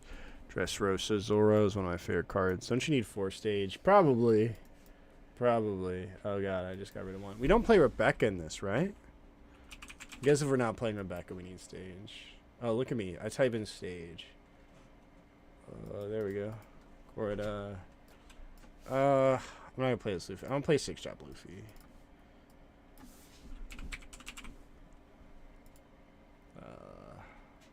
Boop, boop. We'll try this. Yeah, how many 2Ks? Only 8? 1, 2. No, these are also 2Ks. Okay. Who needs 2Ks? Usopp. You know what I learned, chat? Uso in Japanese means lie. So Usopp means, you know, his name's got lie in it. 3 stage, you gotta be really lucky. The stage trigger. Let's see. OP10 Usopp. Let's play Katakuri. You. Nobody. Okay. Okay, we'll just host one. Rebecca can't play Rebecca, and she only has like 3 targets that she can play off her, so she's not really worth it. Interesting. Maybe. I guess you're right. Maybe I should cut that Rebecca. That's crazy to think. I'm going second. 2, 4, 6, 8. I'll keep. Oh, we were playing a mirror? That's gross. I don't even know how to play this. That'll be funny. Oh, yeah. They're cooked. It's Ogre. I don't have any removal, but I got this. 5 at me.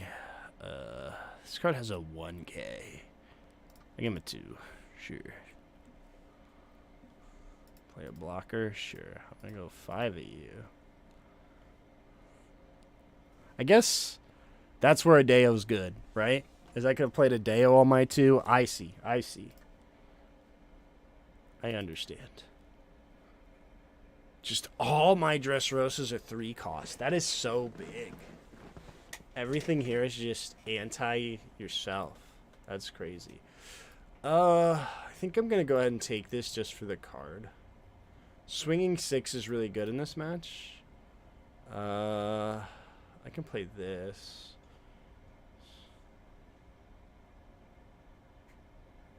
We don't have 5 cards. I can play Bart Rested. And they are worth a slot. Yeah, I see the vision. I understand. Swing 2, draw 2. Let's see what we draw first. We can play Coliseum the next turn, and then we can answer this, which will be cool. I'm gonna trash. I think I just trashed this cabbage at this point. I don't see where I'm gonna want to play him again, but huge value there. Just draw a card.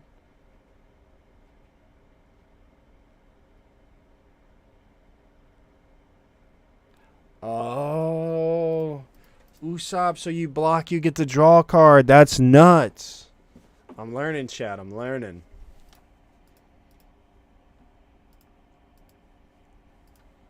Move this over. Make sure we don't miss it.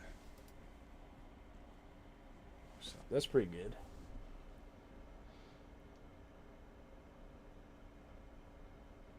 You can't KO this. You just try to? He should have minused this and KO'd here. That felt very silly. We don't play pudding, right? Like, I don't have to worry about him pudding me. Spam chump blocker. Yeah, I see it now. Yeah, sure didn't. TCG player syndrome right there.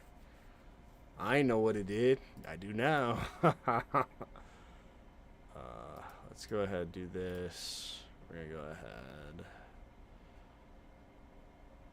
Turn the airplane. We're going to... Oh! Dang it! Shit. Hang on. I'm going to sauce this real quick. Because she's going to become an 8. We're going to go ahead, play this. We're going to bounce back this, right? Oh, and then what do we do? Oh, I can play a 4? Play the Frankie? Oh, this is nuts. Oh, this is just absolutely absurd. He gets the draw card? That's fine. We're going to go 9 here. Just give him another card. Alright, it's only once per turn. Boom. This deck's nuts!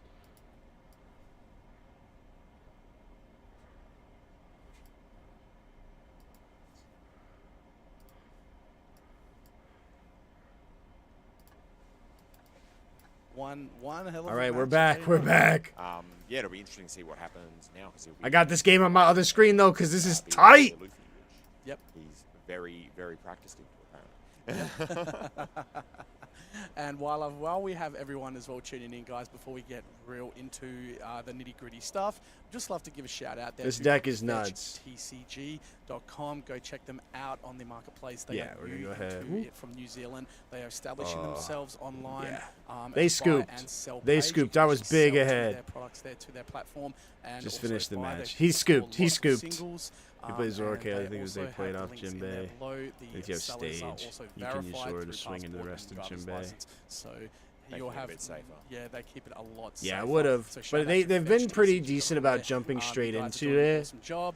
And yeah, so Just Mitch, like you I am jumping into keen that to subscribe jump button. Into the next round here. Wow, thank you for the third and sub. fourth position. Amazing. That bronze medal. For that bronze Incredible. medal. Yeah, so Still they- impressive. Still a podium. Yeah, these guys are going to be battling it out for top for the third position, for the third trophy, and it looks like it's going to be one hell of a matchup coming up. Yeah, very keen. So, unfortunately, during the day, we did have a lot of. We had some good representation here with Bello Betty in the top 32. Unfortunately, it did not make it through. Two Also, Namis. two Namis. What was your take on Nami? How do you feel that matchup could have gone? I mean, it did have. I mean, they're not playing a game of One Piece. playing. They're not playing a game of One Piece, right? So it's like, looks like, I mean, the bad matchups were into the, obviously the PCP.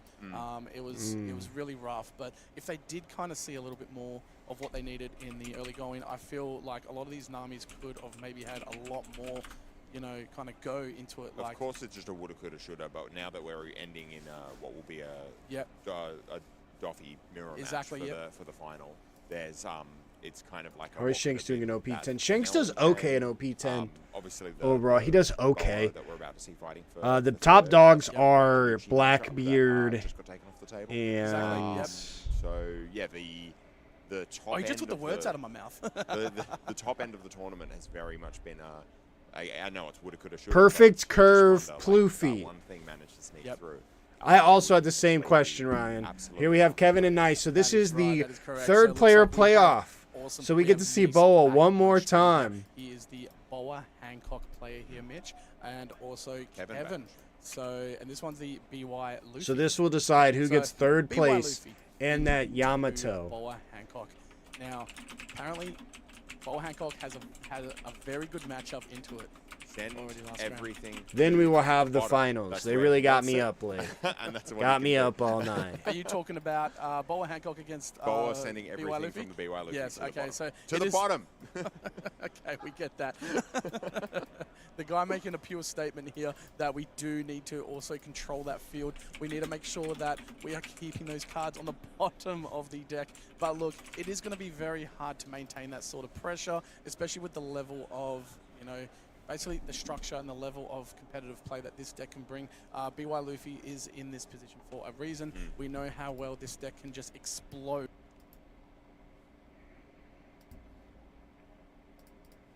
All right, let's see. Kevin's playing BY, right? If I remember right, maybe I'm remembering wrong. But these will be playing it out to see who gets that Yamato $20,000, $30,000 card. I guess if this is the BY, yeah, it's a Doffy. Doffy mirror. Which is crazy that Doffy be BY, but you know, Doffy doing Doffy things.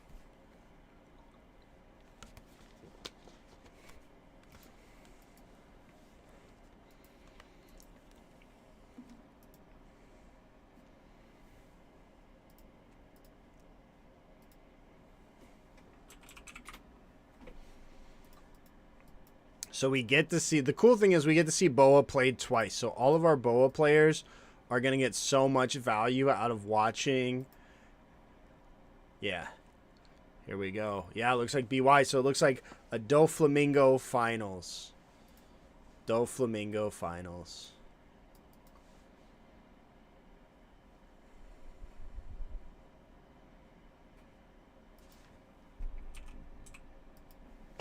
So let's see. Look at that. Good luck. Nothing but love there.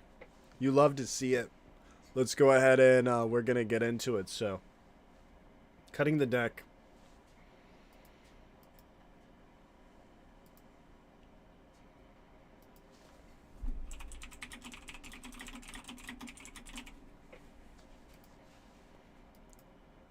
All right, there we go. Let's see. We got the pudding. We got Kaya. Looks like maybe a Sinjamin. Yeah, gonna go ahead and mulligan there for Boa.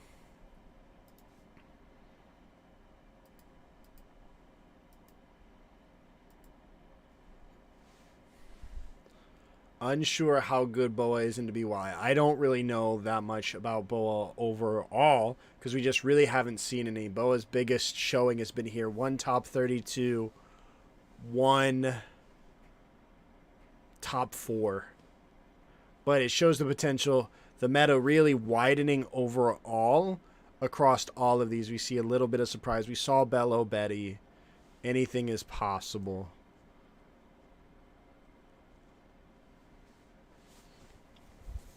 But yeah, winner here is going to take home the 3rd place Yamato.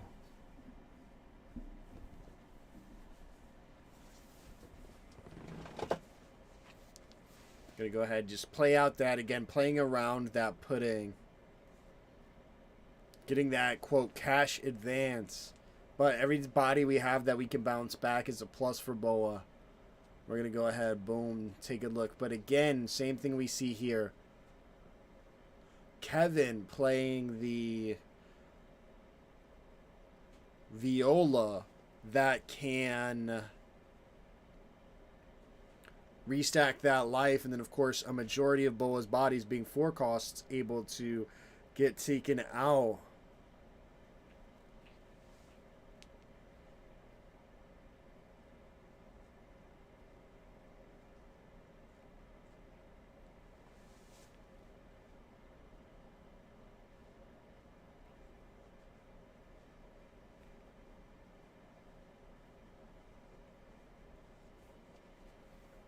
Just going to go ahead, counter out. Again, important to counter out and stop those early attacks. Kuzan coming down. We see Kuzan, a great card here. Don't know how for this they determine who goes first.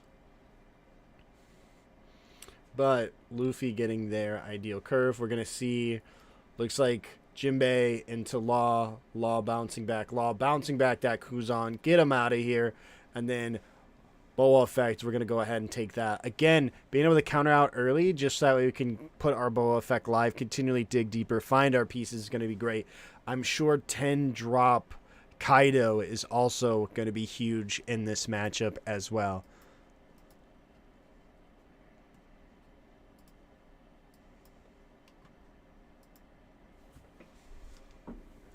And let's see, maybe reestablishing that Kuzan. Yeah, he said it's back. He's like, let's do it. Gonna get that draw. Keeping that hand thick. Quite an interesting choice.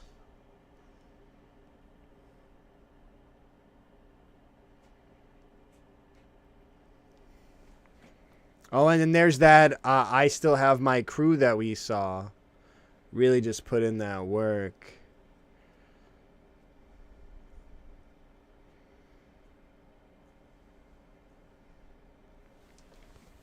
Again, just really, he's essentially playing a 43-card deck, which is completely underrated, and then the effects are semi-relevant.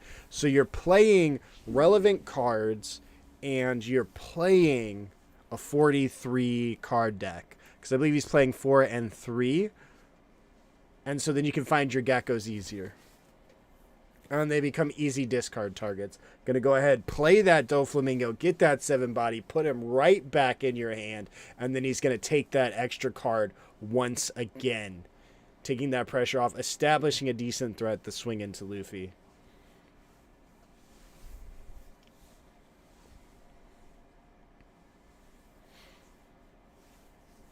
And if we can starve him and play our 10-drop, that can be a huge moment, because we're going to continually put cards back in his hand, going to set us up for a monstrous pudding if we continue to do so. Looks like, do we have Punch Luffy? Possibly not. No Self-Awakeners in that terms, just the 2K. We see the Flampe. We know that there's a Garp.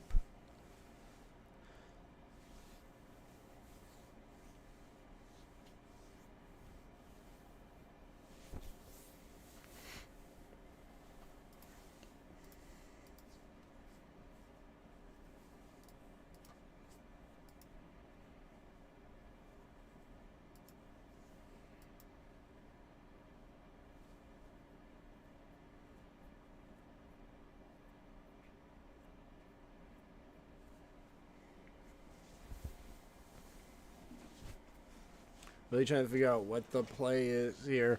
Might have to spit down that search or try to find something. And then, of course, Boa still plenty healthy, able to counter out. Ooh, just going to go ahead and take it. Going to go ahead. Boom, looks like maybe Sabo. Yeah, Sabo try to find some of those cards. Looks like we don't have a Gecko yet here for Kevin. Going to go ahead, get rid of that Kuzan. Possibly the other Kuzan. Maybe, is there 3 Kuzans in there?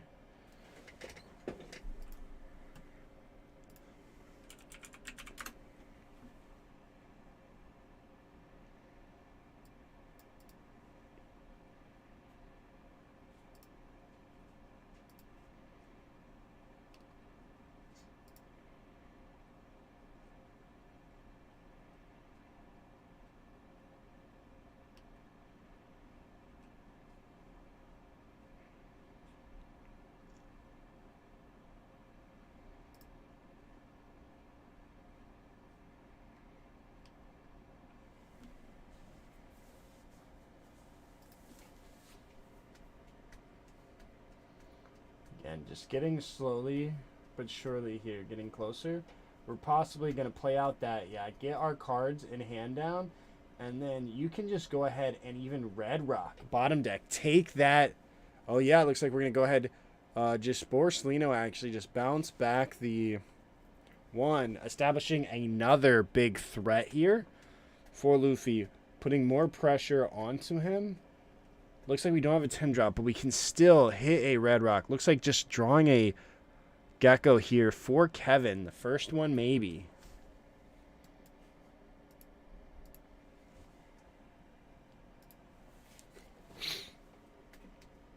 We're going to go ahead and see 6 at life. No reason to not turn it sideways. In our trash, it's even better. Do we have a 2K? Looks like we might not. Might just take that block. It's like Jozu, couple other cards, but possibly no 2K. Putting those cards back into hand. Gonna go ahead, take that block. They don't need to know we don't have a 2K. 7's easier to take as well. Go ahead and take that. There's a 2K. We had it the whole time. Gonna go ahead, play the value Gecko. Gonna go ahead, boom. Pudding could be huge here.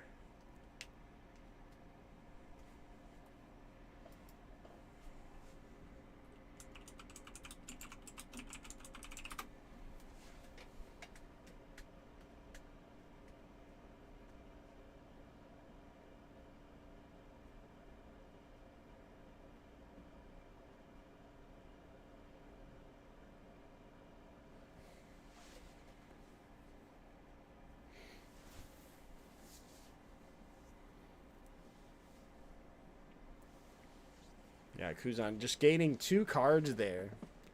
Huge, huge. One, the pudding. Pudding, even a law pudding, any form of bounce. Jozu pudding, put back Sabo, force it back into the deck. Could be nasty. It does cost a small amount, though. Go 5 at the... Ooh, maybe a big swing at life just to make it 1 extra card. 8 at the Sabo. Interesting.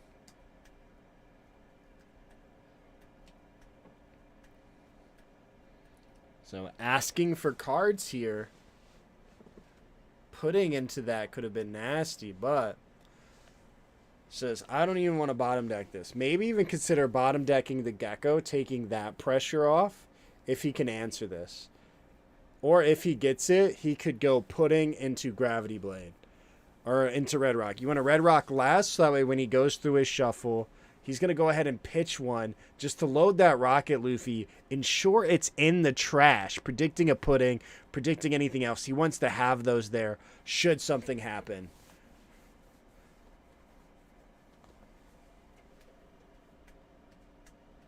Just the security of that in your trash versus it going back, you not having it, you not being able to stack your life, not able to find a big.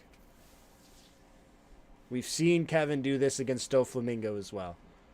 Just letting it go, but also just giving up the 1K.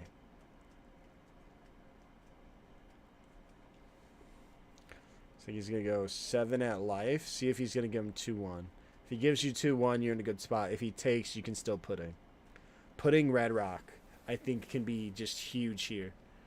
Going to go ahead and counter another one and take it. Again, just securing those bodies in the trash.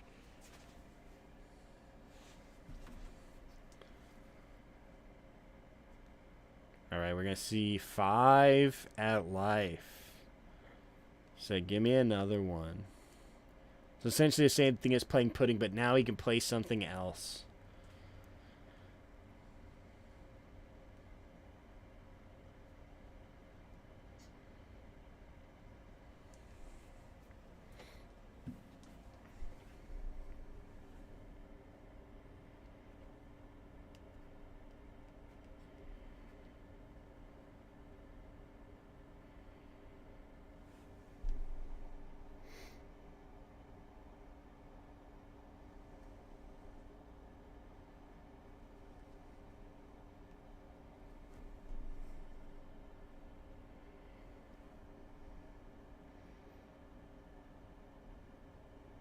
I'm going to go Law, bounce back, Kuzan.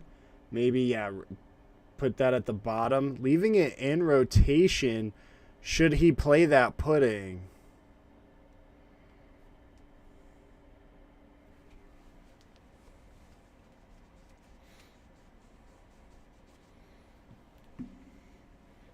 Boom, completely clearing that board, getting a couple cards out of hand as well. Still plenty in hand, though. 4, should you decide to go for pudding. Should you, though, still all 4 geckos in rotation. Looks like we also have one in hand here. Possibly another one coming down.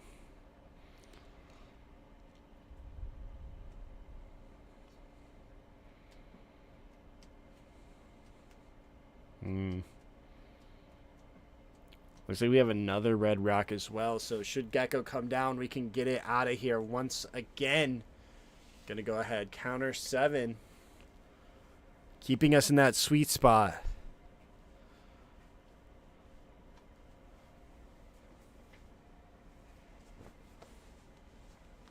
Going another Kuzan. Oh. 8 possibly. 8, maybe 9. Debating on that pudding now.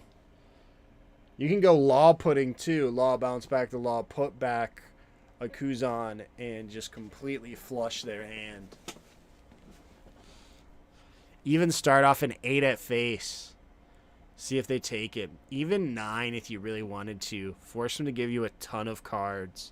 All their Awakeners. They just take it. Play Law. A lot of options here. Interesting to see how he opts to go about it. Ooh, they're just going 8. Just going 8. Again, if they give you 2Ks, it's their Awakeners. And we're okay with that. Is he going to continue his trend of taking the life and giving up 1 card? Possibly just taking the life here. Playing down a Law.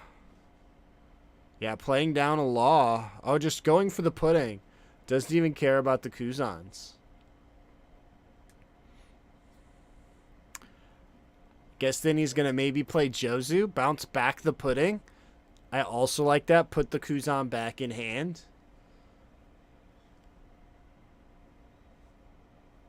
And you're establishing another threat that can swing on a 9K leader, which is also important. But yeah, banking. Opting to lose more cards than give up your Awakeners. 1, 2, 3, 4. Looks like we have Tempest Kick, Garp, Luffy, Rocket Luffy, and Baby Luffy. So now we're going to go 7 at life. Can possibly just put on a lot of pressure here as well. If he can't counter out, he's going to go ahead and take. You can go now 8. Looks like you just drew a Gecko Moria. If you put him at 0, though, you need to make sure you have it. But he has no 1K. He has no 2Ks. Any form of counter is going to be beyond expensive. Any form of counter is going to be beyond expensive. Going 7. It's going to cost 3 1Ks. Or you take it and you just risk giving up every card in your hand. This might just end right here. You see him picking out 3. Obvious sign of no 2Ks. Oh, yeah, that's exactly what you like to see. That's exactly what you want to see right there. You can still establish a threat as well. 4 Don left. No reason to put him at 0. Force them. You know they don't have a 2K, or they're protecting their Awakener. Force them to have it. Gonna go ahead, pay 4, play Law. Gonna Law bounce, put the Kuzan back. Opting for the Law versus the pudding. And then, of course, we get our leader ability, drawing that 1 card, which really goes to distance here.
There we go. We got Punch Luffy coming down. We're going to take that value, and we're going to go up to 2 life. But we've got all of these bodies on board. We do have... Once we start getting to Gecko, though, Gecko's going to be big. Possibly playing that Tempest kick and possibly going for board here. Just to clear off that pressure. Boa being at 3 life.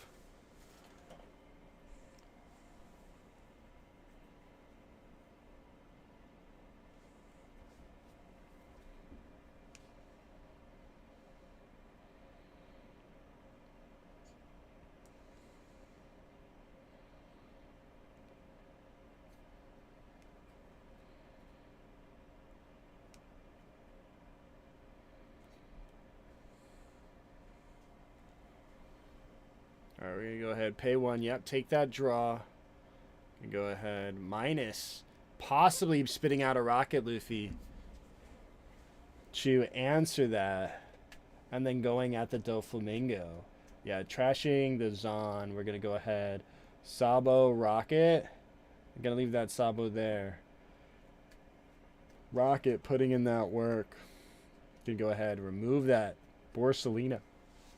And we draw. Is that another Gecko? So now we have 2 Geckos, which could be plenty enough to put Kevin back in the game, especially with Borsalino out of the picture. Go ahead, pay 2. Play the Sabo. We're going to go ahead, get the Sabo.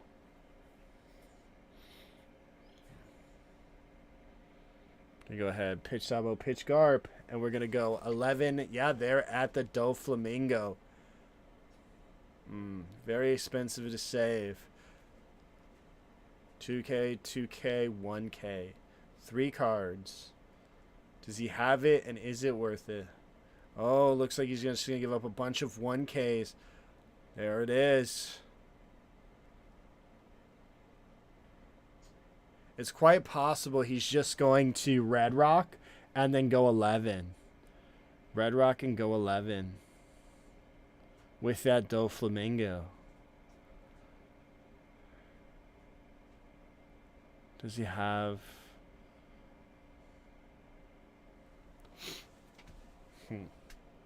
Yeah, got a Red Rock. Gonna go ahead bottom deck. Take that card. And then, yeah, there it is. 11. Is it enough? Does he has a 2K. We're going to see 2K, 2K. We've got 1 more left. We're going to go ahead and pass. I don't know if that's the last Sabo. Is that the last Sabo?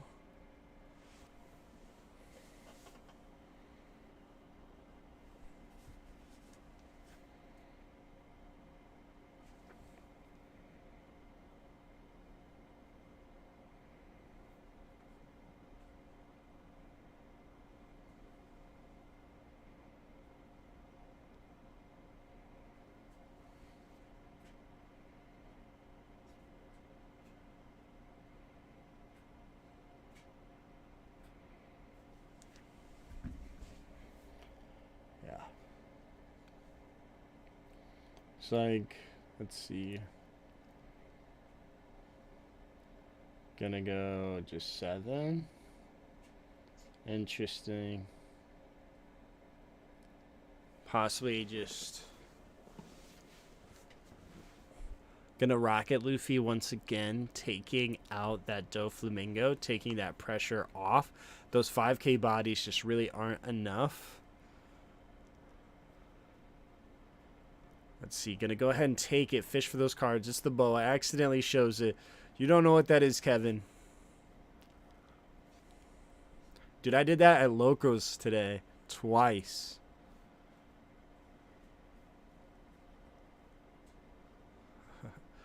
You go ahead. Yeah. There's that Boa. I sold my Boa like that. I pulled one. You go ahead. Pay 8. Play that Gecko.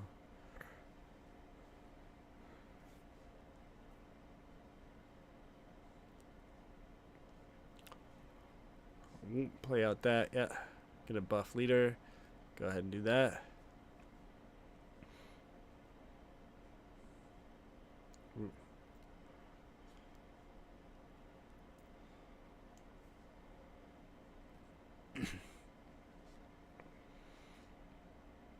Trashing those. Opting to keep counter, possibly one other Gecko in hand. He just can't put up enough 9s, unfortunately.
Perfume Femur is really good here. Looks like we don't have it, though. Possibly just going to bounce. Just going to go 10-10.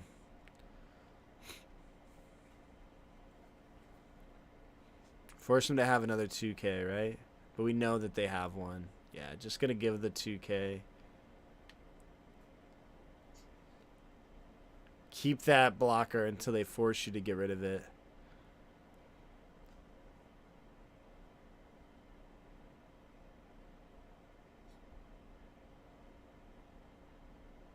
Go 6 at Qzon. Can establish a blocker, which will help. Go ahead, 3 to look at that top 5 there. There's the Kaido, way too late. Putting that Gravity Blade on top can be relevant.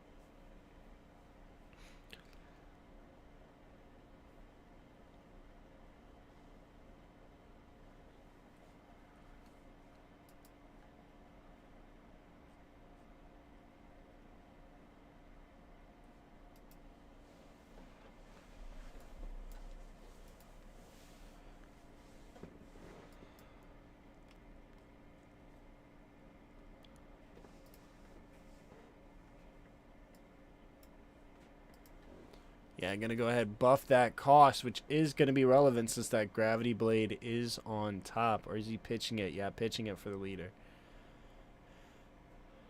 Yeah, they just play the Gecko. No, I mean, you just push lethal here, right? Because then you have 2, you can clear board worst case.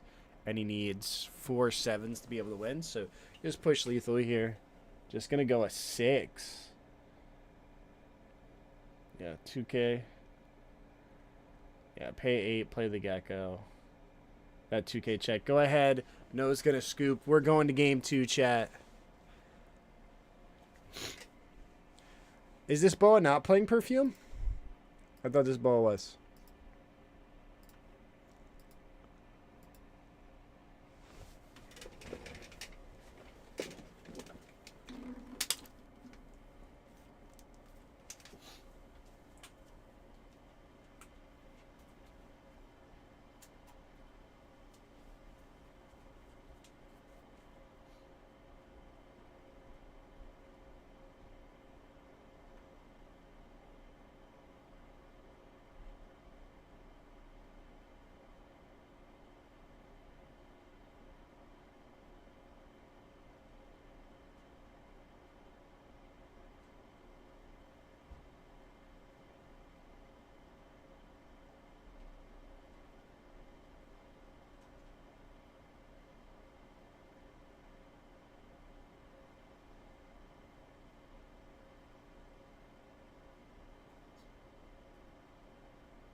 right, looks like debating on if we're gonna mull again.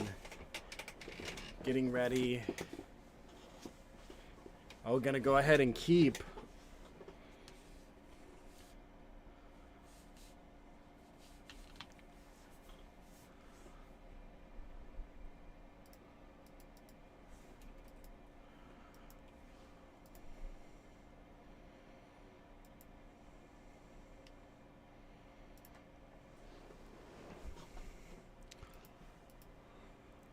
All right, gonna go ahead, add back the baby Luffy off of Garp.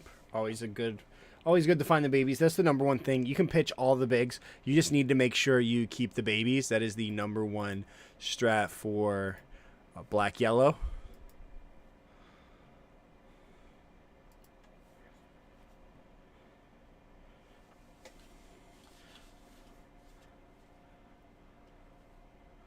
Buggy's quite interesting here. Have to leave them on top. You can't really play from the top, but you can get what you want, or at least an idea, a better idea of what you're going to get to play. We see that Viola come down. He said, "Give me that life." Of course, him wanting to read it as well. Everybody being like, what is this card? That card is crazy. I'm so glad to see it, and I'm so glad to see it go far.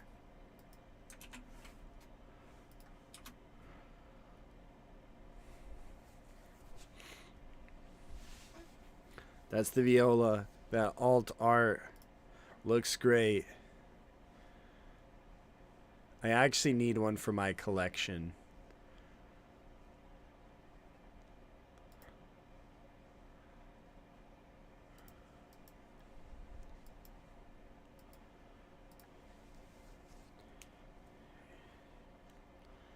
Let's see.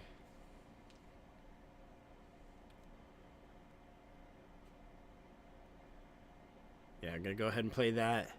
Possibly, you know, we just played the one, but now we know what's on top. We've got Jozu. We've got one cross blocker, law 7 and 7. Looks like we're going to want those. We do want that pudding, of course. Trying to make sure, yeah, we want that on our 7. So we're going with 5, 7. Save that Borsalino for later.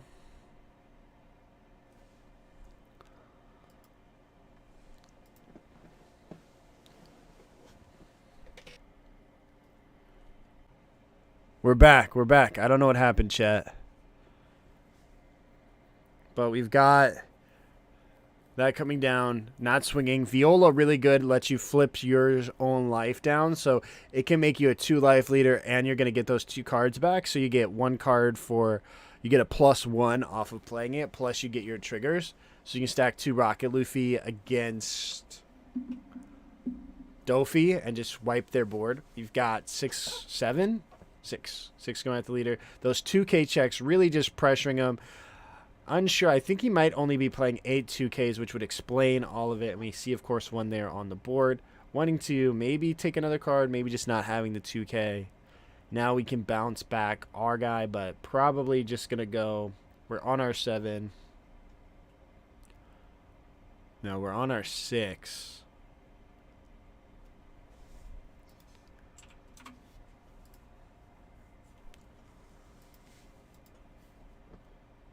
Yeah, gonna go ahead 6 Jozu, bounce back that, bounce back the Kuzan, put 1 extra card in hand. Now we're next turn we're gonna be able to play that Doflamingo, bouncing to hand slightly better than bottom decking, just because if we bounce it to hand we can putting it away.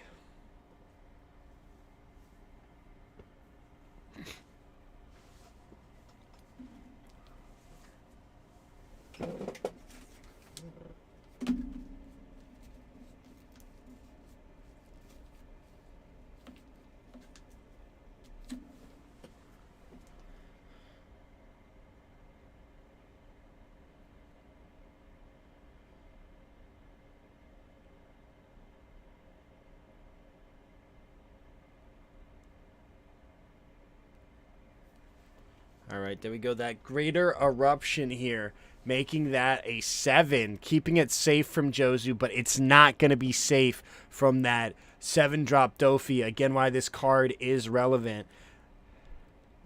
And we should just be drawing it right now. And you can put it right back where it came from.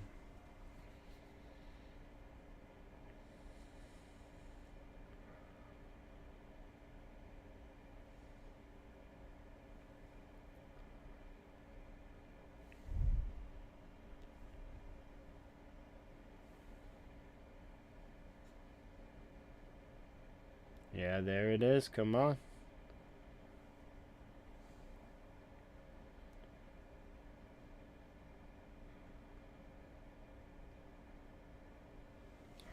Wonder if he's debating something else. Hopefully he doesn't make the same mistake someone else has made with that greater eruption. And he knows the play, the Doflamingo. No, not the Borsalino. Oh, he's just going to get rid of the baby. Interesting. Says, I don't even care about the Kuzan. Get that out of rotation. And taking that draw. Going to go ahead and pay 1. And he knew that law was coming, so he's going to spit that out. You go ahead, draw 1 here. Rocket Luffy is not live, so Kuzan holds very little power here, so it makes sense. You can answer it later if you need to. But those babies, it's not every day you can put 1 to the bottom. Take it straight out. You know, you want to play around pudding, but you get to punish that in your own little way. And, of course, establishing that 8K body, we follow up. Is that, looks like Kaido in No's hand as well. If we just smack that down, can just be absolutely backbreaking. Putting back that, with the Viola being a perfect target, putting back both that and another card, getting the maximum value.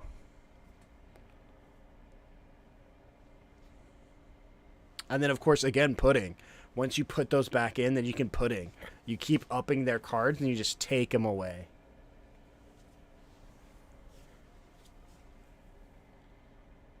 And then you have a 12 drop that they just can't answer. Going to go 7. Opting to turn the Kuzan sideways. -4 on the Borsalino, which makes sense. We counter out of the 7. Going to go ahead and, yeah, take the block. You want to use those early just because you never know when they're going to Rocket Luffy, and then the Rocket Luffy just takes it for free. So you want to make sure you use those. Going to go ahead. Sabo. Quite interesting. Not going to save that Kuzan, though. Only pervious to destruction, which is why blue is pretty decent overall, because we're just bot decking. We're just bouncing. A nice little 7 at face. I could see him taking it, maybe countering, because we do get that draw. Keep us nice and healthy for this Kaido. Going to go ahead and take the other block. Now, again, we're nice and healthy. We're just now drawing that pudding. We can put back Sabo. We can put back Viola. Swing into the Kuzan, take him out, and then we can set up for a nasty pudding. And establish a threat that just cannot be answered. Even if they Kuzan, they would need Kuzan and the Tempest Kick to be able to potentially answer the 10 drop. And then once you go down to 0, that 10 drop is also going to swing heavy. It's going to swing every turn. And it's going to make lethal very scary when they decide to go for it. Yeah, going to go ahead. Let's see here. Maybe start off with an 8 there. See if he takes the block. Put back a brick in his hand instead. Really, really debating on the order here. Looks like, yeah, we're just going to go ahead and put that. I just see it now. Sabo and Viola back to hand. Maybe debating on putting the Kuzan, though, just, again, because of brick. Yeah, going for the Kuzan. No counter for you. Sabo doesn't really matter, and we're taking that draw. Another Borsalino. And then we're just going to pass. Huge threats on board. If we establish one more, it's not looking great, because then they could potentially just threaten lethal. Pudding and threaten lethal. At some point, Kevin's going to need to awaken. And it seems like it's going to be expensive. You can really feel the difference in this game versus game 1.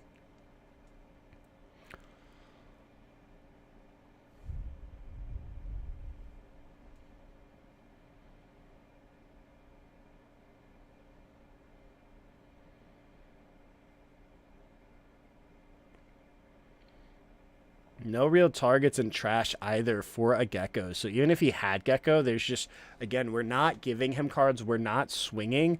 The only way he's loading his trash up himself, and his #1 goal is to load in, you know, those bigs protect those babies unless he thinks he's going to get pudding, then he needs them for his gecko. Gonna poke a 6, easy 2K. Gonna go 7. Gonna take that. And then 5 or 4, another Kuzan. Bounce Law. Pudding could be huge here. Huge hand from Kevin. Easy way to just clip 5.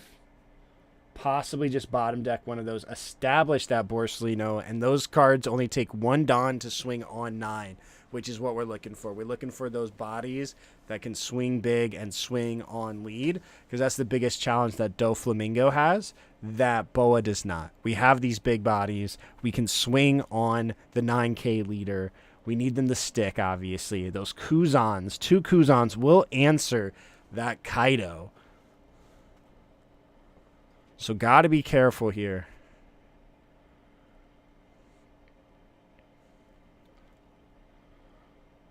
Yeah, reading it just like, wow. Another one of those would just be crazy, but not as good as the first one. Yeah, just going to go ahead, take that pudding, give me those cards. Looks like possibly 10 cards going back. And then we could see, can't get a really good idea of Ness's hand, but we can see 4-drop Law coming down, bouncing back one of those Kuzans, bouncing back our pudding, and setting us up for yet another one. Because the one thing that, just like Doflamingo, Luffy, BY can also just generate insane hand value just from their plays. These Kuzans, and he's playing these +1s. And there we see it. Looks like a couple cards there. Really hard to tell. Now as he's debating, you know, we can clean up that, yeah, the clean up that Sabo, easy. Gonna put a little bit of pressure on the life. And then you could, again, we could see Jozu or Bounce Law put this pudding back. We just gave him more cards, and we're gonna take him right back.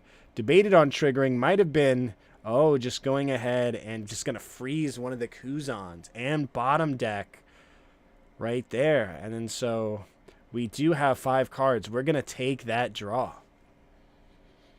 Underrated, the one of becoming a +1. Again, all these cards in Boa replacing themselves in their own unique ways, whereas Dofi just plays them without using cards. But Boa finding her own way to just, like, with each bottom deck. Now we've got 2 8Ks and a 12K. Kuzan can't swing, only has 1 Kuzan swing, and we have a lot of pressure the moment we awaken and become a 9K. A lot less cards in hand as well. Gonna go 5, easy 1K. Gonna minus the Boa. Not that it matters, but you can swing at the Borsellino or the Jozu to take that pressure off as well. Gonna go ahead and just hard cast, taking the draw 1. And then we're going to go 5, maybe establishing Sabo, maybe the Punch Luffy as well, so we can set up for our own awakening. Because it's got to happen. So we could see Punch Luffy coming down if we have it. Sabo. Setting ourselves up. Trying to just keep ourselves safe at this point. Go ahead, get rid of 1, get rid of 2, get rid of those bricks. We need counter. All right. And now here we see this monstrous board staring down BY. That Kuzan's good as gone. We also, there it is, another 10-drop. Still plenty healthy, but I don't think it's needed. I'm going to start off potentially lethal 7. They have to counter out, because if not, you go 12-18. So they have to counter. They could block, but you've got to keep that pressure off of you. You don't want to be at 1. So you get 2 free cards, and now you can't be pudding. So that's great. Then we're going to go ahead. Again, he can still bounce back that Sabo as well and just push life. So it's going to cost cards no matter what. He could go 8, 8, 12, going for those last couple life, forcing even more cards. Going to go ahead and take that. Interesting. I feel like he's going to pay 7 now. Bounce back that there.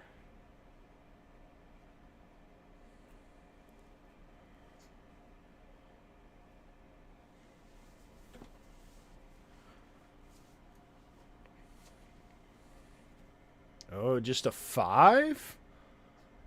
Still demands 1 card. Because if they take the block, then you just go infinity. Gonna go ahead and go 7. 7. What will you do? Still can't, like, afford the block just because 12-12 is still possible. So if they take that line, you need that blocker. Otherwise, it's going to cost you so much. The math is so good. You have to counter, otherwise you have to be able to get out of 12-12. Looks like kind of low on the 2Ks as well, giving up 3 1Ks. Yeah, there we go. 3 1Ks, 2 babies, and the big. Again, the babies are the last card you want to be countering with, so you know he's got it bad. Because as long as you have those cards, you can continue to awaken. You can continue to go up. All right, now he's debating. Yeah, he's like, I think I just go, obviously go 12. See how he reacts. Probably just, oh, at the Kuzan. Okay. Now we're going to see 7. Going to go ahead, bottom deck the other Kuzan. Get those out of there. My characters are safe. And I'm going to draw a card. And now we have, once again, 2 8K bodies. 9K leader has nothing on us. Boa looking really strong here. And he can't just Gecko. He has to awaken and play babies, which he does have. As he go ahead, draw 1. The Viola, not the Viola, the Flambe, giving him a lot of value here with that +1 for this awakening, just so he can be 9K with some life. But is it going to be enough? He does have Viola if he wants to go up to a 2-life leader. Or even 7 with 1 that's going to regenerate value. Going to go ahead, trash the Luffy. We're going to see here. Still holding on to that Gecko, so he still believes he can use that Gecko.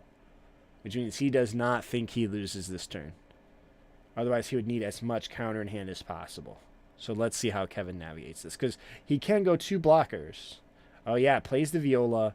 Goes ahead. He's going to flip him face down, but he's going to go ahead and play that Sabo. Protecting his board from destruction and establishing 3 blockers. Now, I imagine this is where he's going to dump that Gecko. You just can't afford to hold on to it at this point. You need that counter. But maybe he just says, because you need 5 hits to go through. Oh, going ahead. Is he still holding that? He's going to go out one of the bodies. Clean one up. So what is that? 11 at 8. That is the better body. Yeah. It's like, or is that 12? Is that 12? 2, 4, 5, 12. 12 at 8. He has it. Huge. All right, we're going to go ahead and draw. Got Jinbei. We're going to use all of our Don the Swing.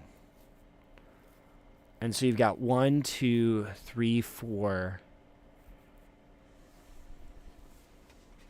You got a lot of 9. You can do a lot of 9 swings. You can do 4 9 swings.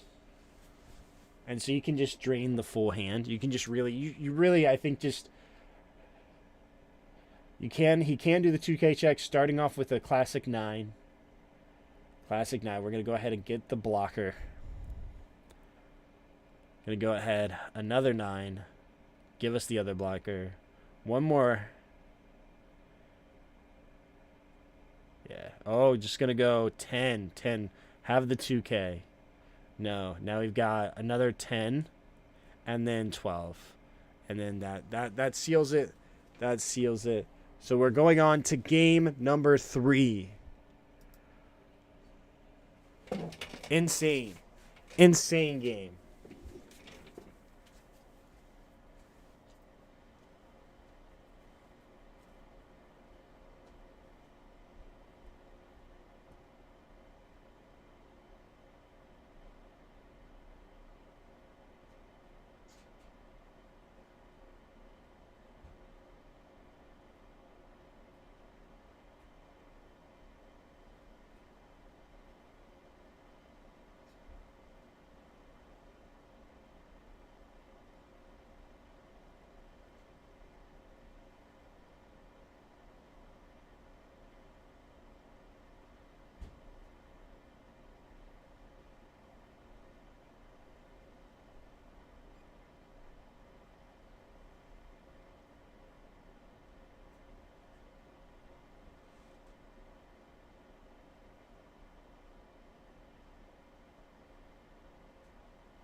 All right, looks like Luffy already taking the mulligan. Same thing here with Boa. Whatever happens, happens. Dark Show, appreciate you tuning in. They do have an official stream on Twitch. That is where I'm watching it, but I appreciate you stopping in, my guy. Also, I appreciate the comments on my commentary. I try my best.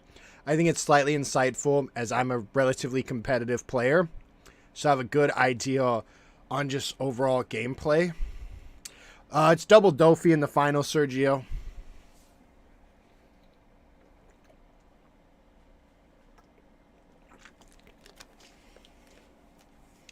I'm glad that they streamed this.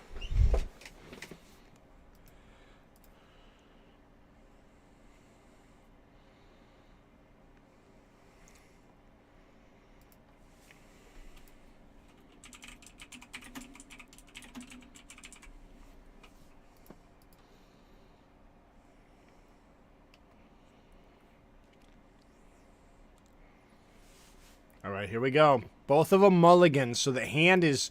Their hand, they're starting, everything is in Fate's hand.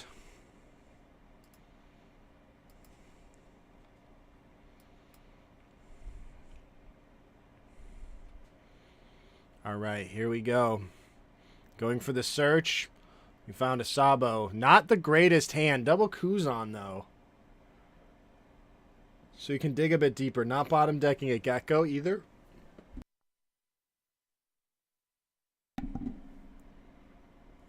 All right, we see another Garb coming down. Let's see. Taking the babies.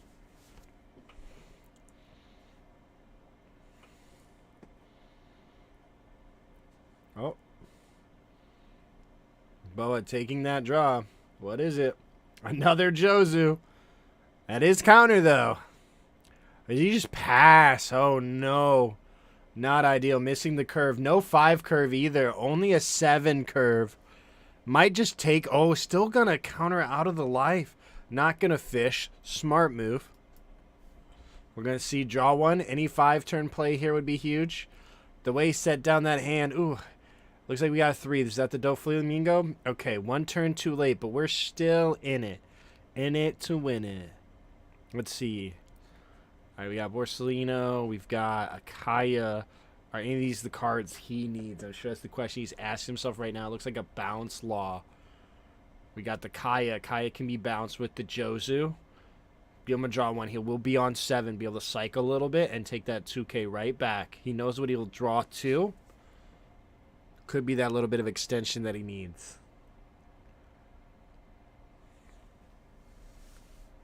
Looks like a Gravity Blade. Gravity Blade could be incredibly strong. Yeah, there it is, the Gravity Blade. Gravity Blade can be absolutely huge. Detrimental to the BY. Really, he's counting the 2 that he's going to draw, planning out his moves. So the 7 isn't really that far away. Going to be able to give him cycle, get him some counter next turn.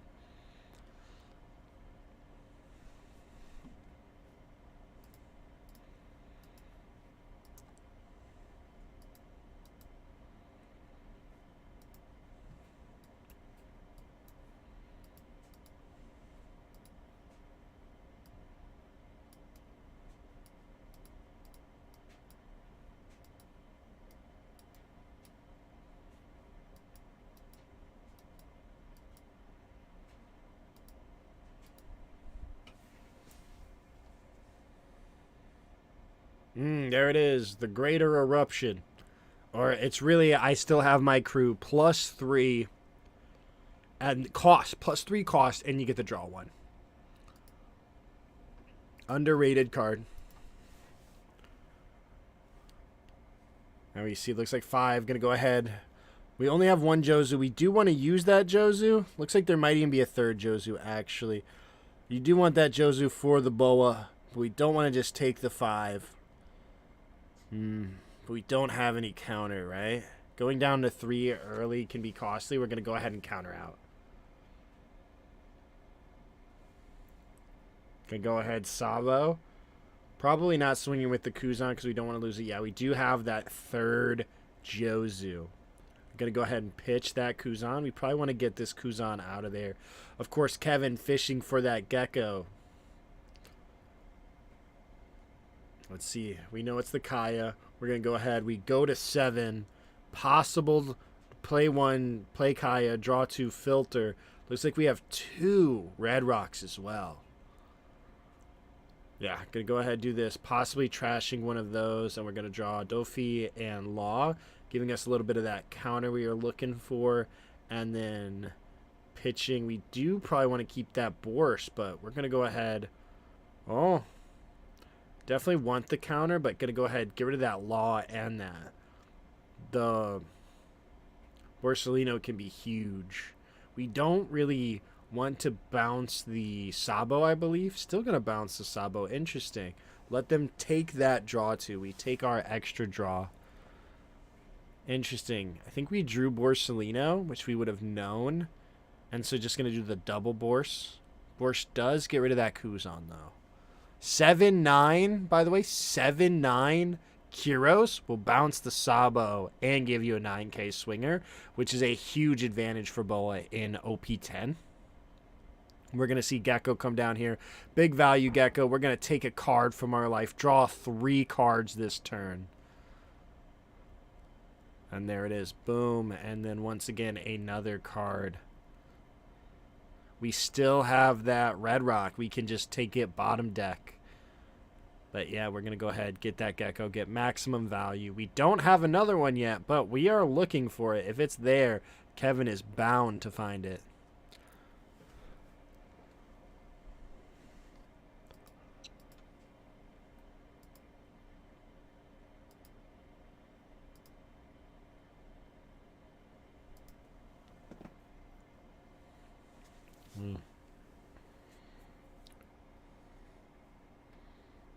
Ooh. I don't think we Grav Blade here, though. Gravity Blade just gets rid of those. We want to take those big bodies out of rotation. We want to get that Sabo out. I think either the Borsellino, take it, draw a card, or we can Red Rock, get rid of that Gecko. But again, if we putting with Gecko, you put it back in rotation, they can still see it. So that's the only caveat there. But outside of that, looking really, really good. So let's see. We've got 2 Dawn. Going to go ahead, swing 7 at the Kuzan. Keep our Jozu from swinging, so that way they can't just swing into it and beg us for cards or remove that threat just yet. Jozu being one of the better swingers, just so we can go up to 7 easier. And then we're going to go ahead, pay that, boom, go ahead and bottom deck the other one. Both of those are out. We still have our Red Rock. We still have our Gravity Blade for if they double Sabo. We can take those cards out. We want to find a Pudding. A Pudding can really turn things around. Red Rock Pudding, Pudding Red Rock can be huge here. Still no Gecko, though. Oh, there's one Gecko. We do have one Gecko. Kevin has the other Gecko. A absolute grip. He can do it again, too. Play a Kuzan. Play a Garp. Oh, he's going to go ahead, play one. Play the Makino. He wants to get value. He's going to rearrange his life. Ooh, there's a Rocket Luffy. He can use that to awaken.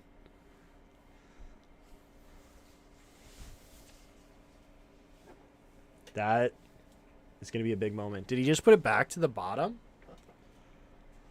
No, he's going to pay 2 play Baby Luffy now.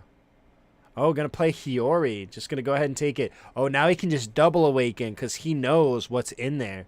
Setting up what looks to be the Sabo. So now he can start hitting his loop, getting cards out of his hand as well, making Pudding a lot less valuable.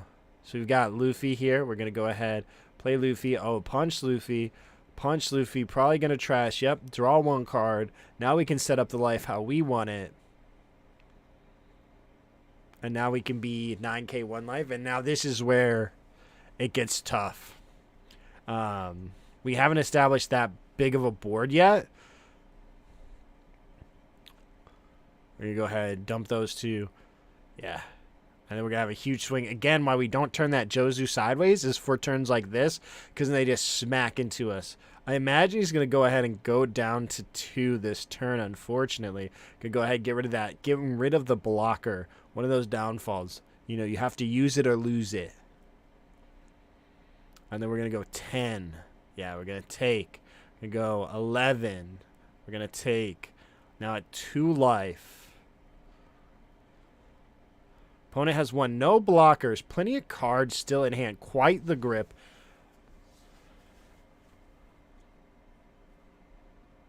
Let's see. Still no. Maybe you have to drop that Grav Blade. Debating that 7, bouncing back the 1, and then you can just swing at the Gecko, putting on a lot of pressure, commanding cards.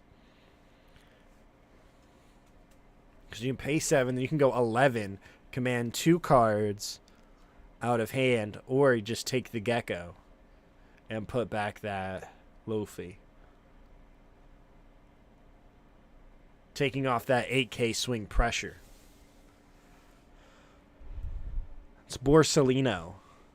We got 7-8, Borsalino, and we've got a 7-7. Yeah, debating on playing another 7-7. We also have, it looks like the 1-drop blocker, which can be big. Gonna go ahead, pay Sengoku. Let's see, what can we find? Can we find that Perfume? I don't think he plays Perfume.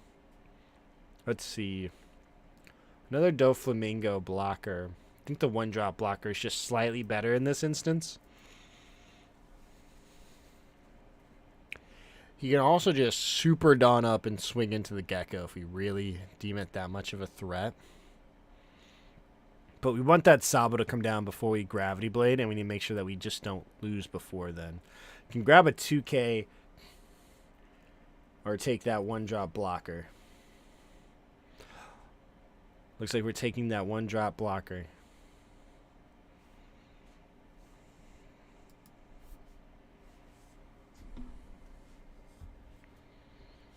Alright, let's see here. Gonna pay 7, play that Doflamingo. We're gonna go ahead and put that Luffy back in the hand. Haven't seen any puddings be bottom decked. I think he might only play 2, but we're gonna establish 2 blockers here. Keep a bit of pressure off of us, giving us another turn to find that pudding. If we can survive long enough, you can Red Rock and pudding. Take a lot of pressure off. We know he has another Gecko. Well, just going to go ahead.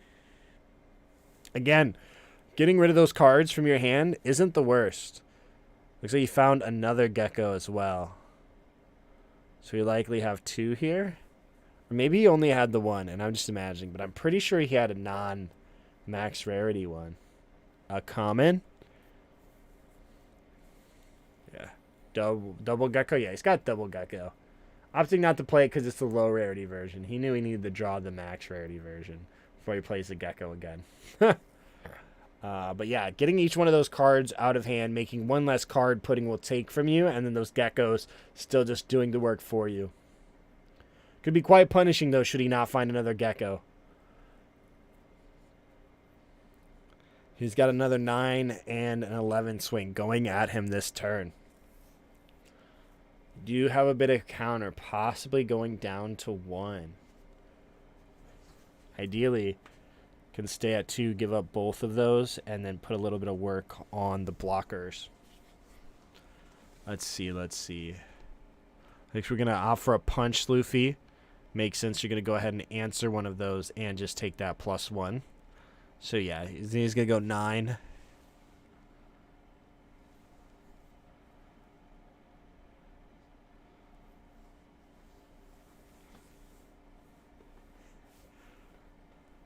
Gotta go, boom, greater eruption, increasing the cost there.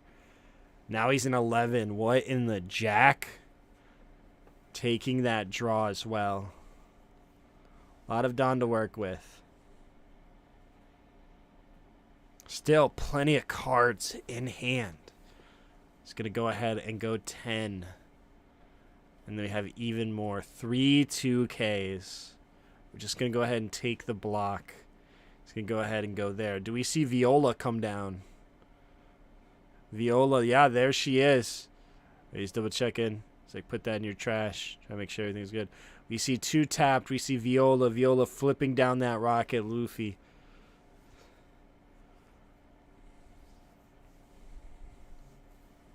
Plenty of cards in hand. Double the geckos. Not looking great for Boa here. All right, let's see. We've got the Red Rock. We have the Gravity Blade. Gravity Blade will bottom deck both of those blockers. And we can push more force on. I'm sure he's checking now. Is there another Sabo? And there is. So it won't take Sabo out of rotation. He can bring Sabo back. And he can bring Viola. A big thing I think a lot of people aren't realizing. You can play Gecko, play Viola as active, and play your baby as rested. So you can get her active as a blocker. Card is actually so good in this.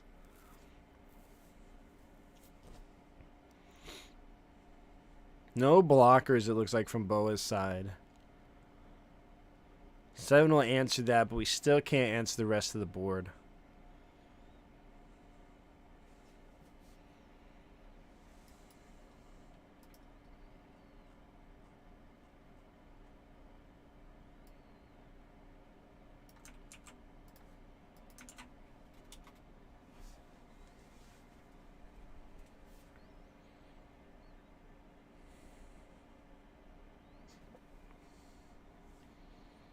Possibly just going to answer the... I guess maybe that there is the consider... I mean, you just can't go for lethal with where you're at.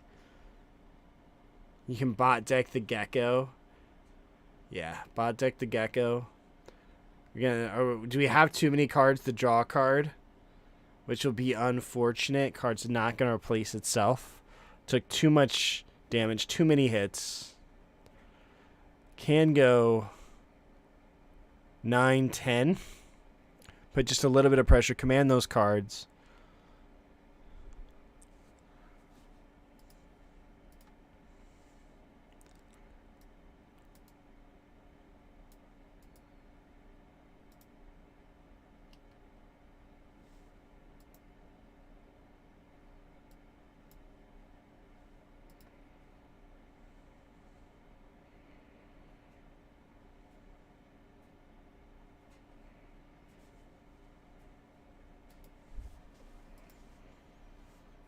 There we go. Saber.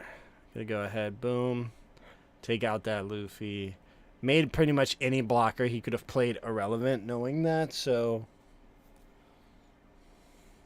we're gonna see boom, trashing 1, going back up to 2 life. And then we're gonna get that Sabo. We will be able to Gravity Blade both Sabos out this time.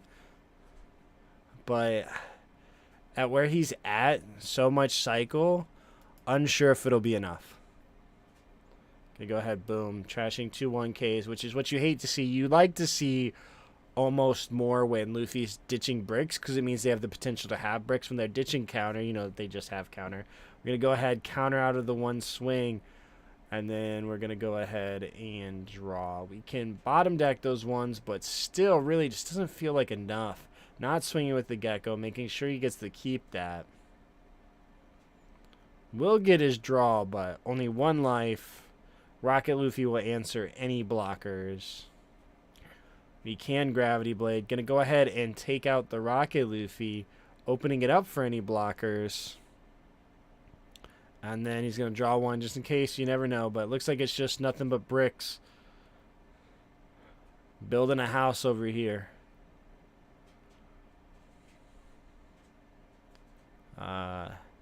9 at life. So you're going to go ahead, get rid of that Viola. Going to go ahead, do 9 one more time. We're going to go ahead and do a 2K. Got those geckos. Likely just going to start off with a 9.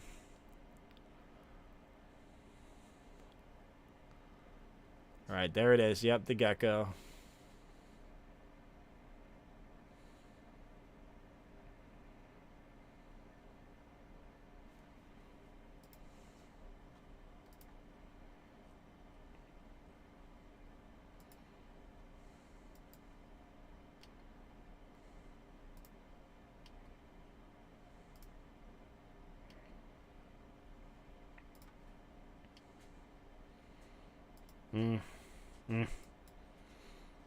Unfortunate, you know. Got those geckos. Yeah, I mean 9 and then the 11 swing. Probably just going to take it. Going to go ahead, take that extra card. No reason not to. We got that Tempest kick. Got to do that. Load up. Get our 2 life. Probably going to play out a punch Luffy at this point. No, still going for the rocket. Going to take the extra value. Yeah, just going to go +1. One more time. Staying at 1 life, too, because obviously Perfume is a card. Going 9, taking it, and then going 11 and securing it. Congrats to Kevin. Absolutely phenomenal games. Unfortunate there at the end, but it is what it is. You know, Boa landing at 4th place. Phenomenal run. Absolutely insane hands by BY. But yeah, Mr. Blinks. Mr. Blinks, yeah, I mean, every time. But, like, I mean, I literally, my first tier list, I said it was the best deck. I said it in Dofi, and what do you know? 3 of top 4 is Dofi or BY. 3 of top 4 is Dofi or BY. You're still on the breakfast line. The Rygo is a great addition. We see so many different things. Everybody out there, be sure to hit that subscribe button. It helps me out a lot. Hit the subscribe. I know you guys are all in here. I make overall One Piece content, general like evergreen content, just kind of a little bit of everything. 1 sub just helps me out. Do me a flavor. Click it. Or don't. I can't tell you what to do. But if you do, it'll help me out a lot. Oh no. We're breaking. We're buffering. We're buffering.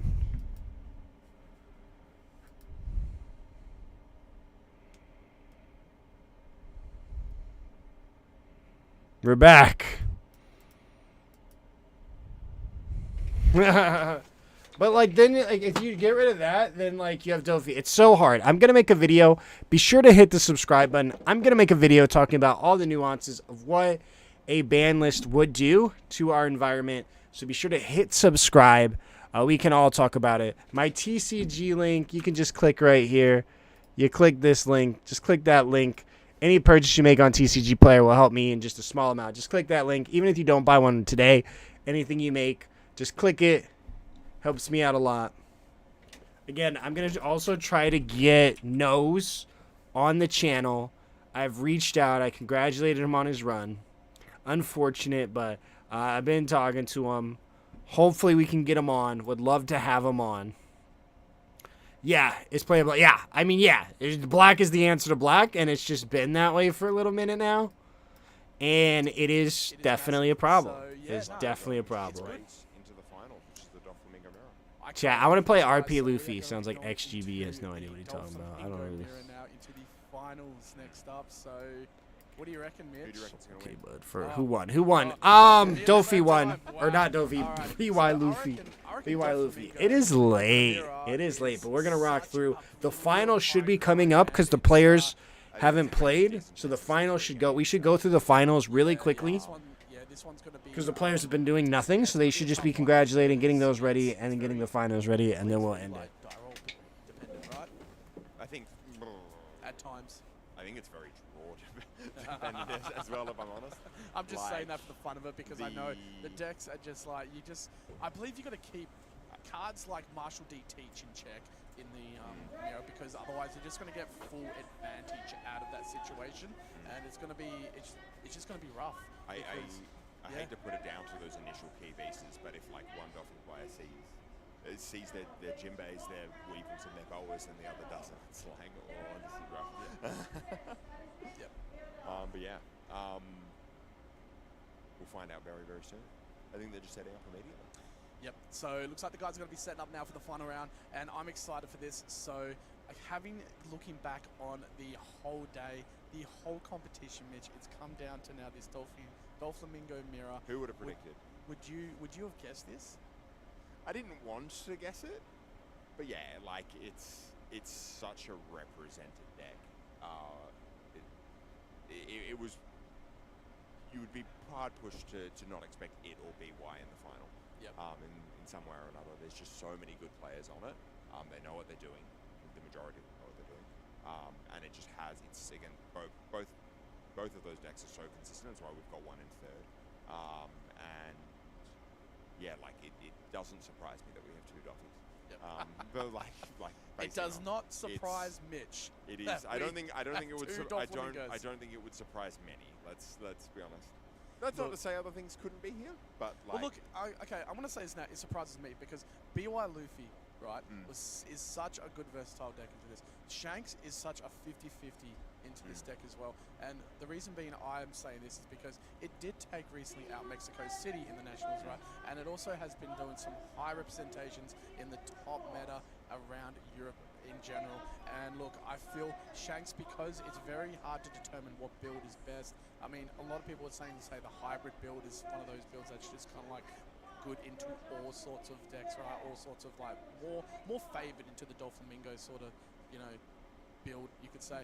And I kind of agree with that because myself being like, I love red, right? I love aggression, and I feel Shanks, it has that shot that can just take out any sort of deck. It doesn't matter how good they are. Even with that though, but yeah, this is where we're at, and when we're not seeing it in the final. Oh, that's it. So it looks like we have it. Braden on the right and Jasper on the left, and yeah, we got this Doflamingo hero match on the way, Mitch. I can't imagine being inside their heads right now. It is. It's going to be a rough one. So yeah, we're going to continue this matchup. So looks like Doflamingo is now going to be. It's going to be a rough look. It's going to be a rough mirror matchup into this sort of situation because I feel with it moving forward, we got to make sure that each player, they got to see the pieces that they need. So it's more like, you know, Jinbeis, obviously those Weevils, and also those teachers. And as I was explaining before, having those 2-cost teachers on board, each player, they need to concentrate on maybe trying to remove that from board and keeping that in check, because Teach is just going to take full advantage into the mirror matchup moving forward.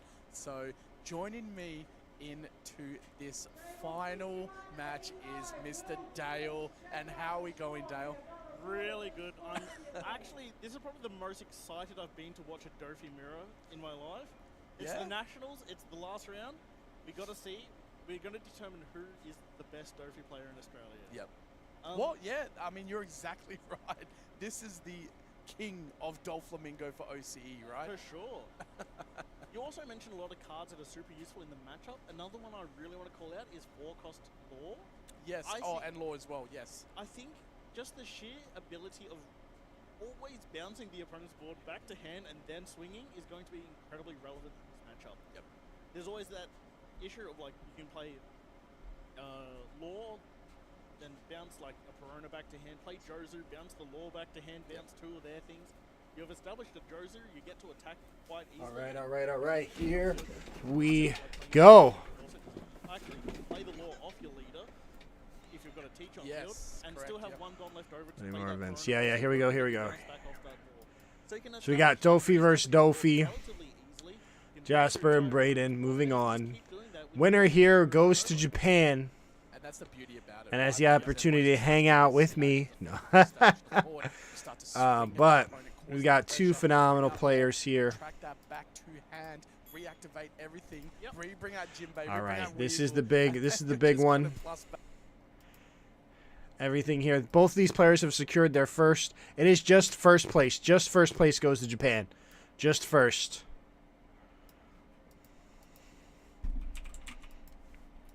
Blinks, chill out in the chat, though. We should just ban everything. Aligned? Just ban everything. Just ban Gecko. Let's just ban Lucci. Just ban Gecko. Let's just ban everything. But if banning and all that is a hot topic for you, be sure to hit that subscribe button. I'm going to be releasing a video, and I might just release it a little bit sooner. Appreciate you, my boy. Ban Kekfilet. Oh, yeah. I thought Kekfilet was banned, dude. I don't even know. Who let this man in here? I thought I had security.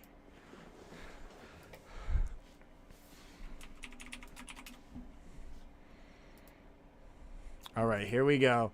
They're at it. Look at those clean little sleeves. You'd love to see it. You love to see it. Eternal Magic here in the finals. The best of OCE. Can they go all the way? Double pudding. I think you mull that. Yeah. Easy mull for your, I don't even, Jasper? Yeah. We've got Brayden here. What's he got? Show me the cards. Show me the cards. Oh, he's keeping. He's keeping. Excuse me.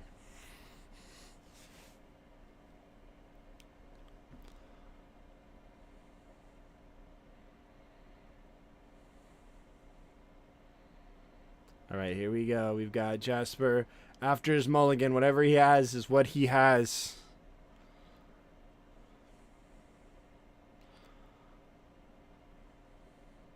You got one Don. That gold Udadon, man. Way out of scope for my wallet. We got 2 Don coming down. One. We're going to see, is it the Piranha? No, we're going to start off with the Sinjamin. We got 1, 2, 3, 4. Almost whiffed it. There we go. That would have been detrimental for Brayden had he whiffed. We got Perona coming down now, too. Honestly, pretty... Holy... It paid off. It paid off. Triple Jinbei. Triple Jinbei. Oh. If Brayden's hand is full of bodies, he just won the lottery. Triple Jinbei. Chad. He's gonna draw one, he's gonna stack one, and he's gonna stack another one. He is set to go. Gonna go 5. Playing out, yeah, the law on the blind. No ability. Gonna go ahead and take. Ooh, trigger, bottom deck. Get it out of there. Gonna go ahead, take that draw. That, the luckiest Brayden. Getting that free answer. Drawing the Jinbei. There's another Jinbei on top. Gonna go 7. Play the Jinbei. He's gonna probably play Law. Bounce back the Perona and the Sengoku because he can, and now he's going to play that Sengoku Search again. Just absolutely dominating start. Going to probably add that Jinbei. Maybe not, though. 2 might be enough for him. You need targets. Intrigued to see if Jasper can claw his way back from this. If so, this game could be intense. All right, we go ahead, take that bounce law. We don't need 3 Jinbei. We only need 2. The trigger was good enough. Takes that law to rotation 2. You're not law looping me. We're going to go ahead, Sinjamin. Let's see what we got here. Ooh. That should have been his Perona. There we go, finding that Jinbei. Possibly going 5 at 5 on Jinbei, and then just playing Jinbei. Maybe... Blackbeard probably really good here. Could be the defining factor. He's like, yeah, we got Perona. I think that Perona could have went way harder. We got Jozu as well. Let's see. We go 5. Go ahead and go 1. Gonna go ahead. Boom. Yeah, play that Jinbei. 5 at the Jinbei. We're gonna probably play Weevil. Maybe play the Law. Take a little bit of that pressure off. Yeah. Play the Law. Take back my Sengoku. I'm gonna put back your Law. Just because playing Jinbei is a little bit more value than the Law, because then they're gonna go Jinbei, something else, and play 2 bodies for 4. Whereas the Law is gonna play it and then just get rid of one of your bodies. So it's like the lesser of 2 evils.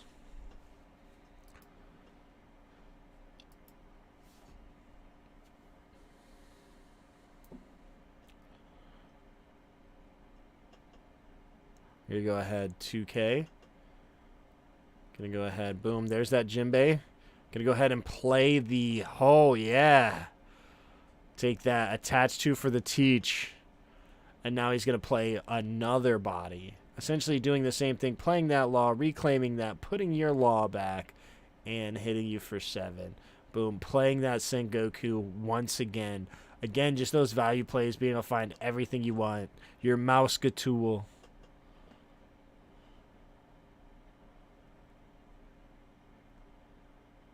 Boom. Grabbing that 2K Law. Not everybody's playing that.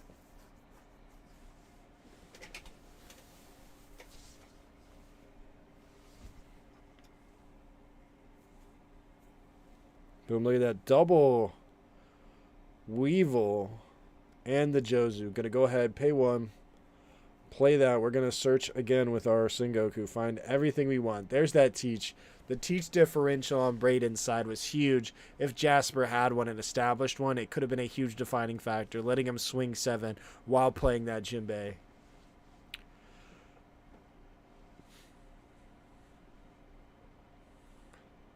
Okay, go ahead. Go 7 at probably the Law, yeah. I think if we have it, we counter. Yep, 2 and a 1. Keep those bodies. Now you can play Law, bounce 1, bounce 1. Keep just a small amount of pressure off of you. Finals are untimed, so Jasper has every reason to play this game out because you never know what might happen. So he has every reason to play it out. Everything else is timed, not the finals. He has all the time he wants. We go ahead and pay 2. Get that 1 down. Gonna go ahead and stack. I have probably the Weevil. Go 7 at Law, probably. Playing out Weevil. Maybe playing out Law, bouncing Law, or bouncing the Sengoku. Gonna play that Sengoku. Very well could be. 7 at Jinbei, slightly less valuable. Maybe he'll give it up. Gonna go ahead and play Law, bounce the Law. Yep. Then gonna go ahead and go 7. Then we're gonna go ahead and play our Sengoku one more time.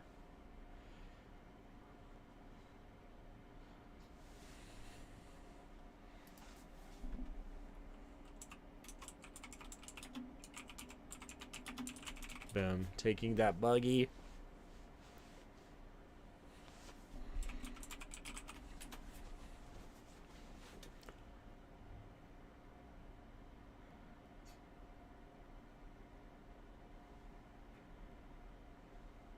Gonna go 5 Outlaw.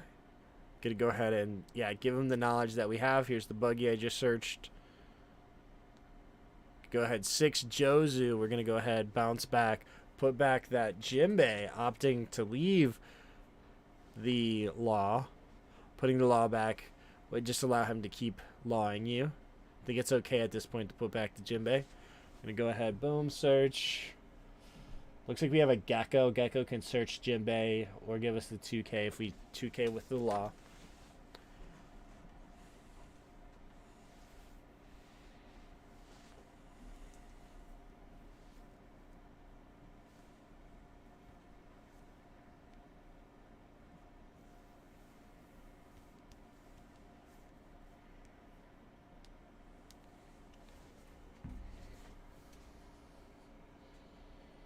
And then the boom, there's the Law. Boom, put it back. Put back the teach. Again, you have to respect the teach. Teach is so good.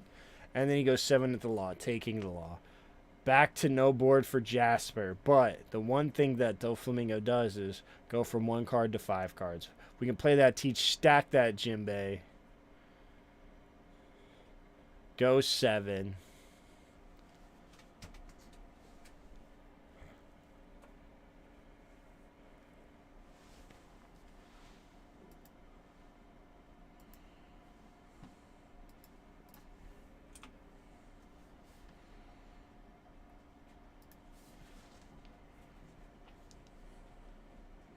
You teach Jozu would be nasty.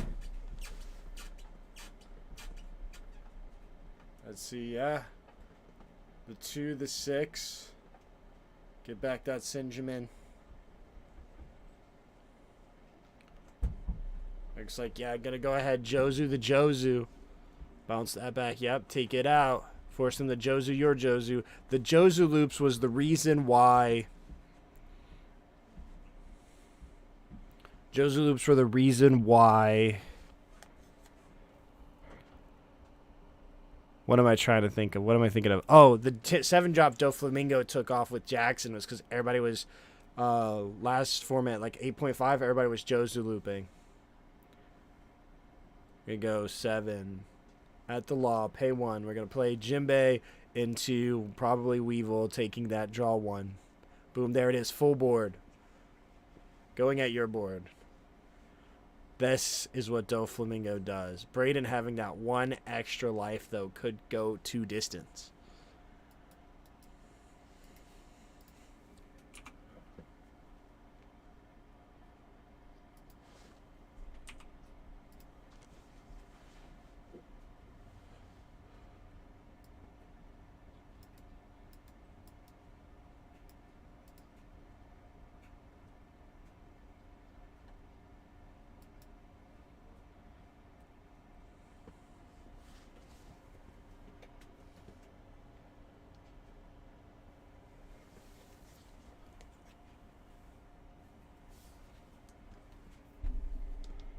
right, boom, 5. Easy 1K. It's that winner pudding. Gonna go 7. Take out that Jinbei.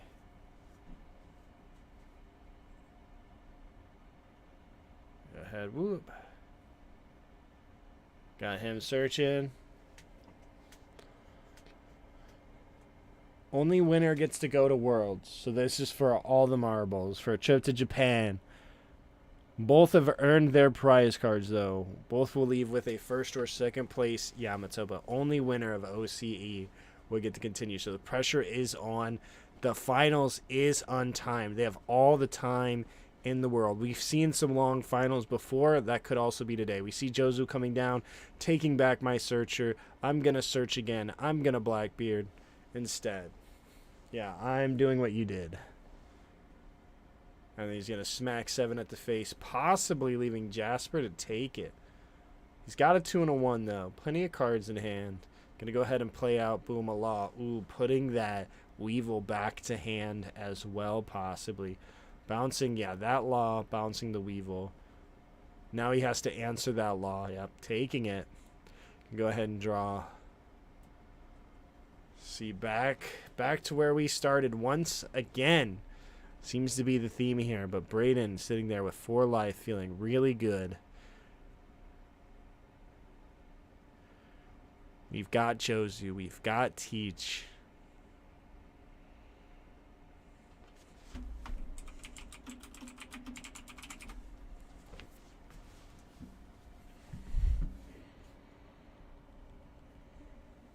All right, we're going to go pay 1, play the Sengoku. Let's see what we can find.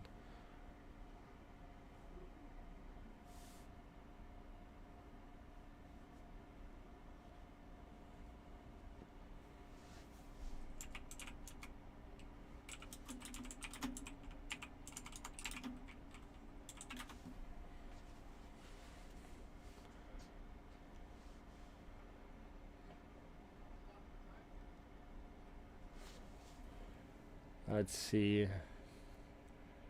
Jasper really just trying to think, is there a way out of this for me? What's his line to win? Got the Gravity Blade. Might just be that. Take out the Jozu, take out the Law. Then you can still leader. Yeah, we're going to pay 7. And we can still, yeah, just that Blackbeard. It's a great card to have right now. Debating on what he wants to. You can take out the Law. You know he has 1 more Law in hand. You can go Jozu and Blackbeard. Again, you have to respect it. This is the finals. These players deserve to be here. We've got 2 with the Teach stacking 1. Probably another Jinbei into Weevil once again. Going 7 at the Jinbei. Go ahead and pay 1. No more Jozu loop for him either. Go ahead and play that Law. Put back the other Law. And then 7 at the Jinbei. Once again, these boards just completely get traded. So you're going to give a 2 and a 1. Lots of 1Ks in that hand. Only 1 2K. Yeah, gives up the Law. He's got a couple of them. Can go ahead and send Goku. Get that search.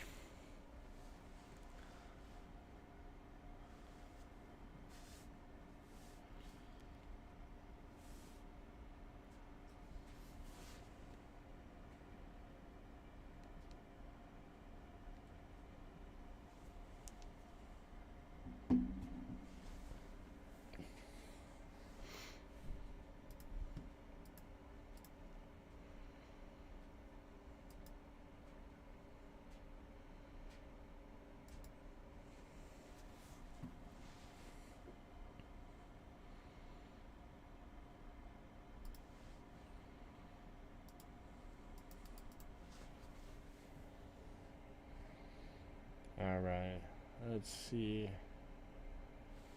We saved the Jinbei. It's our turn once again. We played the Sengoku. What do we do now?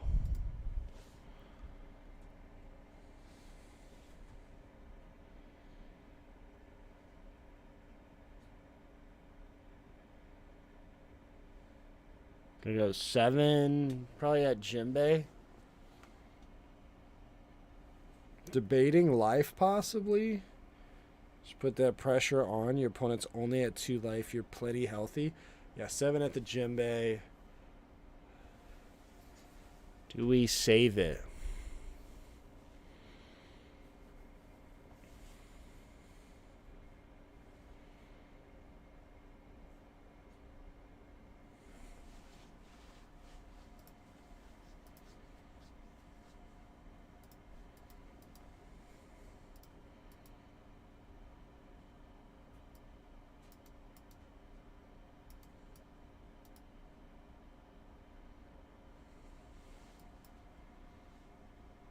Looks like, yeah, we go ahead, counter out. We're going to go ahead and play our own Teach once again. Again, the biggest defining card is that Teach. You can play your full curve and still use your leader ability, playing exactly what you want. We're going to go ahead, boom, put that Teach back. Again, you have to respect the Teach. Force him to play it again. Force him technically to lose one card. We're going to go ahead and give up the Jinbei. It's not worth a 2 and a 1. Going to go ahead, Jinbei Law, bounce back, bounce back. Yeah. And then once again, just trading boards. This is the Dofi mirror. This is what it is all about, bit by bit, until I guess one of you puddings each other. If Braden was to play a pudding, could be just the last little bit here, as Jasper has a ton of cards in hand, having taken some of those life hits. So there we go, Jozu coming down.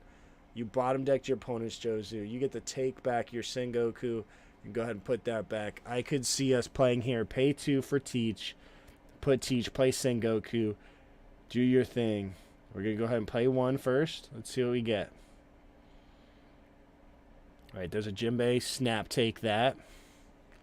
And now we can play that Teach. Stack that Jinbei. Ideally, we have another Law. Oh, well, we got the Law bounced, right? So we can play the Law again. We're going to go ahead, boom, stack that Jinbei. Attach 2 here. Yeah, and we can go 7 at the Law, bounce the Jinbei. 7 at Law, pay 1. Gonna go ahead, reveal. Again, full board. That's what it's all about. Play the Law, bounce the Sengoku.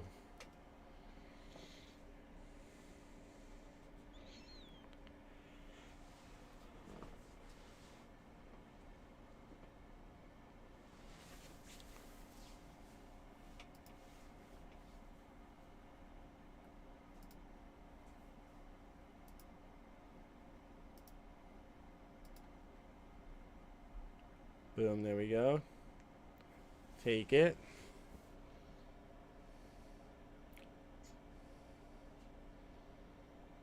And now, still 4 life, but Jasper, they can only trade boards for so long. At some point, somebody won't be able to trade boards anymore.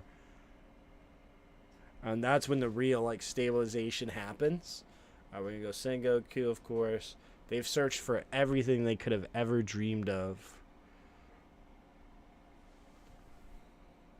Hit subscribe if the leader belongs in the leader spot. Or hit subscribe if you agree with where Jasper has his.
There we go, 2, boom. 7 there. Once again, playing a Law. Big surprise. Going to bounce the Law instead of the Teach this time.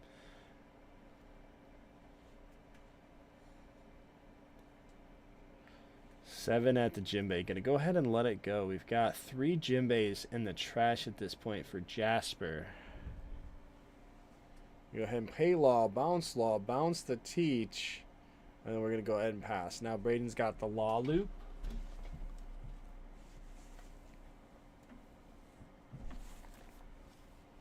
Alright, and then we've got Jasper.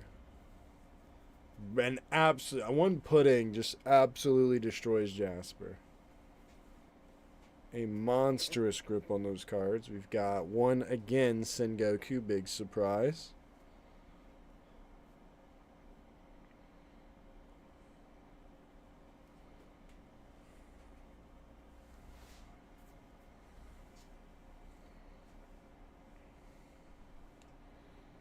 Then debating on what he wants. Looks like he's not finding that other Jinbei. Jinbei could even be in life. I wouldn't be surprised if he cycled. Oh, there it is. If he cycled through the hold one. Alright, there's that last Jinbei. Jinbei Law possibly happening one more time. Do we see 2 for the teach? Having that Gecko for Braden is going to be big as well. It's going to allow him to cycle back his own Jinbeis to keep his own gas going or even find those laws. But he's got the one law. He can bounce his law. And can just continue to find what he needs.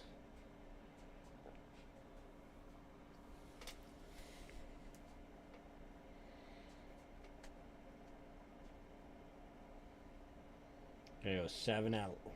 Life. Finally putting a hit on Braden, giving him a little bit more resources.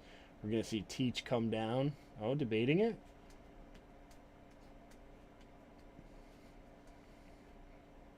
Yeah, I'm going to go ahead and pay 2 for that Teach.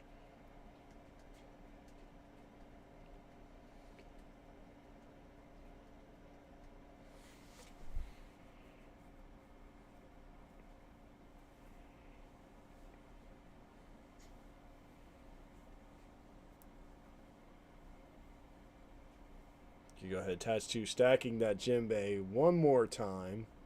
One more time. Y'all know that song? That's all this matchup is. Alright. Then we're going to go ahead and we're going to see.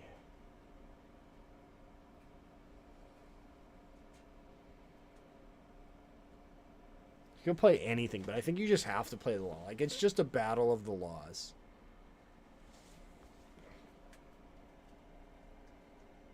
Go ahead, go 7, leader ability, pay 1. We're going to reveal Jinbei. Jinbei playing that law, possibly establishing a bow as well. We're going to go ahead and bounce that Sinjamin one more time. And then we're going to probably put back maybe the Blackbeard, but maybe the law. I don't think you can afford to put back the Gecko. I think it just has too much value. Yeah, put back the law. It's like, we'll just keep trading those until the dawn of time. No big deal. Then we're going to go ahead to 2Ks. He wants his 1 case. Double perfume femur as well. So once you get down to 1, he can just perfume you. Perfume with the Blackbeard. So 17 to the dome is a possibility. I think we could see the end of game 1 here soon. Because you can just, if he doesn't play a blocker, he's going to play another law. You just go 15. No, you don't. You don't just go 15. But you just put them. You just swing 10, 10, 9, or 11. And put in a lot of pressure here. Yeah, gonna play that Sengoku. Finding cards once again. Finding that Mihawk, the championship one. Now, again, an absolute grip here. Looks like 8 cards for Jasper. 9 cards. Put him down. Go 7, 9. Could be it. If you just put him down to 1, I mean, you just go start off a 9 and just go 11. That's the least optimal play, but it is an option. Gonna go ahead, play my Sengoku. Found a Jinbei. Gonna take that Jinbei. Oh, taking the 2K Law. Interesting. Wanting that counter. I guess we don't need Jinbei at this point. We just want counter. Make sure our bodies are safe. We have our Jinbei. We grabbed it back.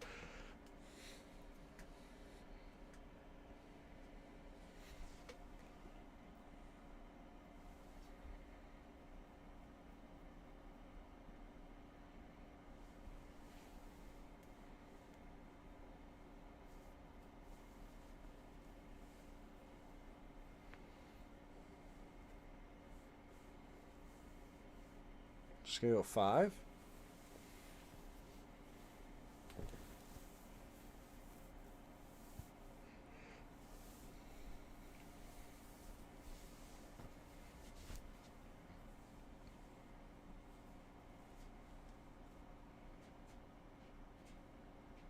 Gonna go 5 at the Jinbei. Easy 1K. We're gonna go ahead, pay 4.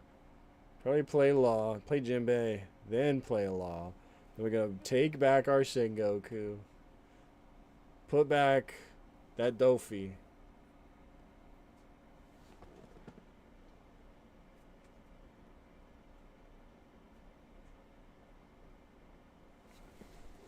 Go ahead and teach. Looks like stacking a Law. Gonna put back one more card in that hand. Go ahead and go 7 at the Jinbei. Pay 1. Playing Law.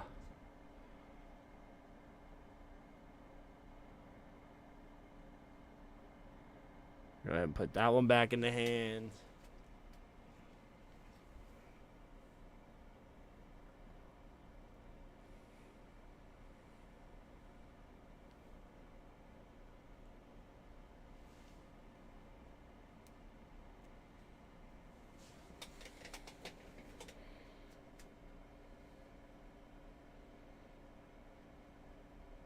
Okay, go ahead. Yeah, 2 and a 1.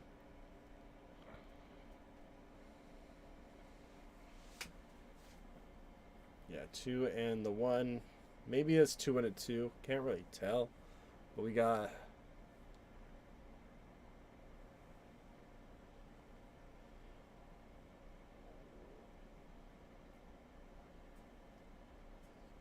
Okay, go taking back that Law.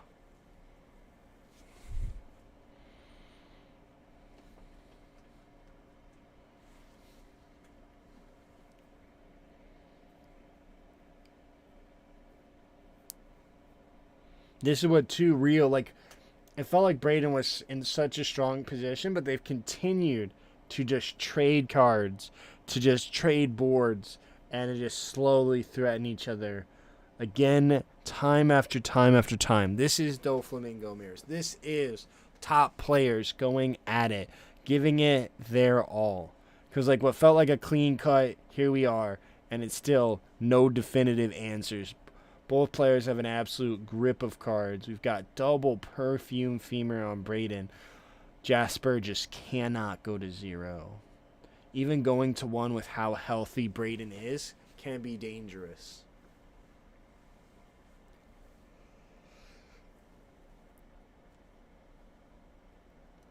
Gonna go ahead and go 7 at life again. Jasper taking a little bit of initiative and a little bit of pressure here. We've got that 2K that we searched and that 1K Sengoku.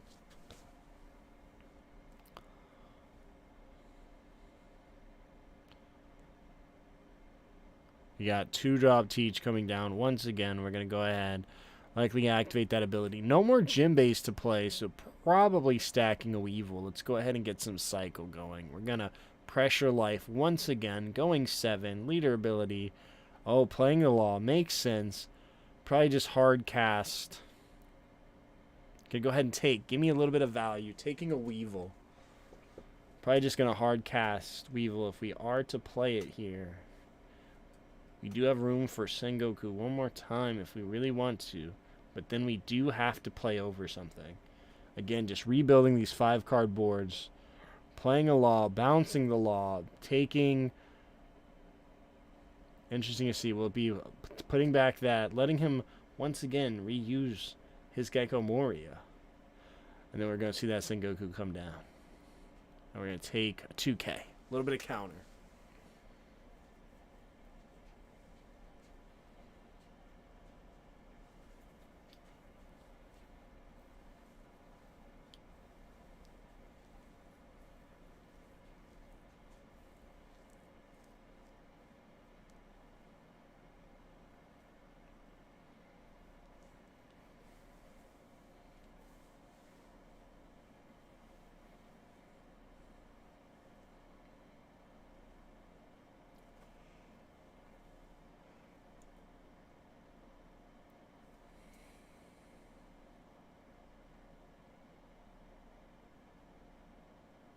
Yeah, once again, there comes that Sengoku.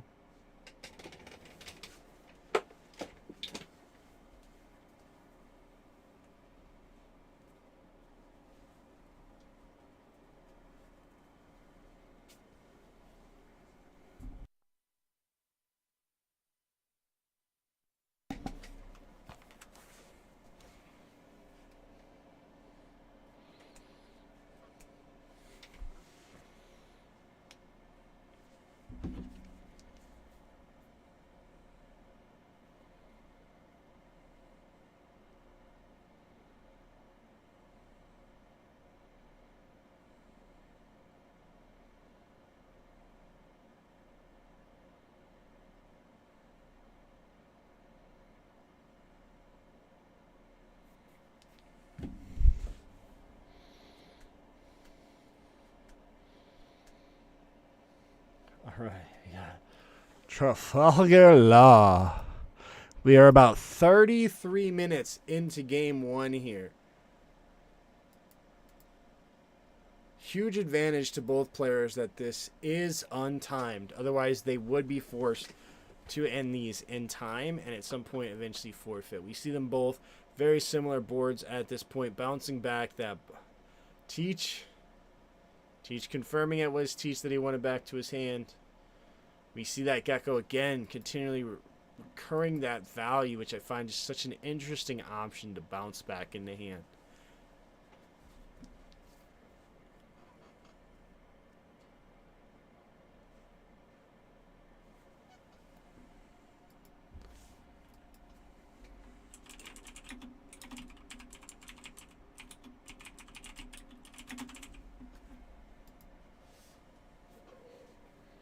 There it goes. There's the law. We're going to bounce one.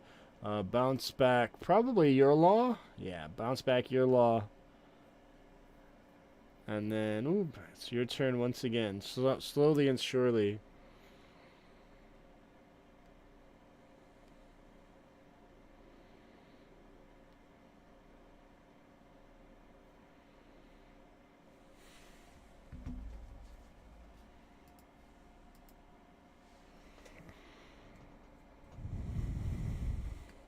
Yeah, it's really interesting. I was starting to think Braden doesn't run pudding.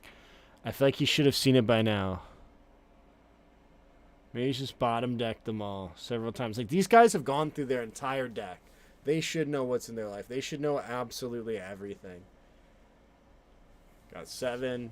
Sticking this Jozu could be the defining factor, really putting on a lot of pressure here for Jasper. I think we're going to see Teach come down. We can just double law.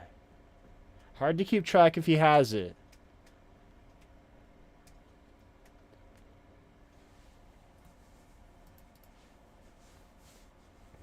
Oh, gonna Gravity Blade. Take him out. Get rid of that law. Jasper's second Gravity Blade. Really making the difference here. Could go ahead and bottom deck those. Take them out of rotation. Again, might be the defining factor. And we see him playing Teach here. We're going to go ahead, Teach, attached to. Likely going to do this time, yeah, the Weevil. We're going to take that 6K body and we're going to take that draw. It's one of the first 6K bodies that Jasper's been able to establish. Going to go ahead and boom, 2 2Ks. Here, Jasper once again full board.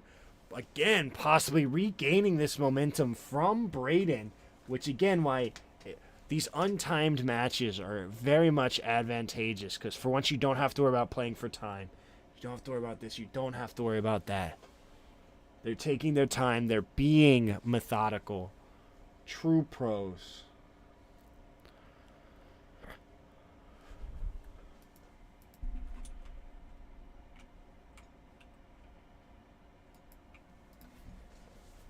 Showing us how they got there, why they deserve to be here. They deserve to be here because they hit that subscribe button down below on both mobile and on desktop.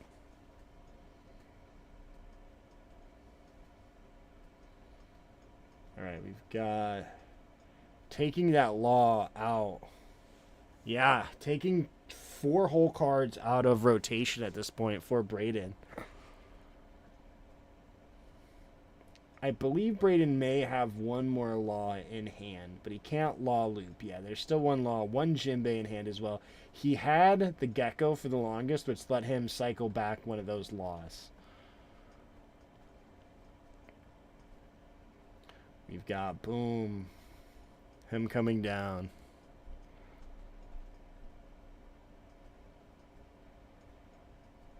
You go ahead. Oh, stacking the Jinbei.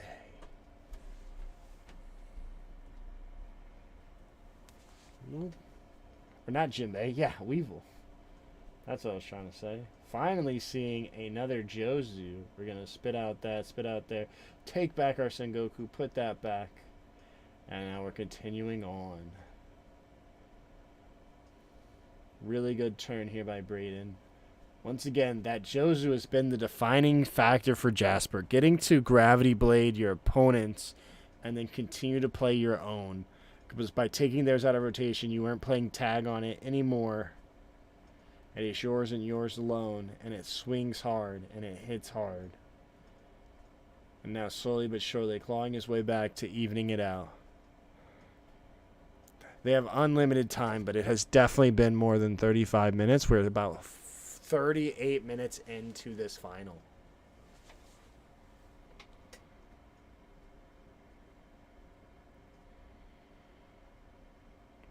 Yes, the finals are untimed. Untimed. The one advantage you have. Unlimited. Unlimited. They can take as long as they would like. 7 at the face just because 7 at 6 just don't make sense. If it don't make money, then it don't make sense. We've got Teach coming down for the billionth time. All these turns starting to mold together. The same place, the same lines. Just continually poking 7. Again, Braden still has these 2. No way to filter. Still has these 2 perfume femurs. We are still in game 1.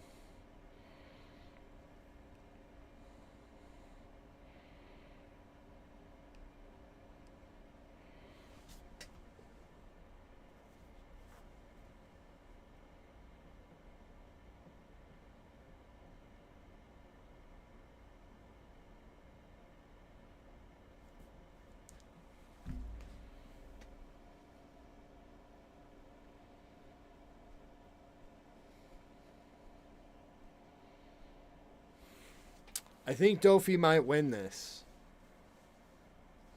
I think Dofi has a really good chance here. We're going to probably go 8 at that Weevil. Command a couple more cards. And then we're going to play out. Let's see. What did he stack? The Law? Yeah. Big surprise there. Oh, bounce back to Sengoku. Okay. Going to go ahead and put the Weevil back in. Go 8 at life. Really just applying that pressure here now. Jasper taking the initiative. Got Sengoku. One more time. What can we find? Blackbeard, we'll take it. No need for the Boa. Just going to go ahead and play a Law. Putting back your Sengoku again. And then we're going to play it one more time.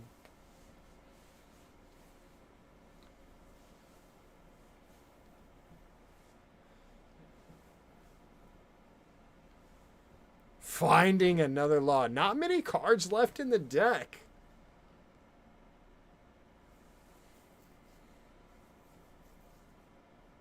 We do have that Jozu. Can finally answer that Jozu. Should we want to. That Jozu has put in so much work.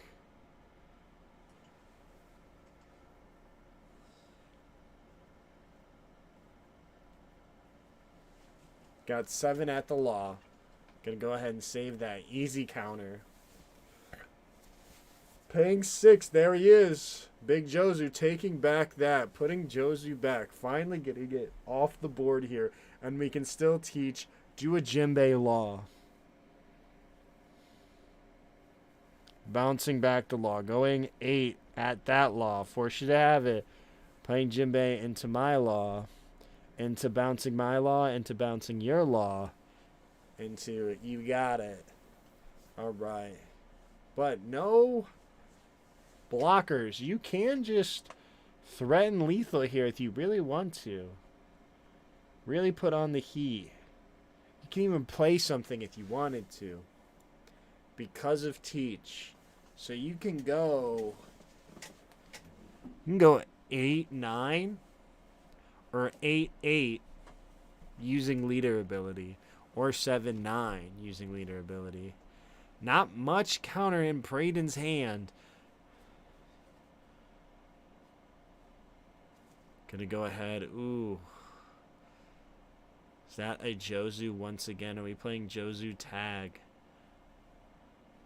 You could even opt to not bounce their Jozu just so they can't bounce your Jozu, but taking that pressure off the board. We're going to play Sengoku, and we can still use Teach's ability, swing at life, or, yeah, I mean, we're going to play our law, bounce that Jinbei, bouncing our Sengoku. So we are going to swing there.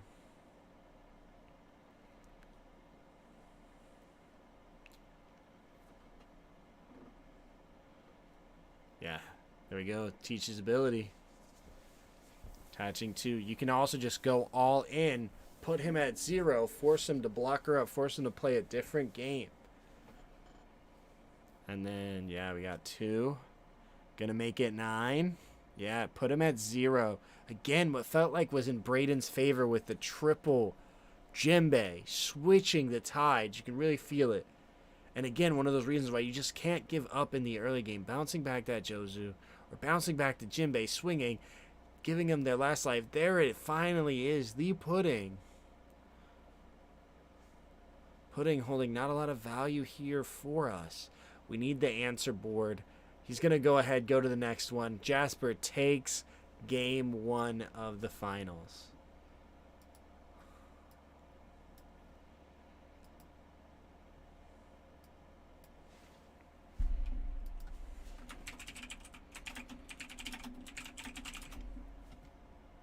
What a game. What a game.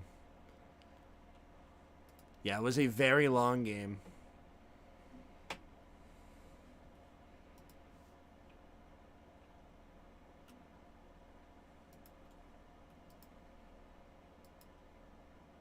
Looks like he's getting up. Something's happening.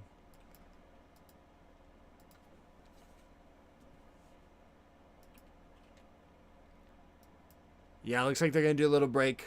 A little bit of Dofi brain rot there, maybe.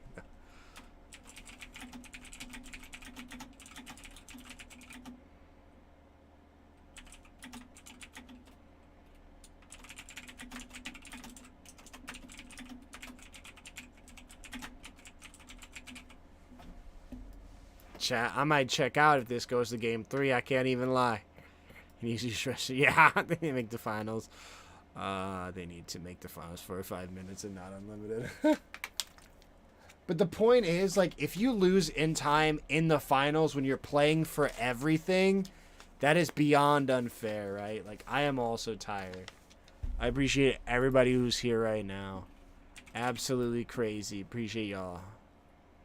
Appreciate all the new subs, too. While we're waiting on this break, if you haven't already, finals for any event are always, any top cut is always untimed. Any top cut is always untimed. VampTCG.com, feel free to check these out. These will come back in stock. I will try to have these during my next live stream. So be sure to hit the subscribe button so you don't miss those. These card guards are very cool. I usually offer them with the sleeves too. You can get a deal for them for like $11, which is a great price on these. If you partner with any of my sleeves.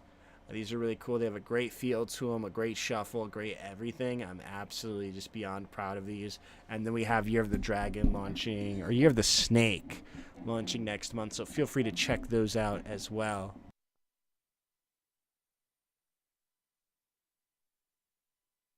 So be sure to subscribe to not miss the live stream. And be sure to sign up for email notifications if you're interested in these. But I will try to get these here. Yeah, the Perona is really nice. These both come with free shipping if you're within the U.S. as well. Free shipping on these, free shipping on 2 on these. These, of course, out of stock. I try to ship as fast as possible, and when I sell those, they just go very quickly, and I have to package up a lot. I spend probably about two hours packaging, getting things ready. We're getting ready for game number 2.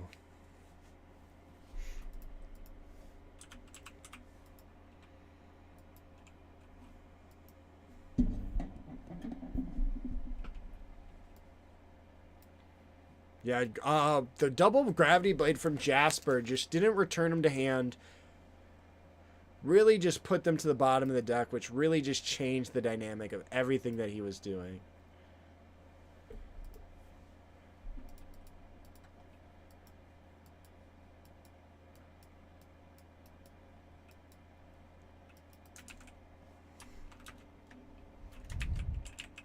If any of you guys shop on TCG Player, just go ahead and click that link in the chat for me. Helps me out a lot as we get ready here for game number 2.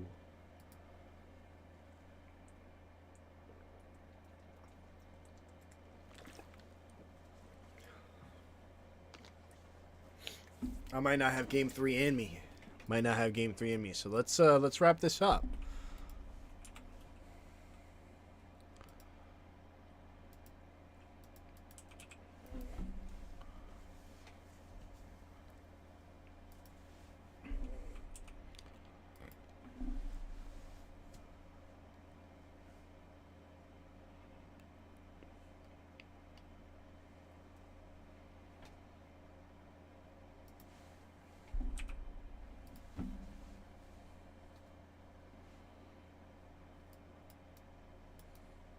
Boom, there it is.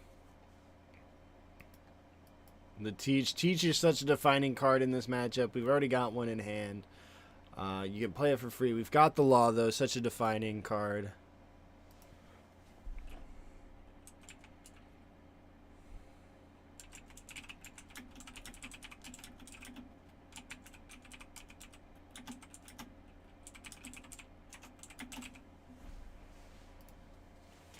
And then we're going to see just going 8. Going to go ahead and take that. No reason to go up 2K just yet. We can generate a little bit of value. Because as you've seen, you can go down the 2 life and stay there for the rest of the game. We're going 5. Going to play it safe. Play that Jinbei. Play that Law. Bounce that Boa. And reclaim that Sengoku. And here we go. Imagine here we're going to see that a very similar play. Probably even play the Buggy. Just so you have a card to bounce. Spit out your Law. Maybe play a Teach if we have Jinbei here on Braden's side. This is a masterclass in how to play Dofi. So there we go. Boom. There's the Sengoku. Gonna go ahead and search. Just probably gonna take that there Law because we wanted it, and then we're gonna play Teach, stack it, and just put on that aggression. Yeah, pay 2. There it is. The Teach is the differentiator. Gonna be a huge early start here for Braden. Boom. Stack, we're going to go 7. Leader ability. Because we're going to play Law, and then we're going to bounce the Sengoku. We leave 1 up, so that way we can play that Sengoku once again. Putting your Law back, so that way you can play Sengoku and play your Law. Okay, he's going 7. Is Jasper going to go ahead and take it? Jasper looking at his hand. Deciding what he would like to do.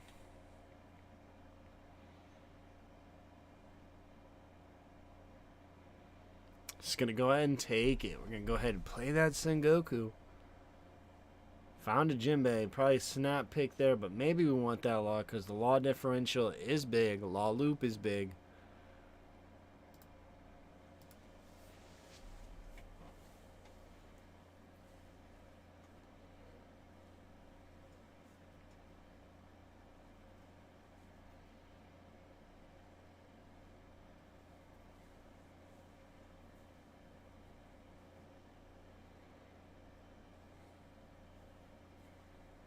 Boom, just loses it for 5. Interesting. We're going to go ahead and play that Boa. Let's see. We got the Jinbei. That's big. And we've got a Gecko. So we're going to go ahead, attach 1 here. Attach 2. Go 7. Play our Jinbei. Do we just play Law? There's no free Sengoku. But you can save a Jinbei for next turn. Playing the Weevil, just taking the free card.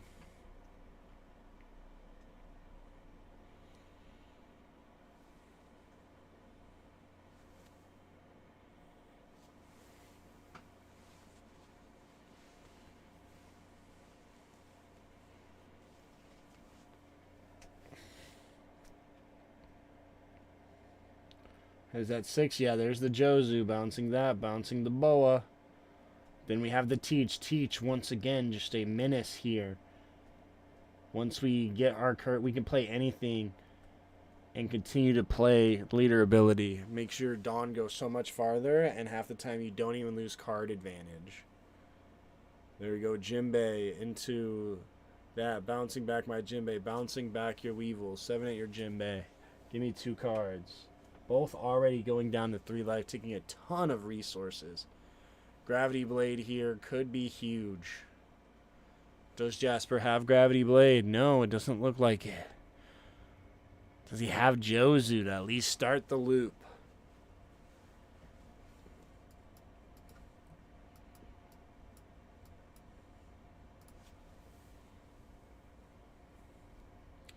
There it is. Finally finding the Teach. Looks like we also have a Pudding here on Jasper's side.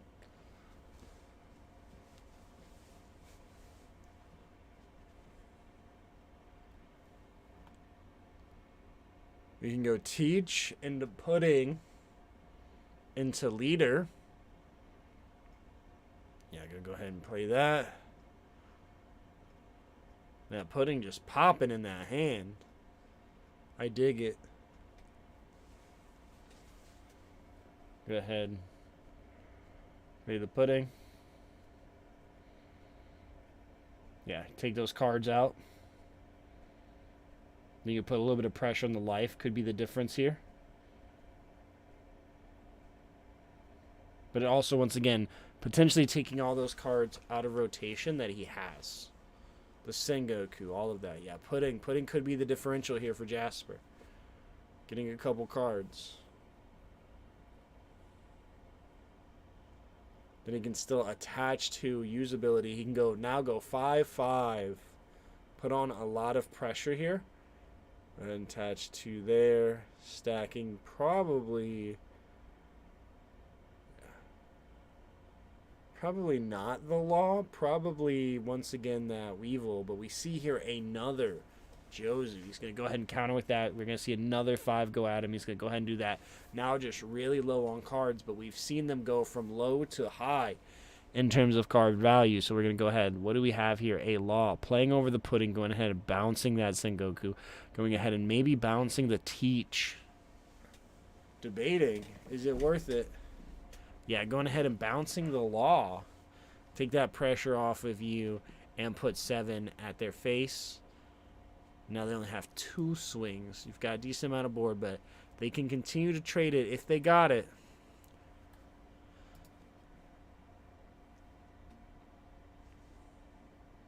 I do feel, though, we could have went 7. I guess, like, the Pudding, because if they counter out, you get less cards. And so it creates a very awkward dynamic there. Just overall.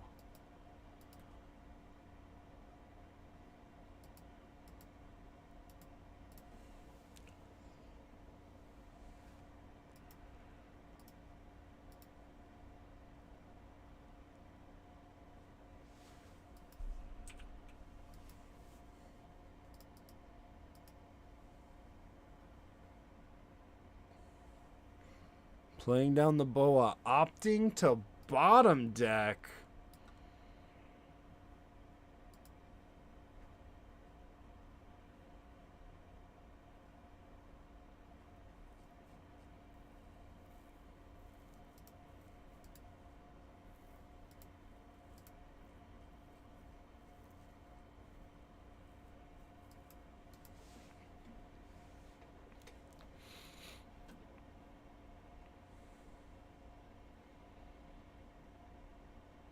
Playing the Law, bouncing the Jinbei, 7 at the Law, taking the Law out the loop, or 8. Yeah. Very expensive, but we have the Gecko, so we can fetch it back. We're going to go ahead, play the Law, bounce the Jinbei, and then we're going to pass back to nothing here for Jasper. A nothing sandwich. Has to rebuild his board.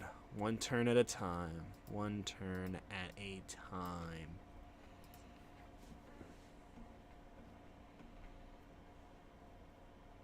Start off with the classic Sengoku. Got 5 here. Looks like maybe, ooh, taking the Buggy. Buggy the Clown.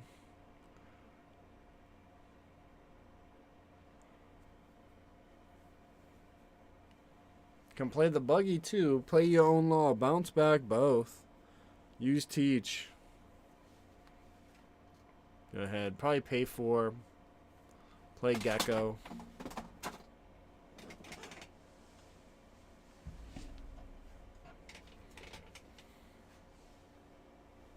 I guess you get Jinbei Gecko.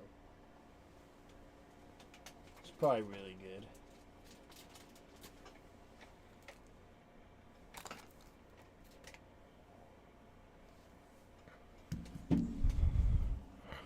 Yeah, play Law, bounce, bounce. Now we're going to go ahead and stack that Jinbei. Go wide one more time. Again, the Jozu differential really start to feel in late game without being able to answer Jozu with Jozu. Or even the Gravity Blade. So this Jozu is going to stay on this board, and he's going to be able to swing efficiently into every character you have, putting on a lot of pressure. The same way we saw it pressure Brayden from Jasper the moment he took the 1 out of the rotation.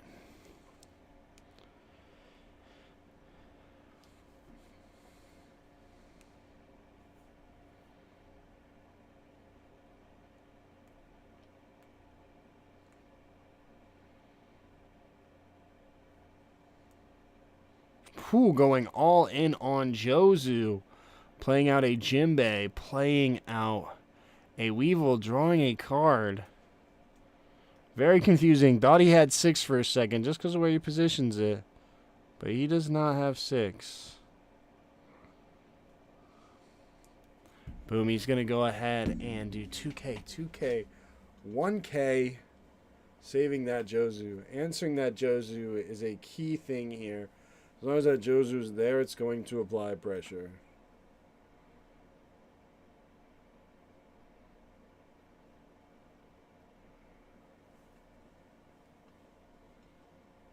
Forcing that Law, though, from Brayden. Looks like he doesn't have another one to just trade Laws.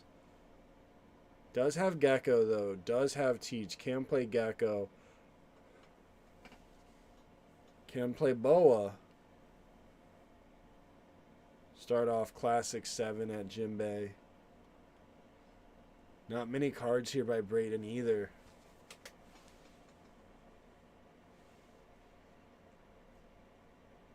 Yeah, Pudding is huge. Pudding is just so strong in this matchup just overall. And putting him down out of cards. But again, we've seen them rebuild value. But yeah. Lot of play here.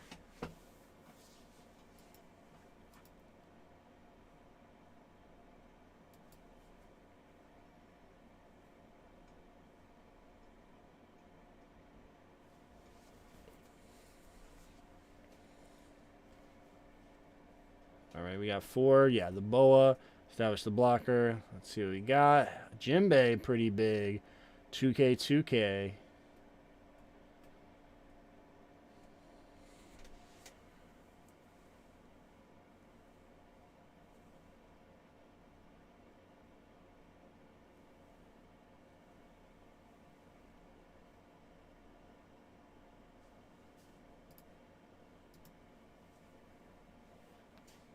Attaching the 1. Gonna go ahead and do a regular one. No Teach. Yeah, I mean, you just stacked your top. You know there's Jinbei. No need. We're gonna go ahead. Boom. Play out that Weevil. Get that 2K.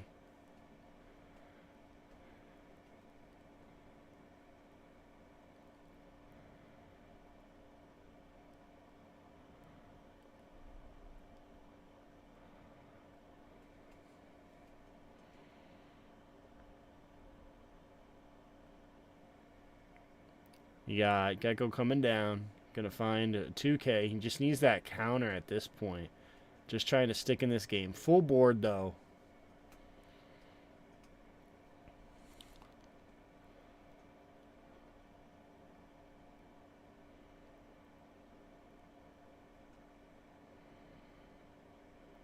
Right, looks like he's just gonna probably, I think he just kind of go for it. Do a 6K check, nice little 2K check on the Jinbei. We know he just added a 2K. He's just gonna go ahead and give it to us. Actually, just going 6 because of the blocker. Can't afford to swing 5. Committing 1 Don though. Another pudding from Jasper. You can go ahead, boom, there it is. There's the Jozu. Gonna be able to answer that. Put the Jozu back. Maybe even, like, it almost is worth it to do the Boa. Yeah, you put back the Jozu. Then we're going to see likely another 7.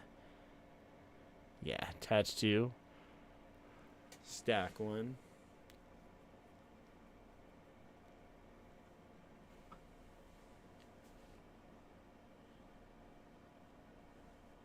Got 7 just going at face. Playing the law, bouncing the law, bouncing the Boa. There it is. Then we've got 6 going at face. Can go ahead and give us a 2K. Then we've got 7 going at face. Gonna give him 2 and a 1. 1 or 2 cards here in Braden's hand. Not much. It's not looking good. Way faster than game 1, from a 40-minute game 1 to a sub 20-minute here.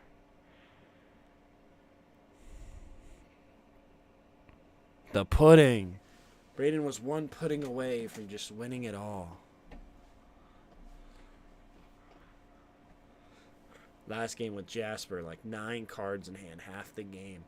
1 pudding, all it takes. Just goes to show you the strength of pudding, too. All right, we got 2 blockers coming down. That'll give him some defense. We got ability, finding another one, and a perfume, and a Weevil. No counter on any of them, though. I think he's thinking the same thing. He's like, none of these, like, the Weevil draws him a card, but again, it's no counter. Any hope of surviving is going to require a counter. Might just have to, oh, yeah, just going to leave it. And go ahead, take that one. Attach it to our Weevil. Maybe go 7 and 7 at the Weevil, or at the Jinbei. Very least, got 5 going at 5. Give us a 1K. We got 7 going at 5. 7 going at 5. Yeah, leader ability. We're going to go ahead and play Boa. Look at the top 3. Gravity Blade. That would have been big a while ago. Attach 1. So then we can go 8. You give up the Jinbei to possibly save your Weevil. It's going to go. Going to give up the Weevil as well. Go ahead and draw here. We've got our Law Loop. So we're probably going to play Sengoku. Play Law. I'm just going to play 4. And play Law. Just bounce back. He's just going for it.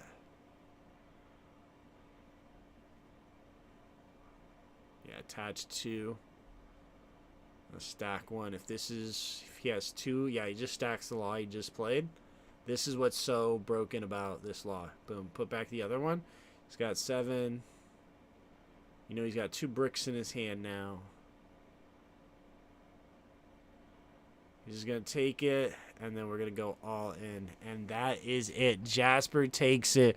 Moving on to the world stage, the world finals. Congratulations, Jasper.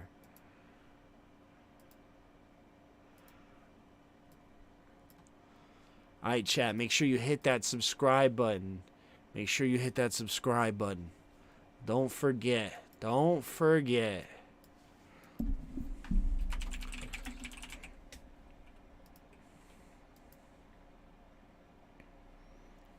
(2-0) victory. I needed that because I need to go to sleep. I feel a lot of you do too. But before you go to sleep, let's go ahead, hit that subscribe button.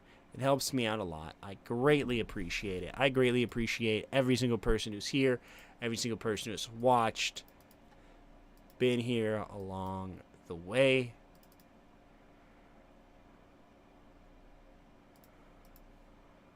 Download this.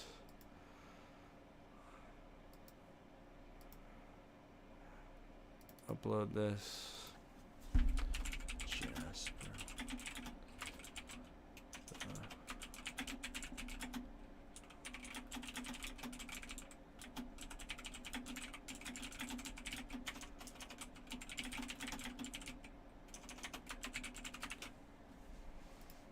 There it is. There it is, folks. Ladies and gentlemen.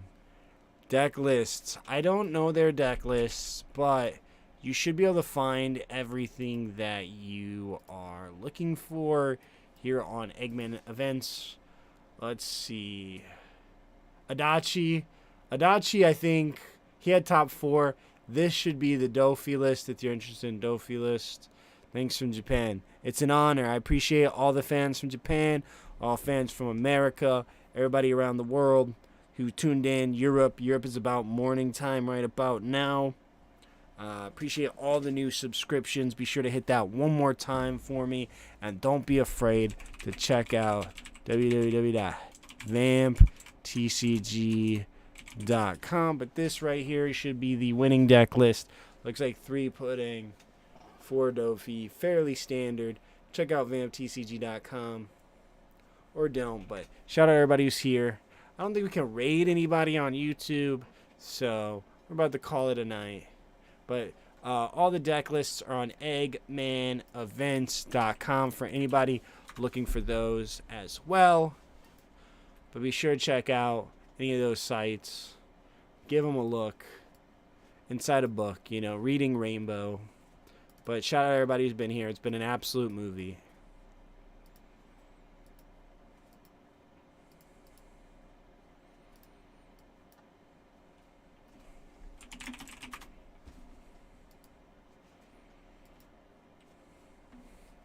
Shout out TAK, shout out everybody. Shout out all the new subscribers, all my old subscribers. I couldn't do it without you guys. So I appreciate everybody who's hung out and been here. Jasper was 4th last Worlds. That's crazy. Double representation. Double representation. Oh, last OCE Nats. Got it. A little different. Wow. Really just a beast. Yeah, I think they were talking about him earlier, saying that he's consistently shown up at like pretty much every event in OCE. Thanks for watching. We're out, chat. We're out. Have a wonderful night. A wonderful night.